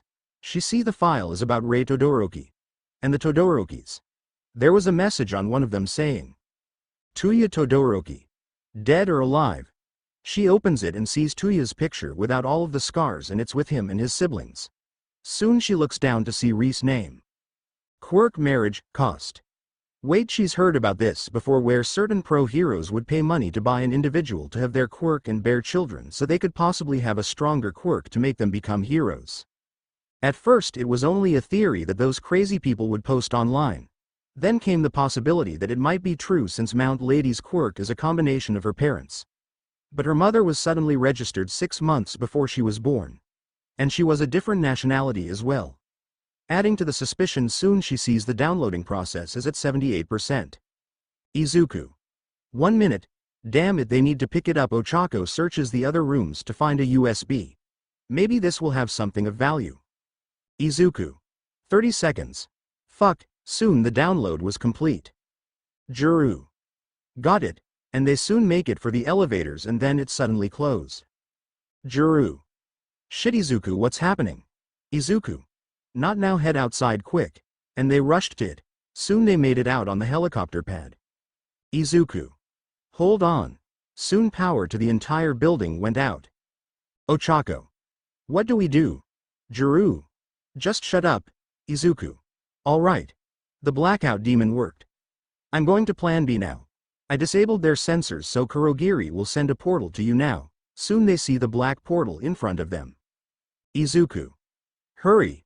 And they ran inside before the doors open and the security team comes in with Endeavor leading it. He looks around for the moment and sees nothing has been tampered. Endeavor. Damn power generator. I thought I told the engineers to fix it. Then he storms out of the office.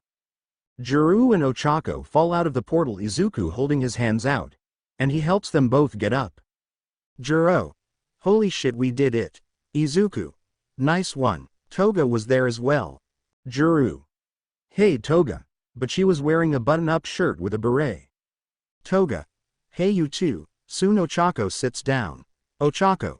Phew, I'm feeling the rush of adrenaline now. Izuku. It'll be like that. Jiro, come on.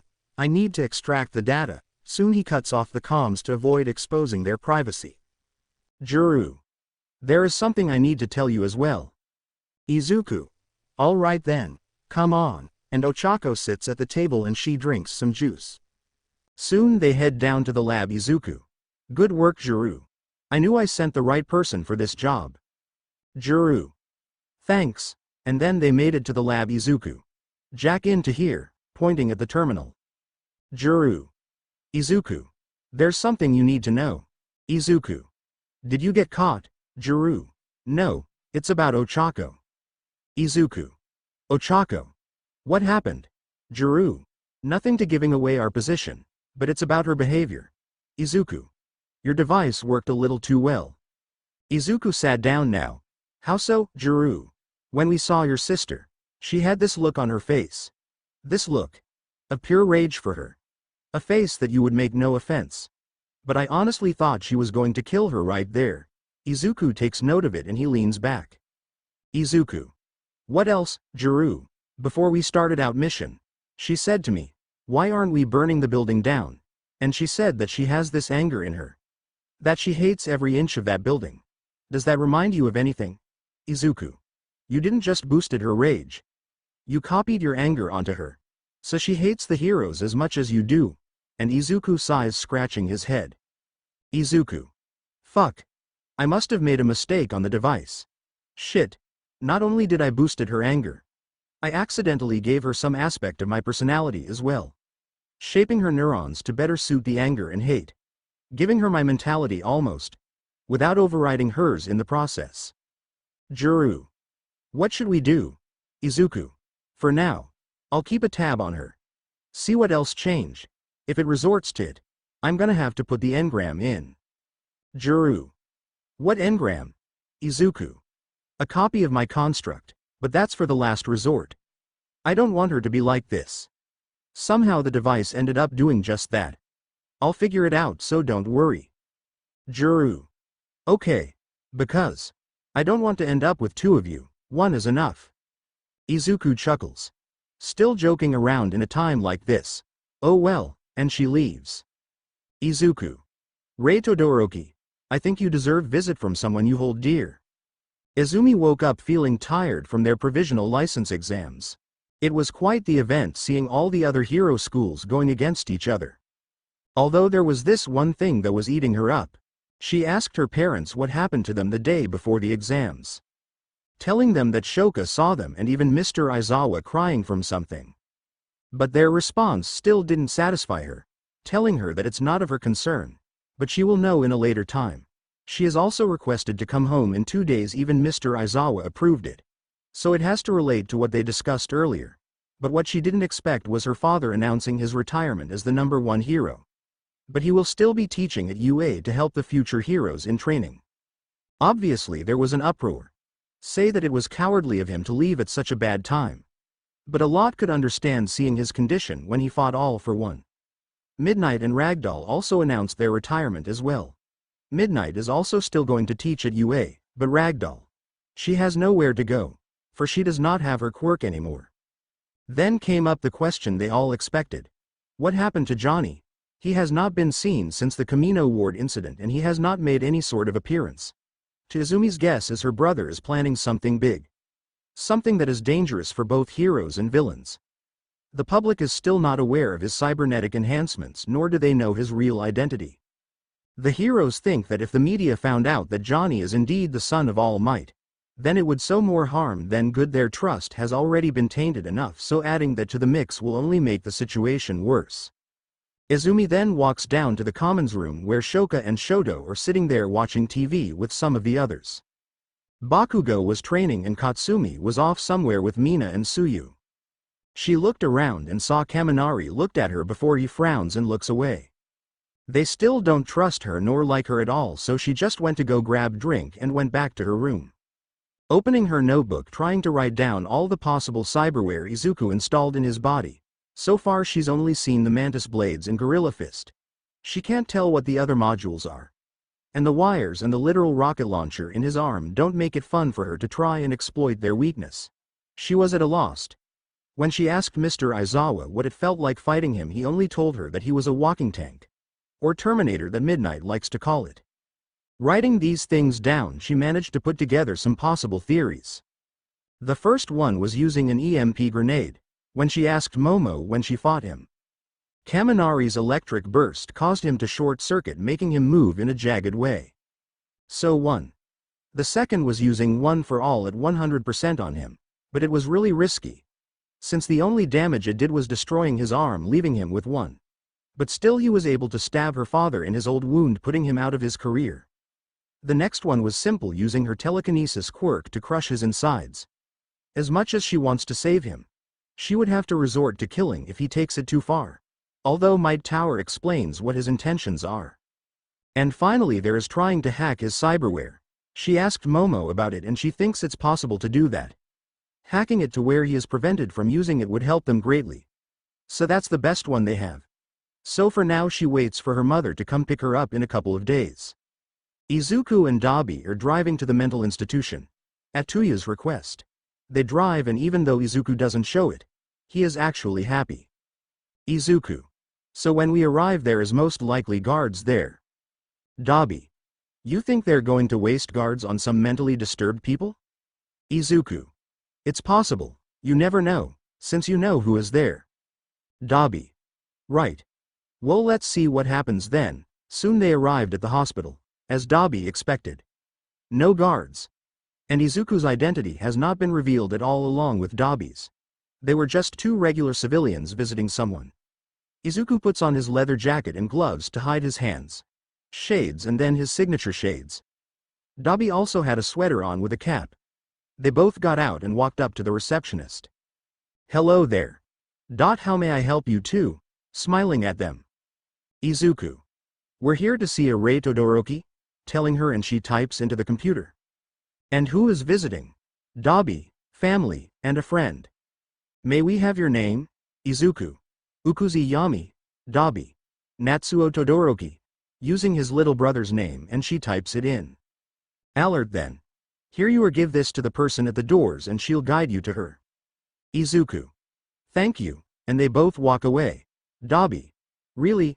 Ukuzi, you just said your name backwards. Izuku. Whatever, it worked. Soon they see the nurse and they gave the slip to her. Sigh her. All right, come on. Sounding a little rude, Izuku has some suspicion that they probably don't treat their patients well here. He looks at the other patients and sees they're indeed broken. He wonders if it got any worse he could end up here when he was still his old self. Soon the nurse had them follow her into an elevator taking them to the 4th floor. Izuku. You have a lot of patients here. Yeah. Izuku. Aren't you worried about Johnny? And she laughs. What, because he's going to take a couple of crippled people? Get real. Okay, he has the urge to kill her right now. Dabi nudged him, telling to keep his cool. Soon the door opens and they follow her to the room she's kept in. Soon she bangs on it loudly.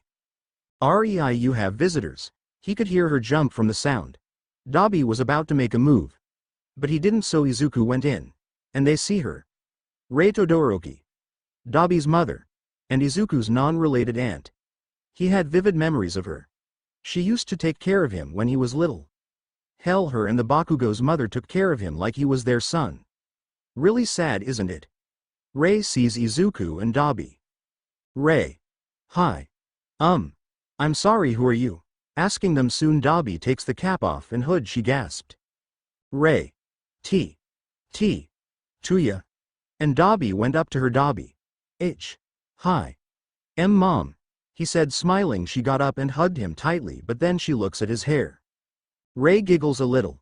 You dyed your hair, Dabi. Well, I didn't want them to find out my identity. Rei. I've prayed.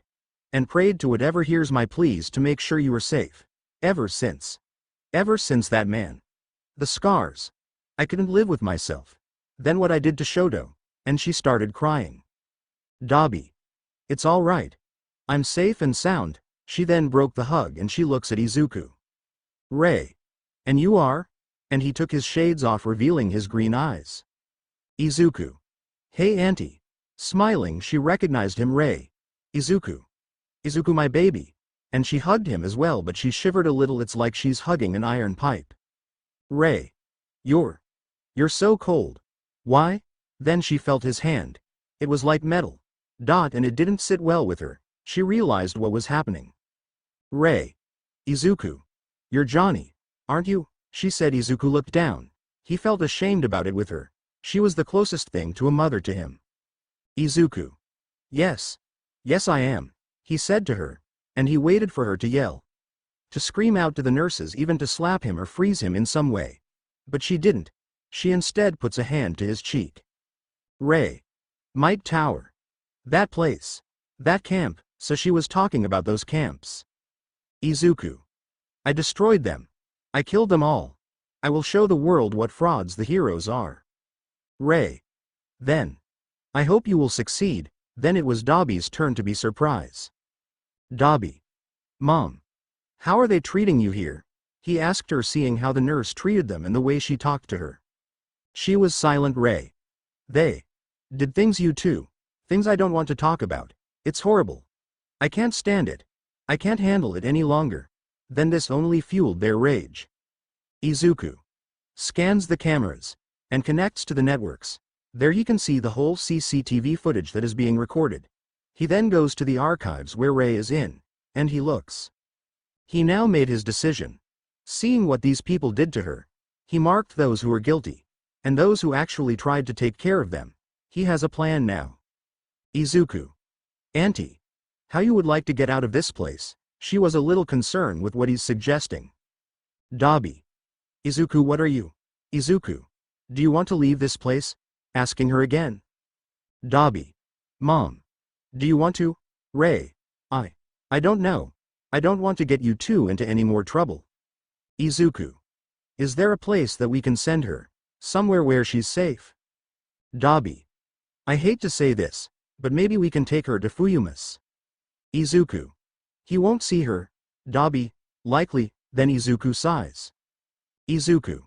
Then we take back to the base. Dabi. You sure about this? Izuku. You want to leave her here? And she looks out the window. This place is not helping her at all. Nor will the base. But at least she'll be away from these people. Dabi. All right then. Izuku nods. Izuku. Auntie. We're going to get you out of here. So wait here for the moment, and she nods. Soon both Dabi and Izuku go out the door and she sits on the bed. She prayed to have mercy on those who will suffer from their wraith. And she finishes hearing the nurses screaming out and the doctors as well. Keeping her eyes shut, she waits and waits. Until it all comes to a sudden stop. Soon Dabi comes in again, but with a blindfold. Dabi. Mom. Can you put this on? Giving it to her. Probably to spare her of the aftermath, so she did. Soon she was escorted by her oldest son out of the door. She can't see it, but she can very well smell it. The strong scent of blood filling the air. She was used to it. Her last roommate had a blood-type quirk. She would hear her crying about her daughter, saying it's her fault she became an outcast. And her quirk wasn't anything special. It only allowed her to secrete blood of any type. Very useful, but to the eyes of the public she was a freak. Soon Izuku clears the pathway to the car. And he opens the backseat door. Then, She sits in it buckling up and she takes the blindfold off. Soon they start driving away from the area. Hearing the police sirens in the distance, passing the police cars. Driving by them. Not suspecting a thing. Soon she sees what the city is like. It has been so long since she was outside of the building. Seeing what changed. And what stayed. Soon she felt Tuya's hand on hers and she squeezes it. And they make their way to the hideout. The next morning Izumi enters the classroom. And to her surprise she sees both Shoka and Shoto there already. But they look really pissed. And Shoka had tear marks on her cheeks. Izumi. What happened? She went up to them and she wasn't expecting Shoto to hug her tightly. Shoto. Izuku. That was all she needed to hear. Shoka also joined in as well. Shoka. Our mom, Shoto. She was kidnapped. Izumi paled now. They have their mother. What is he going to do? Is he going to turn her into a cybermech? Or some sort of tool for them to use? This is bad. Really bad. She tried her best to comfort them. Izumi. It's not too late. Maybe Izuku has some special connection to her.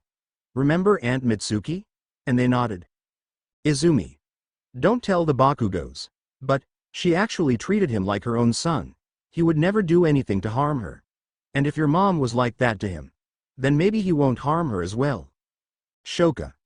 Asterisk sob h how. Ddukk know that. Izumi. If I know something about him, is that he doesn't hurt people he cares about. And the small picture he had in his room. Of him and Aunt Mitsuki together one time. But Katsuki was also in the photo as well. And he was not happy. Soon the door slams open. Speak of the devil, Katsumi. I told you already I'm going to stay the weekend at mom's. Bakugo. And what about me? Why haven't you told me anything about this? Huh. Guess they're arguing about Katsumi staying at her home for once. Katsumi. I'm worried. If they took Aunt Ray, then someone needs to be there in case he comes after mom. Do you want her to get taken? You asshole? Bakugo. Then why can't both of us stay with her? Katsumi. Because she already has to deal with one of us already. Can't give her a hard time. For fuck's sake, just let it happen, then next week you can spend the weekend there. Oh, so that's what they're arguing about. Bakugo. If he lays a hand on her, I will kill him myself. And he stomps to his desk. Holy shit, is this getting bad? Izuku. Tamura. It's time. Soon they both got up. And Jiro was with them. Jiro. And the cold lady? Looking at Rei. Izuku. She's my aunt. Jiro. Oh. Cool, Izuku. Was that a pun? He said to her. Shigaraki. Oh man. I want to die. Jiro. Sorry. Izuku. Anyway, we have Kurogiri with us as well. So if anything goes wrong, we have an escape route. So they got outside and went into the small car. Driving to a secluded location, they wait there for a while. Izuku. Of course this is going to be long, waiting. Shigaraki was playing a game as always. Jiro. Asterisk sigh. Soon a car approaches them. And a big-looking dude comes out. Johnny? He said, and Izuku goes up to him. Izuku. It's under Tamura, he said. Whatever. All of you get in. So they did. Seeing that they were offered drinks, they politely declined. Waiting to be taken wherever they're going, and soon they made it to what seems to be a huge fight going on. A truck was on fire and there was a couple of figures standing in front of it. Soon they see a couple of men being held over gunpoint. Lined up, kneeling on the ground. You may exit. Your host will now see you. What an introduction. Soon they all got out. Now, and they all shot them in the head. Izuku wasn't amused. He looked bored, and Jiro can see why. Is this supposed to be a sign of power? Soon a man wearing a bird-like mask is seen, and thus the virus grows stronger, he said to himself. He turns around to see Izuku and the others. So, this is Johnny Silverhand. Excuse me. Izuku looks at Tamura. Shigaraki. Can't always be just Johnny, makes sense. Izuku. If that's what I'm called, then yes, and your leader, pointing at Shigaraki. Izuku. Yes, and he nods. Come on. Soon they followed him into the building. Despite the exterior looking run down, the inside was nice and clean. Izuku. So, you called for us, for what exactly? I have forgotten to introduce myself. I am Overhaul, the leader of the Yakuza, and Izuku was surprised for a bit. He thought they all died off. Izuku. The Yakuza. Heard about you. Used to run the streets of Japan before quirks came along, am I right? And he nods. Overhaul. I simply believe you and I have similar goals. Izuku. And what could pique my interest? Overhaul. You see the heroes as something of a pest. Cockroaches in this world. As I see quirks. As the real problem here. So I have a proposition for your league. Shigaraki led Izuku to the talking, since he'll say something stupid. Izuku. I'm listening. Overhaul. I wish to put aside our difference we have.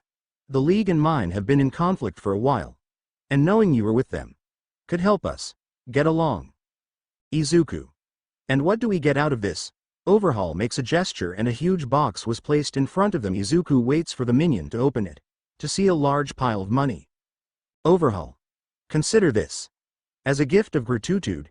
Izuku wasn't really on par with being bought with money. Izuku. You can buy anything with money, but except for one thing. And he slams the case shut and he looks at him closely. Izuku. You can't buy trust. Or your word. So you're going to have to show a lot more than just money, he said. And soon in the corner of his eye he sees a little shadow zoom by and Izuku nods to it and he looks. Izuku. Looks like you have a guest, he said. Overhaul. Eri. Are you here? He said, and soon small girl comes out of the shadows, her head down in shame. Izuku looks at her. And sees the scars on her. The white hair and crimson eyes. But what intrigued him was the single horn on her head. Jiro wanted to cuddle the girl seeing how cute she was, but she kept it together. Izuku. Daughter? He asked. Overhaul. You could say that. Izuku. Well, Overhaul. I say that you and I could work something out. How about this? What do you want from us? Overhaul. You. I want you to join our ranks, and Jiro was surprised along with Shigaraki. He tried hiding his anger. Izuku. A tempting offer, but wouldn't it be better if we have an alliance with one another? You said so yourself. We want to put aside our difference, and I intend to do that. Overhaul. Very well then. How about displaying some sort of trust then? Izuku then pulls out a vial of blood and sets it on the table. Overhaul. What's this, Izuku? The blood of the pro hero eraser head. I stole it from a blood bank knowing you want to purge quirks. Why not use his blood? He has the similar power to take away one's quirk. Overhaul. And you think all of the quirks in the world can be erased with one vial? Izuku. It's not about erasing all the quirks. You see, when erasing a quirk, it doesn't matter. You can take away all of the quirks in the world. But that doesn't stop the heroes from trying to stop you. Real heroes. And you really think that'll work? Overhaul. You make a point. Izuku. And the girl. What is her purpose? Overhaul. Sorry, but you haven't built enough trust to know. Izuku. But there's always a time. Overhaul stays silent and both of them look at each other. Overhaul. Your quirk. What is it? He said to him, and Jiro couldn't help but snicker. Overhaul looks at her and back at him. Izuku. Sorry to disappoint. I'm quirkless, and he was surprised. Overhaul. You're telling me a quirkless is able to take down my tower, to become the world's supervillain? Then he starts to laugh. Izuku smiles. Overhaul. Shit, that's funny. You know, just for that information, I like you. You are an example that quirks are no quirk. You can be feared. Hee. I like it. Okay, Johnny. For that you can consider this an alliance. He held out his hand and Izuku looks at it. Izuku. I appreciate the gesture, but there's one thing I want from you. Overhaul. Name it, Izuku. I want to see the girl, and he thinks about it, then he looks at the vial. Overhaul takes it and hands it to another member. Overhaul. Very well then. You can have her. And they both shook hands. The beginning of a deadly alliance. Once the four returned to the hideout, the others were waiting for the results. Soon Izuku walks in. Dabi. So, how'd it go, Izuku? Welcome to the deadly alliance. Dabi. Did you let Tamura name it? Really? Looking at him. Shigaraki. It seemed fitting. And yes, we have made an alliance with the Yakuza. Toga. Ooh, will they also get cyberware? Izuku. Good God, no. The leader already was horrified that he was talking to a machine.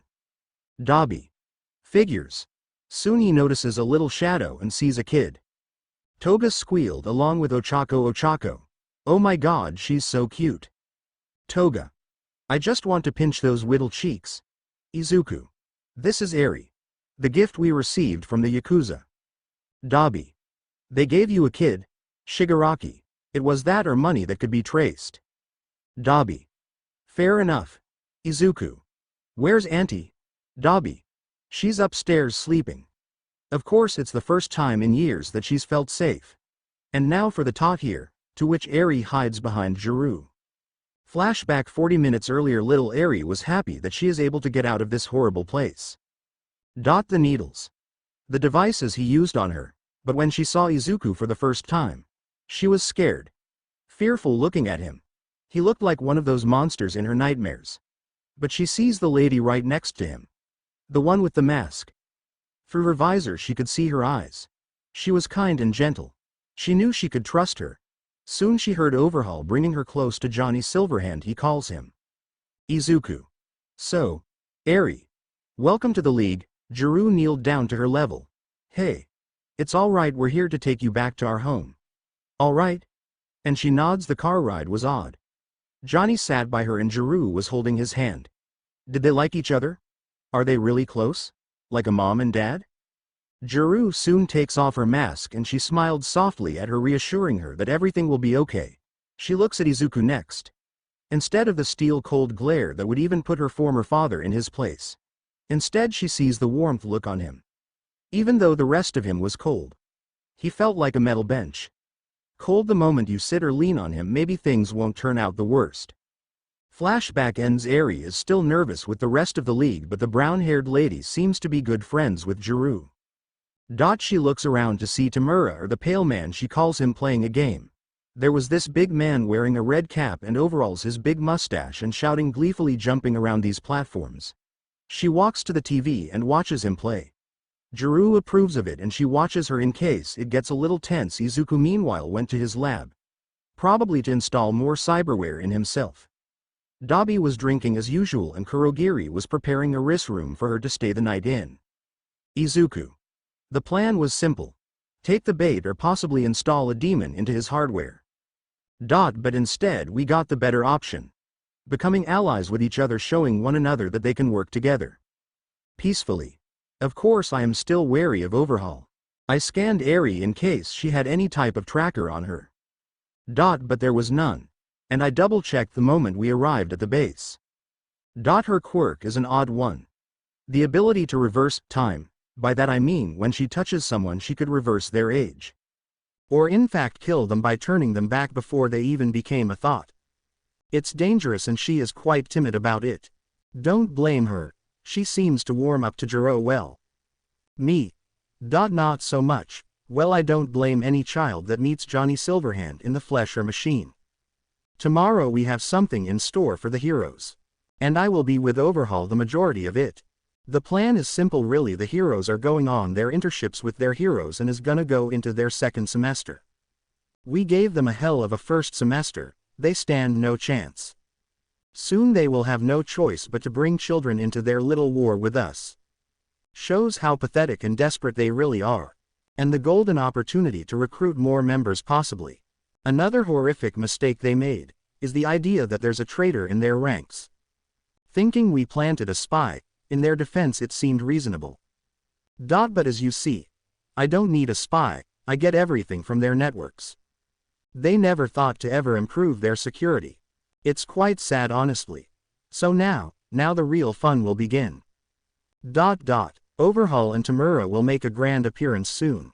Soon he turns off the camera and then turns it off. He looks at the Ashura.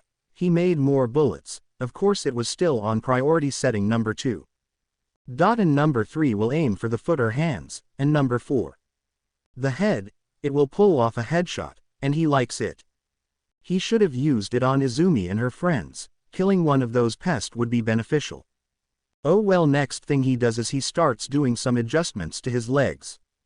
He made some nice little modules for it, a power-enforced muscle with some propulsion jets in them, allowing him to jump higher than usual. Working on his left leg, he installed it. Next was his right, opening the leg, revealing all of the wirings and mechanics that would be much more complicated than building a rocket. Soon he hears the door open. And he sees Eri walking in. He thought it locked itself. Eri was frightened a little seeing his leg. Izuku. Sigh, he doesn't know what to say. She walked up to him slowly, and she starts to cry. Eri. Hurt? Oh, she's worried for him. Izuku. No. I'm not hurt, Eri. This is how I am. I'm different than most. Eri. Is it a quirk? God curse this child's innocence. Izuku. No. It's not a quirk. Eri. Robot. And he chuckles. Izuku. Yeah, something like that. Soon he brings out the jet. Izuku. You don't have to look. And she looks away and he installs it. Finishing it up, he clicks on a lever and the leg closes itself. Eri looks back and sees it normal. Again Izuku stand back up. Izuku. See, like nothing happened, and she was looking at his fingers and points at it. Izuku. These are called gorilla fist, showing it to her. Eri. They don't look like gorilla hands, tilting her head in confusion. Izuku. Well, you could say it makes me as strong as a gorilla. Eri. Oh, getting it now. Izuku didn't want to show any more. He didn't want to freak her out enough. Izuku. Eri, why did you come in here? Eri. Because, you looked sad. She told her. Izuku. I looked sad. Eri. You look hurted. Like me, she said to him, and he was surprised at this. Izuku. Well, you don't need to worry about me, Eri. I'm holding on my own. Eri pouts. But you're not alone. You have Mama. Excuse me. Izuku. Mama, are you talking about Jiro? And she nods. Eri. And Mama, hold your hand, so you're my new papa, right? Asking him. Izuku was stunned. He never thought he would be asked this. Now, he never knew what it was like to be in a normal family. Well, their family is nothing but normal, but they all understood each other. Izuku in long time did something he thought would happen. He cried, although due to the cyberware he can't cry. But the artificial blood he has dripped out of the eyes. He looks down in shame. Her father is a machine. How could she even bear to look at him like a parent? But then he was enveloped in a hug. Her small arms barely cover his torso. He got down and hugged her tightly, but he was gentle, not wanting to harm her. Like she was made of very thin glass. He will never let her go. They want to take her. They will have to go through him and the League. Izumi finished her day, and started to head towards her parents' house, but she was stopped by both Bakugo and Shoto. Izumi. You guys. They looked at her. Bakugo. You want to know something, Izumi? I realized something. Your quirk is telekinesis, where you're granted the ability to use the fucking force like Yoda. My question is, where the fuck does enhancing your strength come in? Looking at her fiercely. Shoto. And how does it break your bones? Oh shit. How did they figure it out? Izumi. Well. Bakugo. Face it, Izumi. You have All Might's quirk. My question is how? Shoto. Can he give it to you? Is it hereditary? Izumi. You guys, come on. It's just my quirk evolving. Bakugo. We smell through the bullshit, Izumi. You're a really shitty liar and everyone knows it. Izumi. Sigh, she gives up. Bakugo. So, I take that silence as a yes then. You fucking liar. How did you get that quirk, Izumi? Shoto. Enough, she admits it now. Can we go? Bakugo. No. I want to fight you, Izumi. Show me that you deserve that fucking quirk. Soon they ended up facing off each other. Shoto. Damn, I don't want to fight. Bakugo. You bastard. Your mother is kidnapped. My sister told him to kill himself and she has her father's quirk. We have every right to fucking kill each other. And soon he charges in, then out of instinct the other joined in as well, fighting each other, ignoring everything happening around them. Izumi charges OFA to 10% and kicks Katsuki, but she was blown away by Todoroki's ice. Shoto. Her brother, my mother. Sis. Chuya. All because of him. Izumi. Katsumi. Shoto's idea. My stupidity. Bakugo.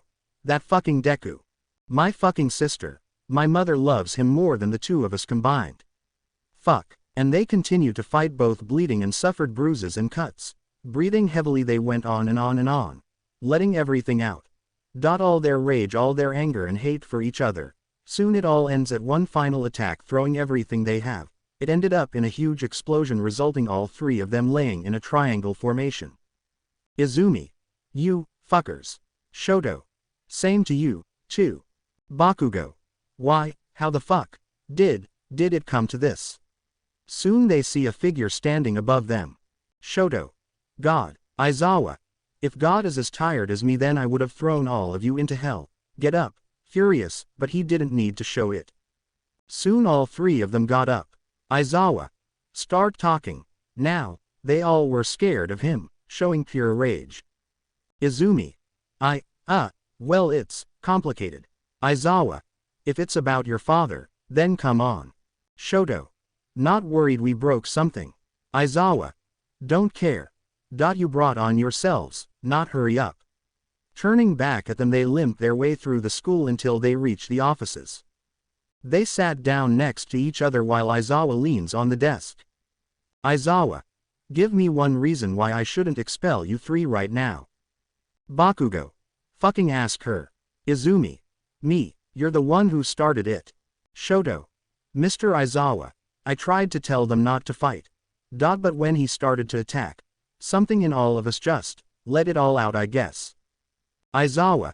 HMPH. What you mean is that you let out all that anger you stored for the past semester. How original. Soon he called the parents, to which it ended horribly. Shoto had to face the wraith of his older sister, scolding him about how she doesn't want him to end up like Tuya, missing or dead. Next was Mitsuki Bakugo, who ended up giving him a huge ass whooping. His sister didn't say anything at all, but he knew why. Next was Yagi, coming to pick up Izumi, who told him everything that happened, about how those two managed to figure it out, and she did her best on trying to keep it a secret. But it didn't end there. She was taken home for dinner. She sees the table set up, and she sits and has a nice talk with them, mostly about what they've been doing over the week, but they stayed silent. Then she asked them. Izumi. Mom, Dad, what happened back at the school? She said to them. They looked down in shame, and her mother got up to go upstairs. Yagi. I think it's best to show you Izumi. She was worried now. What happened? But her answer is soon presented to her when her mother comes back down, and sees Izuku's All Might blanket wrapping around something. She unwraps it and sees Izumi. An urn. Yagi. Yes, it's the last remains of your brother, and she was shocked seeing it. Izumi. What do you mean? He's still alive. Yagi. No, he's not. Inko. He's not our son or your brother anymore, Izumi. We learned that the hard way, and she showed her the note that was in the case. Izumi was still confused over all of this. Yagi. Your teacher found this note in a silver case that was hidden in Kamino Ward. The case was built to preserve things like meat or other things, and what we found in it. Inko didn't want to hear it, was sick. Yagi. Your brother's cyberware required him to replace body parts, organs, even skin and blood. To sum it up, everything he replaced, he put all of the organs and blood in the case, and he preserved them, sparing her of the hole, stitching them all together and the eyes that looked into their soul. Yagi. Your mother requested to have it cremated, so this is all of him. Izumi was silent. She wanted to throw up. She wanted to throw the fucking thing, but she didn't do either of those. She just sat there and took in the information. She got up. Izumi. I need to go. I want to go now. She started to walk away, but then she felt all of her strength leave her. Izumi breathed out and fell over, passing out. Yagi. Izumi. And they both rush over to her. She passed out. Izuku was sitting on the stool, downing a shot, trying to feel something now. He sees Eri watching Tamura playing game. Of course, if this was a regular household, she would have been taken somewhere else. But she has shown no reaction to it. She's completely desensitized to this type of stuff. Except the time when one of those games had sex scenes. Then they would take her out. But he has his own room. But he said the TV in there was shitty. Of course, can't argue with the leader. Eri has made Jiro and Izuku's relationship a little more awkward. It's not her fault she was asking questions that a child would ask. Like when she wanted to sleep with Jiro, she asked her why Izuku isn't in there with her and why they have separate rooms. Eri. Does mommy not like papa? Jiro. Oh no, I like him Eri. It's different with us. Your papa's is naturally cold, he's like metal remember. And she nods. That was her excuse. He was cold, to which Dabi was laughing like a maniac in the background hearing these questions. Another one. Are they married? How does a 6-year-old know these things? Izuku just up and explained it to her. Izuku. Eri, me and mama aren't the most likable people right now. We, the heroes, they want us gone. Eri. But I thought, heroes save people, not take away parents. Izuku. It's different with us. I did some things that aren't good, same with mama, but one thing we know, is that all of us love you Eri even if you were here for a short time, ruffling her hair. Eri. Papa, could be able to be warm. You're cold like snow, and he chuckles. Izuku. Then you can be my snowball then. Eri. Hey. Izuku. Okay, I'll see what I can do alright. And she nods. Eri. Papa, can you sleep with me and mommy tonight? Izuku couldn't blush but he would if he could. Izuku. I don't know Eri. Eri. Please. Looking up. He can't say no to that. Izuku. Sigh. Okay, alright. Eri. Thank you papa. Izuku just chuckles. The first thing Izumi sees is nothing, just a void. Was she sleeping? Was she dead? She doesn't know. Izumi. Hello. Saying this caused a huge echo to sound. Yeah, this is something else. Izumi. Hello, is anyone here? She said again in hopes to find something. Anything really to help her comprehend what this place is. You meet with a terrible fate haven't you? A voice whispering in the void. Izumi. What? She looked around, and she can't find the source of the voice. Your selfishness has led you and everyone you love and care about into their demise. Soon she sees a figure forming, stunned by this. Izumi. Who are you? She asked the figure. Then it starts to take a feminine shape. Soon, sees a woman, with black long hair in a style similar to her mother's. Her build was so astonishing. She didn't know how to react. I see that Toshinori has failed in his job of finding the perfect successor. Either that or he was desperate, showing much disapproval seeing Izumi. Izumi. Who are you? She asked again. Has your father ever mentioned me? Great, I'm Nana Shimura. I was the 7th bearer of One for All, and she stood there shocked. Izumi. You're my father's teacher. Nana. Yes. Izumi. How are you here? Nana. Simple. Before we passed on One for All we end up having a part of our soul integrate with the quirk. As each time it's passed on it only grows stronger. But over time it has also granted the wielder the power to interact with past users as well and seeing your face. It sickens me, she felt ashamed of this. Nana. Not only that, I also have seen what you were doing during my time when you had this power. I saw. His son and your brother. You have really brought the world a great evil haven't you? A evil that far passes all for one, his grandfather. Izumi. Wait, grandfather. No she can't be serious. Nana. Yes, Hisashi Midoriya, Izuku's father, was the son of All for One. I couldn't believe it myself as well, but we all must accept the truth. Just like your mother is the legendary Omega. This is all so hard to accept. Her mother is the famous Omega, the legendary hero. She was even bigger than All Might when she was in her prime. And she's her mother. And her brother's related to All for One. How fucked up can the world get? Nana. Now that I think about it, it's just a full cycle. All for One fought his brother, and now you must fight yours. Ironic. Izumi. What can I do? Nana. You can only hope to get stronger. To be able to fight Izuku, or should I say, Johnny Silverhand. Quirkless, powerless, now he is far stronger than both the symbol of peace and evil. You can only hope to stump to that level of strength and intelligence. Each day he grows stronger, faster, smarter, becoming more of a machine than a human. You wanted to grant him this power. Well, you can't anymore. He is nowhere near human now. The only way you can kill him is to turn his own team against him. Try to show them how much of a threat he is to the world, because he will not stop until he sees it all go down. Might Tower is only the beginning. Soon it will Japan that will fall next into the eternal flames. Izumi nods. Okay, but, I want to save him. Nana shakes her head. He is far beyond saving now. The only to save him is to free him of his rage and pain, but even then he will try to crawl out of the grave and you must be there to stop him. Izumi. I can't kill him. I have so much to make up to him. All of the things I did, all of horrible acts I've committed. I want to be able to bring him home, crying. Nana. He is home. Ashes is all that is left of him. He is no longer Izuku, only Johnny remains and there is nothing you can so to prevent it. Izumi. But, what can I do against something like that? Does he even have a weakness? Nana. I simply do not know, but I do know that he is able to withstand OFA at 100% costing him only a limb. But you can go far beyond that. The quirk is much stronger now, and this is the only way you can stop him and the League of Villains. Izumi. Okay, I need to finish him before he gets stronger. Looking down, she has no chance now. She has lost it the moment she started tormenting him. It is only right that she finishes it. Nana. You really are determined here, but beware of this. Izumi. Nana.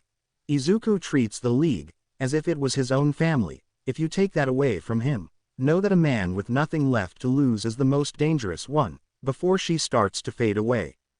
Nana. And one last thing, Izumi. She looks at her to look away and she starts walking. Nana. Tell your parents, including your teacher, that I am ashamed and regretful, that I have ever chosen him to inherit the power. Then she fades off and soon everything starts to light up. She woke up. Her vision was blurry, but she could see that she was back in her dorm. Did her parents take her back here? All of that was going to be answered when she sees Lita resting on the chair next to her. He must have been making sure she was okay. She nudged him and immediately he stood up. Lita. Izumi, are you okay? Are you hurt? Do I need to get recovery to check on you again? Looking concerned. Izumi. No Lita, I'm fine really, smiling at him. Lita. Oh thank goodness, it was enough we had lost 4 of our classmates. I can't bear losing another, I'll let the others know you're awake. Izumi. Lita wait, and he stops. He turns to look at her. Lita. Yes, Izumi. I'm sorry to ask this, but could you please wait for me? I don't want to be alone right now, and he sits back down again. Lita. Of course, I will wait here, and he sits down and stays in the same position. How does he do that? Izuku and Overhaul are sitting across from each other. Overhaul is wearing a suit and tie and Izuku was in his leather jacket with the armored vest underneath. Izuku. So, what's this plan you have here? Overhaul then takes out a file and puts it on the table. Izuku picks it up and sees the pictures of a couple of people. They're criminals inside of Tartarus. He also sees Stain's picture as well. Izuku. Overhaul. Johnny, you and I may have similar goals, but the quantity of your League of Villains is so low. You might as well call it a family business. And I am aware that you're growing stronger each day, but one man cannot simply take down an army of heroes, specifically pro-heroes. Izuku. I don't take down armies, I take down legions. This is mere child play, so why am I seeing these photos? Overhaul.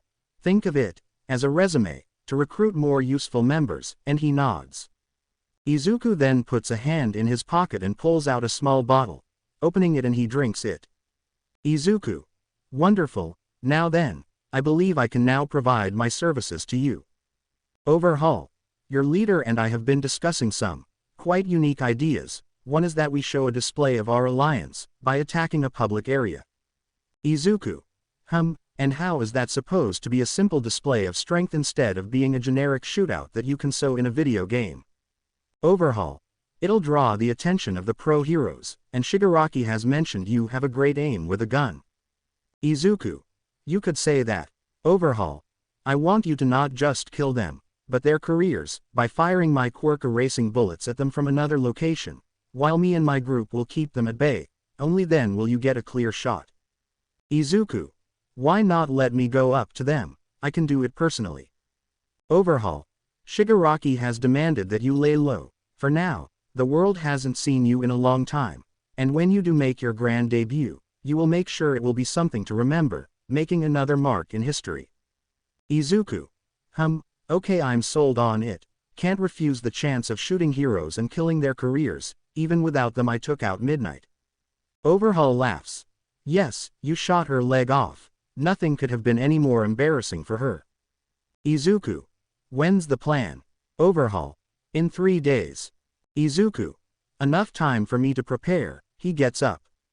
Overhaul. This is the golden opportunity here, might as well drink to it, and he pours out a shot for him and Izuku. They both give a toast.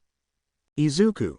To our partnership, and they both drink it. Obviously Izuku scans the contents. Nothing again. Even then the liquid will be dispensed to a hidden compartment where his cyberware will break it down and show what it contains. Izumi was walking down to take out the trash. Apparently they had some contest playing a game. Mostly the boys, but the onlookers watched as well, seeing that they were entertained by the reactions. Soon Izumi uses her quirk on them and brings it to the dumpster. Soon she realized that it wasn't there. Izumi. Great, they moved it, she deadpans. Oh, the garbage is over around the building to your left. She looks around. Izumi. I'm hearing voices again, hooray. No. Look behind you, and she turns around slowly to see a face in the wall looking at her. Hi. They both stare at each other. Izumi was still silent, stunned by what she's seeing. Are you alright? And Izumi falls over. Bah hey. Soon he comes out of the wall. Izumi. What the hell? I must be imagining things, he. No. You aren't, and she sees the boy, who seems to be about the same age as her brother, and his face. Izumi. I'm sorry, but are you Lucas from the Mother series? She's asking him and he laughs. Oh man, I haven't been called that in ages. No, I'm a student here at UA. Soon he helps her up. Mirio. My name is Mirio Tagata. I'm a student in class 3A, he said proudly. Mirio. What's your name? Oh wait. Let me guess. You're Izumi, right? Izumi. Yeah, how do you know that? Mirio. The sports festival. Where that girl gave you the birdie. Izumi. Oh, Mirio. Yeah. Anyway, I got to go. Nice to meet you, Izumi. Then he disappears into the wall again. Izumi. Things keep on getting weirder, and she walks to the dumpster. The next day, Bakugo. Fucking dumbass bitch telling me that I'm too reckless. Who the fuck does she think she is? Mumbling to himself at his seat. Katsumi was sleeping on the desk while Lita was going to wake her up. She sees Shoto put an ice wall in front of him. Shoto. She had to deal with Bakugo's ranting last night. Apparently it ended up making her pull an all-nighter, and he nods, understanding the reason. Shoka also flicked his forehead. Shoto. Ow, nonchalantly. Shoka. Shut up, I had to clean up your stupid mess, the one you made with Dad in the training room, with bags under her eyes. Geez, those two caused a lot of damage. And Izumi had to find out her brother's remains are in an urn that was originally in a silver suitcase. Yeah, it's not a good week. Isawa. Shut up, now then, I have some news for you today. They listen to him, but he throws a dryboard eraser at Katsumi, who sat up drooling from her mouth. Isawa. And everyone needs to be awake. You 3 may enter. And soon 3 students enter the classroom. One was a girl with long blue hair and she had a big wide smile. The other was a guy slouched over looking really depressed. And the last one was the same guy Izumi saw earlier. Mirio was his name. What is going to happen? Izumi. Oh no. Standing out in the middle of the field, her and the class are instructed to fight Mirio, one of the big 3. The top 3 most powerful students in UA. That was until Bakugo started talking trash, saying that if All Might couldn't beat Johnny, what could they do? Of course they weren't even fazed by this, so they instead had the class fight Mirio. Much to the class's complaint, it ended how it was expected to end. Getting their ass handed to them, though it was no Johnny. Mirio was in a pose waiting for Izumi to make her move. Of course she would use her telekinesis, but Mirio's quirk allows him to avoid it altogether. Finally she ended up taking a punch in the gut before she was kicked away. Izumi. Shit, groaning in pain. Mirio holds out his hand, she takes it. Mirio. Sorry, went a little overboard. Suyu. Wow, Tagata's quirk is really powerful. Then came the 10-minute explanation about how he ends up being blind and can't breathe when he uses his quirk, so he ends up training to use it effectively. Mirio. Yeah, but you can all use your quirk very effectively if you study it, train, and work very hard to work around the drawbacks. Take a look at Izumi's here. Her telekinesis not only allows her to move multiple objects, but with the cost of a major migraine, so she would need to study a lot to find out how to work around her drawback. Kaminari. Hey, so if I work hard and study hard, then I won't be a retard 24/7. Mina.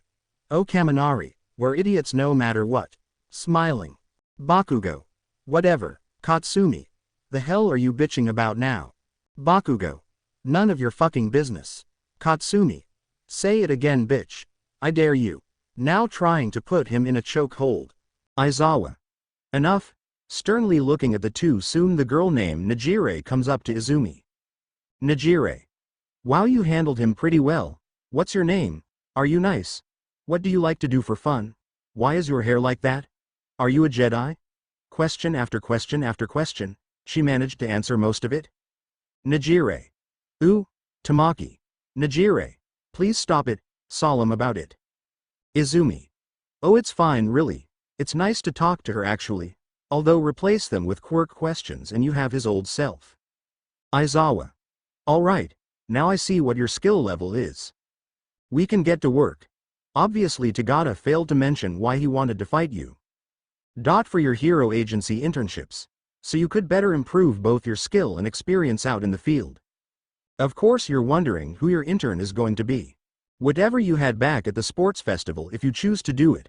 Those who stay will be training with me or one of the other staff here at UA. And they not understanding the situation. Obviously Gran Torino stopped talking to her. And claimed to her father that he taught her everything she needs to know. Then he left from there. So she asked her father if he could introduce her to another intern she could get help for her quirk. Yagi. There is one. His name is Sir Night-Eye. He and I used to work together, and his quirk practically makes him see the future.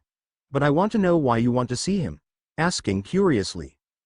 Izumi. If he was your partner, then he would know all about what I need to know about One for All and how to effectively use it. I can get stronger, hopefully. Yagi. Couldn't said it any better. Alright, I'll get some calls in. And since he used to work at Might Tower, I'm gonna need a little more time. They had to relocate the remaining staff to Endeavor Corps. Only because they had their jobs stolen from them, so Endeavor gave them the jobs they needed. Izumi. That's pretty nice of him, Yagi. He's trying, Izumi. He's really trying to improve himself, since he became number 1, chuckling. Izumi. Yeah, Izuku. Surprises and surprises. Is that all you're going to tell me, looking at Tamura? Shigaraki. I think it's important, since you need to vent a little. Izuku scoffs. So who is it? Soon the doors open to a glass box. To see the same sludge villains that attacked him nearly 2 years ago. Izuku smiles. I see, he soon walks up to the case. SV. You. I need your help. They have me locked in here. I don't know what to do. Soon he froze, and if he could show more terror, he would have. SV. No. It's Izuku. Johnny Silverhand in the flesh, surprise. Smirking. SV. Please Johnny. I don't know what I did. Please have mercy. Soon Izuku chuckles. Izuku. You did do something. I think you would remember. Let's say a boy who was quirkless. And was defeated by All Might in a storm drain. SV. No. You're that brat. Recognizing him now, he was Johnny. Izuku. Yeah. Like the makeover. Soon he walks over to a small terminal. SV. Please. I'm sorry about what happened. I didn't know about you. Just let me go, pleading out. Izuku. How pathetic. You are supposed to be a very dangerous criminal, but you think you have the right to tell me what to do. No. I'm here to simply thank you. Without your little murder attempt I wouldn't have become what I am today. So allow me to repay the debt to you. Soon he turns it on and multiple syringes and coils including a small drill starts to head towards his eye. Izuku. By taking you apart piece by piece, then all that could be heard from the lab was the wailing sounds of the villain. Be repaid for his deeds. Jiro. What? The fuck, shivering at this. Soon she looks at Ochako. Who also smirks, then she heard this. Ochako. He gets what he deserves. Repaying my debt to him. How ironic, muttering to herself. Soon she shakes her head, wondering what she said. Jiro. Great. It's getting worse. Dabi. So that fucking hentai engine was the one that tried to kill him. Toga. Ah. How sweet, Kurogiri. Not exactly how I would have done it, but that's alright. Jiro. What's the deal with the living snot? Dabi. Apparently it attacked Izuku back then before he became Johnny. Then All Might saved him and then he asked him if he could be a hero. The rest you can guess. Jiro. Oh. Ochako. And that bastard thinks he has the right to say who could be a hero and who cannot. The gall of him. The hypocrisy. The anger he felt. He broke me. Now they're little concern even Dabi is recording this. The device worked way too well. When Izuku told him what happened, he couldn't believe it. The fucking thing is slowly killing her. More specifically her brain. She's starting to show it. By remembering things that never happened to her, she's starting to believe some of Izuku's memories are hers. Jiro. Ochako, you good? And she snaps back to her other self. Ochako. Huh? Yeah, you wanted to talk, Jiro? Smiling. Kurogiri puts a cup of water in front of her. Kurogiri. Drink it. You'll need it, and she did. Toga. How long is this plan going to take? Bored like hell. No hell is more entertaining to her. Izuku then walks out holding a vial of the green slime. Shigaraki. Done. Jiro. So, what happened? Izuku. I just extracted his quirk. When I was reviewing some footage that Sensei had, I wanted to try something out. So, I'm going to be in my lab. But first Ochako, and she looks up. Ochako. Yeah? Izuku. Come in. I need to check on some calibrations in case. And she looks confused. They know what's going on. He's checking on her condition. Dabi also throws the recorder at him and he catches it. Soon he listens in, hearing what she said a while ago. And to be honest, he's not happy about it. Another failure. Another life that's going to be taken by him, but only worse. He's taking away her humanity, turning her into basically him. And it's weird and fucked at the same time. Jiro was also upset with him. But the damage was already done, and knowing him, he could have used it on her. But he didn't. He said that he thought it would only just boost the rage. But it was far beyond, so pretty much it was just big fuck up from his end. Which is rare. And it makes him like Izumi. Possibly worse. Izuku then scans her. Only the brain. Ochako. So what's this about? Seeing him looking at a monitor. Izuku. Just taking some notes here. Jiro and the others have gotten some. But yours I haven't. So it's going to be quick, and she nods. Ochako. You know, after being here for some time, I never felt this good before, like a whole new person. It's a nice feeling. Then Izuku looks at the status. Looking at the brain scan, he couldn't believe it. He unintentionally discovered a key to immortality. By implanting his conscious into other bodies. Or he can keep making literal copies of himself. Kind of like twice. So in order to help slow the effect, he inserts the medicine. A specially designed med that would delay the spread by 100%. So it shouldn't be a problem for a while. Izuku. Alright. Now to adjust some of the optics here and then. Bam, you're done. Soon she got up. Ochako. Wow. Done? Izuku. Yeah. You're good, so I suggest you get some training in. There's going to be a huge gig for us soon. Ochako. I've been training with Jiro and Toga. So far Jiro is really tough to beat, but I'm sure you're impossible to beat. Izuku. Nonsense. It's possible. You just need to figure it out. Ochako. But you tanked a hit from All Might. All Might, making a small noise. Izuku. Remember, I had to trade and everything. I had to become this machine. Ochako. Izumi. That no good two-timing fake cunt and her tramp friends. Whoa. Izuku. Well, you upped your swearing game, I see. Ochako. Well, I kinda picked it up from Jiro. She's the one who said it. Izuku. Of course she did. Isawa. Looking at papers. Looking at the recovered footage of Might Tower. The scrambled image of Izuku. slaughtering the entire security. The horrific death of Death Arms. Literally falling to his death from the top. And then the still footage of him from that photographer. To be honest, he's sure he's far past this strength. There is a possible chance he will strike again, since his last appearance was at a mental institute. Kidnapping Rei Todoroki. Shoto and Shoka Todoroki's mother. His organs. He can never forget those eyes staring right back at him. Seeing it up close. The first thing he sees in that case when he opened it. PM. Hey Shota, Isawa. What is it Yamada? Tired as usual. PM. We found some intel on a certain hideout that belongs to the Shihasaikai, the Yakuza, a group that used to rule the underbelly of Japan back when quirks were a thought. Of course the rise in heroes put a stop to it, but they still linger in the shadows. Hearing about them now means there is trouble. Isawa. What so you have? He sets the file down, to which of course is a scrambled image of a man in a tank top with leather pants. But he has a bionic arm, silver shining under the streetlights. PM. Say hello to Johnny Silverhand, Isawa. Johnny Silverhand, so he's being called that now. PM. That's what the leader's calling him, and he is quite impressed with his performance. Isawa. Any villain or vigilante would show respect, given that he took down multiple heroes, a building, and threw Might into retirement. PM. Anyway, the conversation they were having, it's not good. Seems they formed a deadly alliance from their leader who goes by Shigaraki. Isawa. Great again. Shit needs to get worse for us. How original. PM.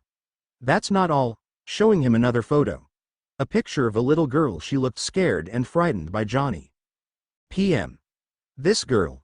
Seems the leader of the Yakuza offered her as a gift, and his eye twitched. Isawa. Shit. This isn't good. It's possible this girl is being used for something. Something no good. Meanwhile Eri. Oh, like this? Playing a game. Shigaraki. Almost. Holding R then move the stick will allow you to dodge. Like this. Showing her how to do it. Eri. Oh, I see it now. Doing that movement. And she did it. Eri. I did it, smiling excitedly. Shigaraki. Good job, kid. Now then. Let's kick these guys' butt. Eri. Yay, Dobby. Wow, seeing how quickly she learns. Kurogiri. Good. He seems to occupy himself, and her. Jiro. It's too cute. Ochako. I agree, PM.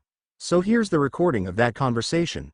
Handing him the USB. Soon he takes his leave. Isawa then inserts the USB in, and he plays the video and he awaits what he's about to see. The first thing that pops up is the Yakuza leader who goes by the name of Overhaul, talking to Johnny Silverhand or Izuku. Overhaul. Tell me about your quirk. What is it, Johnny? Simple. I'm quirkless. Everything you see here is nothing short of an enhancement. All of my organs, blood, even my skin has been replaced. The flesh of man is so fragile. The moment you reach that point in life it will betray you, decay and wither away. Overhaul. So I'm talking to a cyborg. Can't say I'm not surprised by this. I see quirks as a virus, a plague that has brought itself to this world. I want it gone, even if the price is too high. I will assure it will be purged. Heroes are what keeps it alive, and to say you killed them, truly a hero slayer indeed, far better than the hero killer himself. You imposed them, you were feared by them, they trembled by your sight alone. Johnny. The moment they think that a quirkless is someone who is powerless, look back to Might Tower, and tell them that a quirkless did it. It will shatter their views immediately. A funny revelation. Overhaul. But to prove you aren't weak, you can fix that ideal.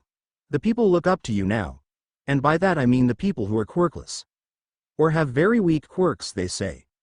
You can inspire them. Tell them that you are the one that did it. Oh no. Johnny.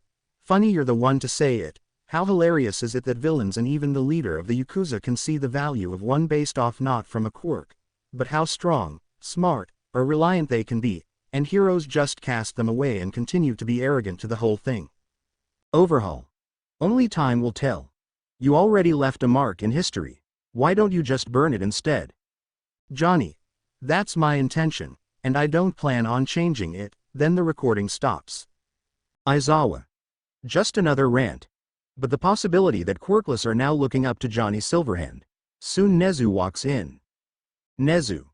It made the situation worse for them actually. Isawa. And how long we're standing there, Nezu? The whole time. But anyways, Johnny Silverhand's influence with the League and the Yakuza is indeed a deadly alliance. And it will only continue to grow over time. Isawa. So what's the plan? Nezu. Right now a team is monitoring a Yakuza hideout. When the time comes, Johnny Silverhand and Overhaul will be in the same room. Then it will be our chance to strike. To grab the bull by its horns. Isawa. Okay. But he's far stronger than before. We need to proceed with caution. Nezu. That is why I have Inko going with us, and her daughter. What? Isawa. You're dragging her into this mess. Nezu. It was not my intentions, but she insists on coming. You the saying. Never get in between a mother bear and her cub, and I would rather not die. Isawa. Figures. But why the brat? Nezu. Well, she has the one for all quirk to which managed to damage him. Isawa. And it only took a limb. Nezu. But our prized student has been training hard for this. So she should be able to beat him hypothetically. Isawa. And he doesn't slack off, so he could be stronger as well. Nezu. The decision is final, so when the time comes, we strike. Isawa. Great. Izumi stands at Endeavor Corp, where she is supposed to meet Night Eye. Yagi then walks in with her to show the receptionist his hero license. All Might.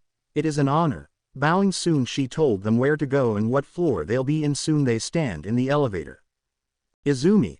So Dad, who is this guy to you? Yagi. A very old friend. He was my sidekick actually, and he was pretty wise for his age at the time. Izumi. I see. Yagi. I should let you know that he kind of gets a little odd sometimes. Izumi. How so? Yagi. You'll see it soon. And they arrived at the designated floor. Soon Yagi opens the door to see a blue-skinned girl strapped to machine being tickled, and she was laughing while this Night Eye was watching. Izumi. Again. What the fuck did I get myself into? And soon he looks at her with those intense eyes. He was reading her. Night Eye then scowls. Night Eye. You have some nerve to show your face here, Might, looking at him with disdain. Yagi. I need you to hold up to that favor, Night Eye. And what would that be? Yagi. I want you to please intern my daughter. Night Eye. No, Yagi. But, Night Eye. I don't to be anywhere this creature whose only purpose is to bring monsters into our world. Especially if they're related. Izumi. But please sir, I'm trying to fix everything right now. Soon she sees his eye twitch. Night Eye. Fix, you say? You mean trying to save something you caused? Or is it to kill him? Either way it's a horrible decision. And seeing you have the quirk makes it even more disgusting. Shimura would be ashamed of you, Might. And Izumi had a flashback to when Nana told her to tell her father that he was a disappointment. Night Eye. Johnny Silverhand, Izuku Midoriya, Hisashi Midoriya, all for one. You asked for it the moment you gave him the mission, the moment you started to neglect your son, the moment you took another mon's son away from him. Shall I continue? And the girl was still laughing. Yagi. I know. But she is the only chance we have at beating him. To stop him from doing any more harm. Please, Night, I beg of you. Izumi. Please. As both got down to their knees begging him to intern her. Night Eye. Seeing as there is no point. I already have Mirio Tagata as my intern. But you, I want results. I want you to show me that you really are trying to change for the better. But I highly doubt it. Very well. You will remain at my side the whole time. Seeing there is an important meeting I must go to. Come back here tomorrow morning. We'll begin from there. And he leaves. Soon the machine stops and the girl was breathing heavily. Woo. That was intense. Izumi. Are you okay? Shut up. To be continued. I hope you guys enjoyed this video and make sure to like and subscribe to the channel. Now we will see you in the next video.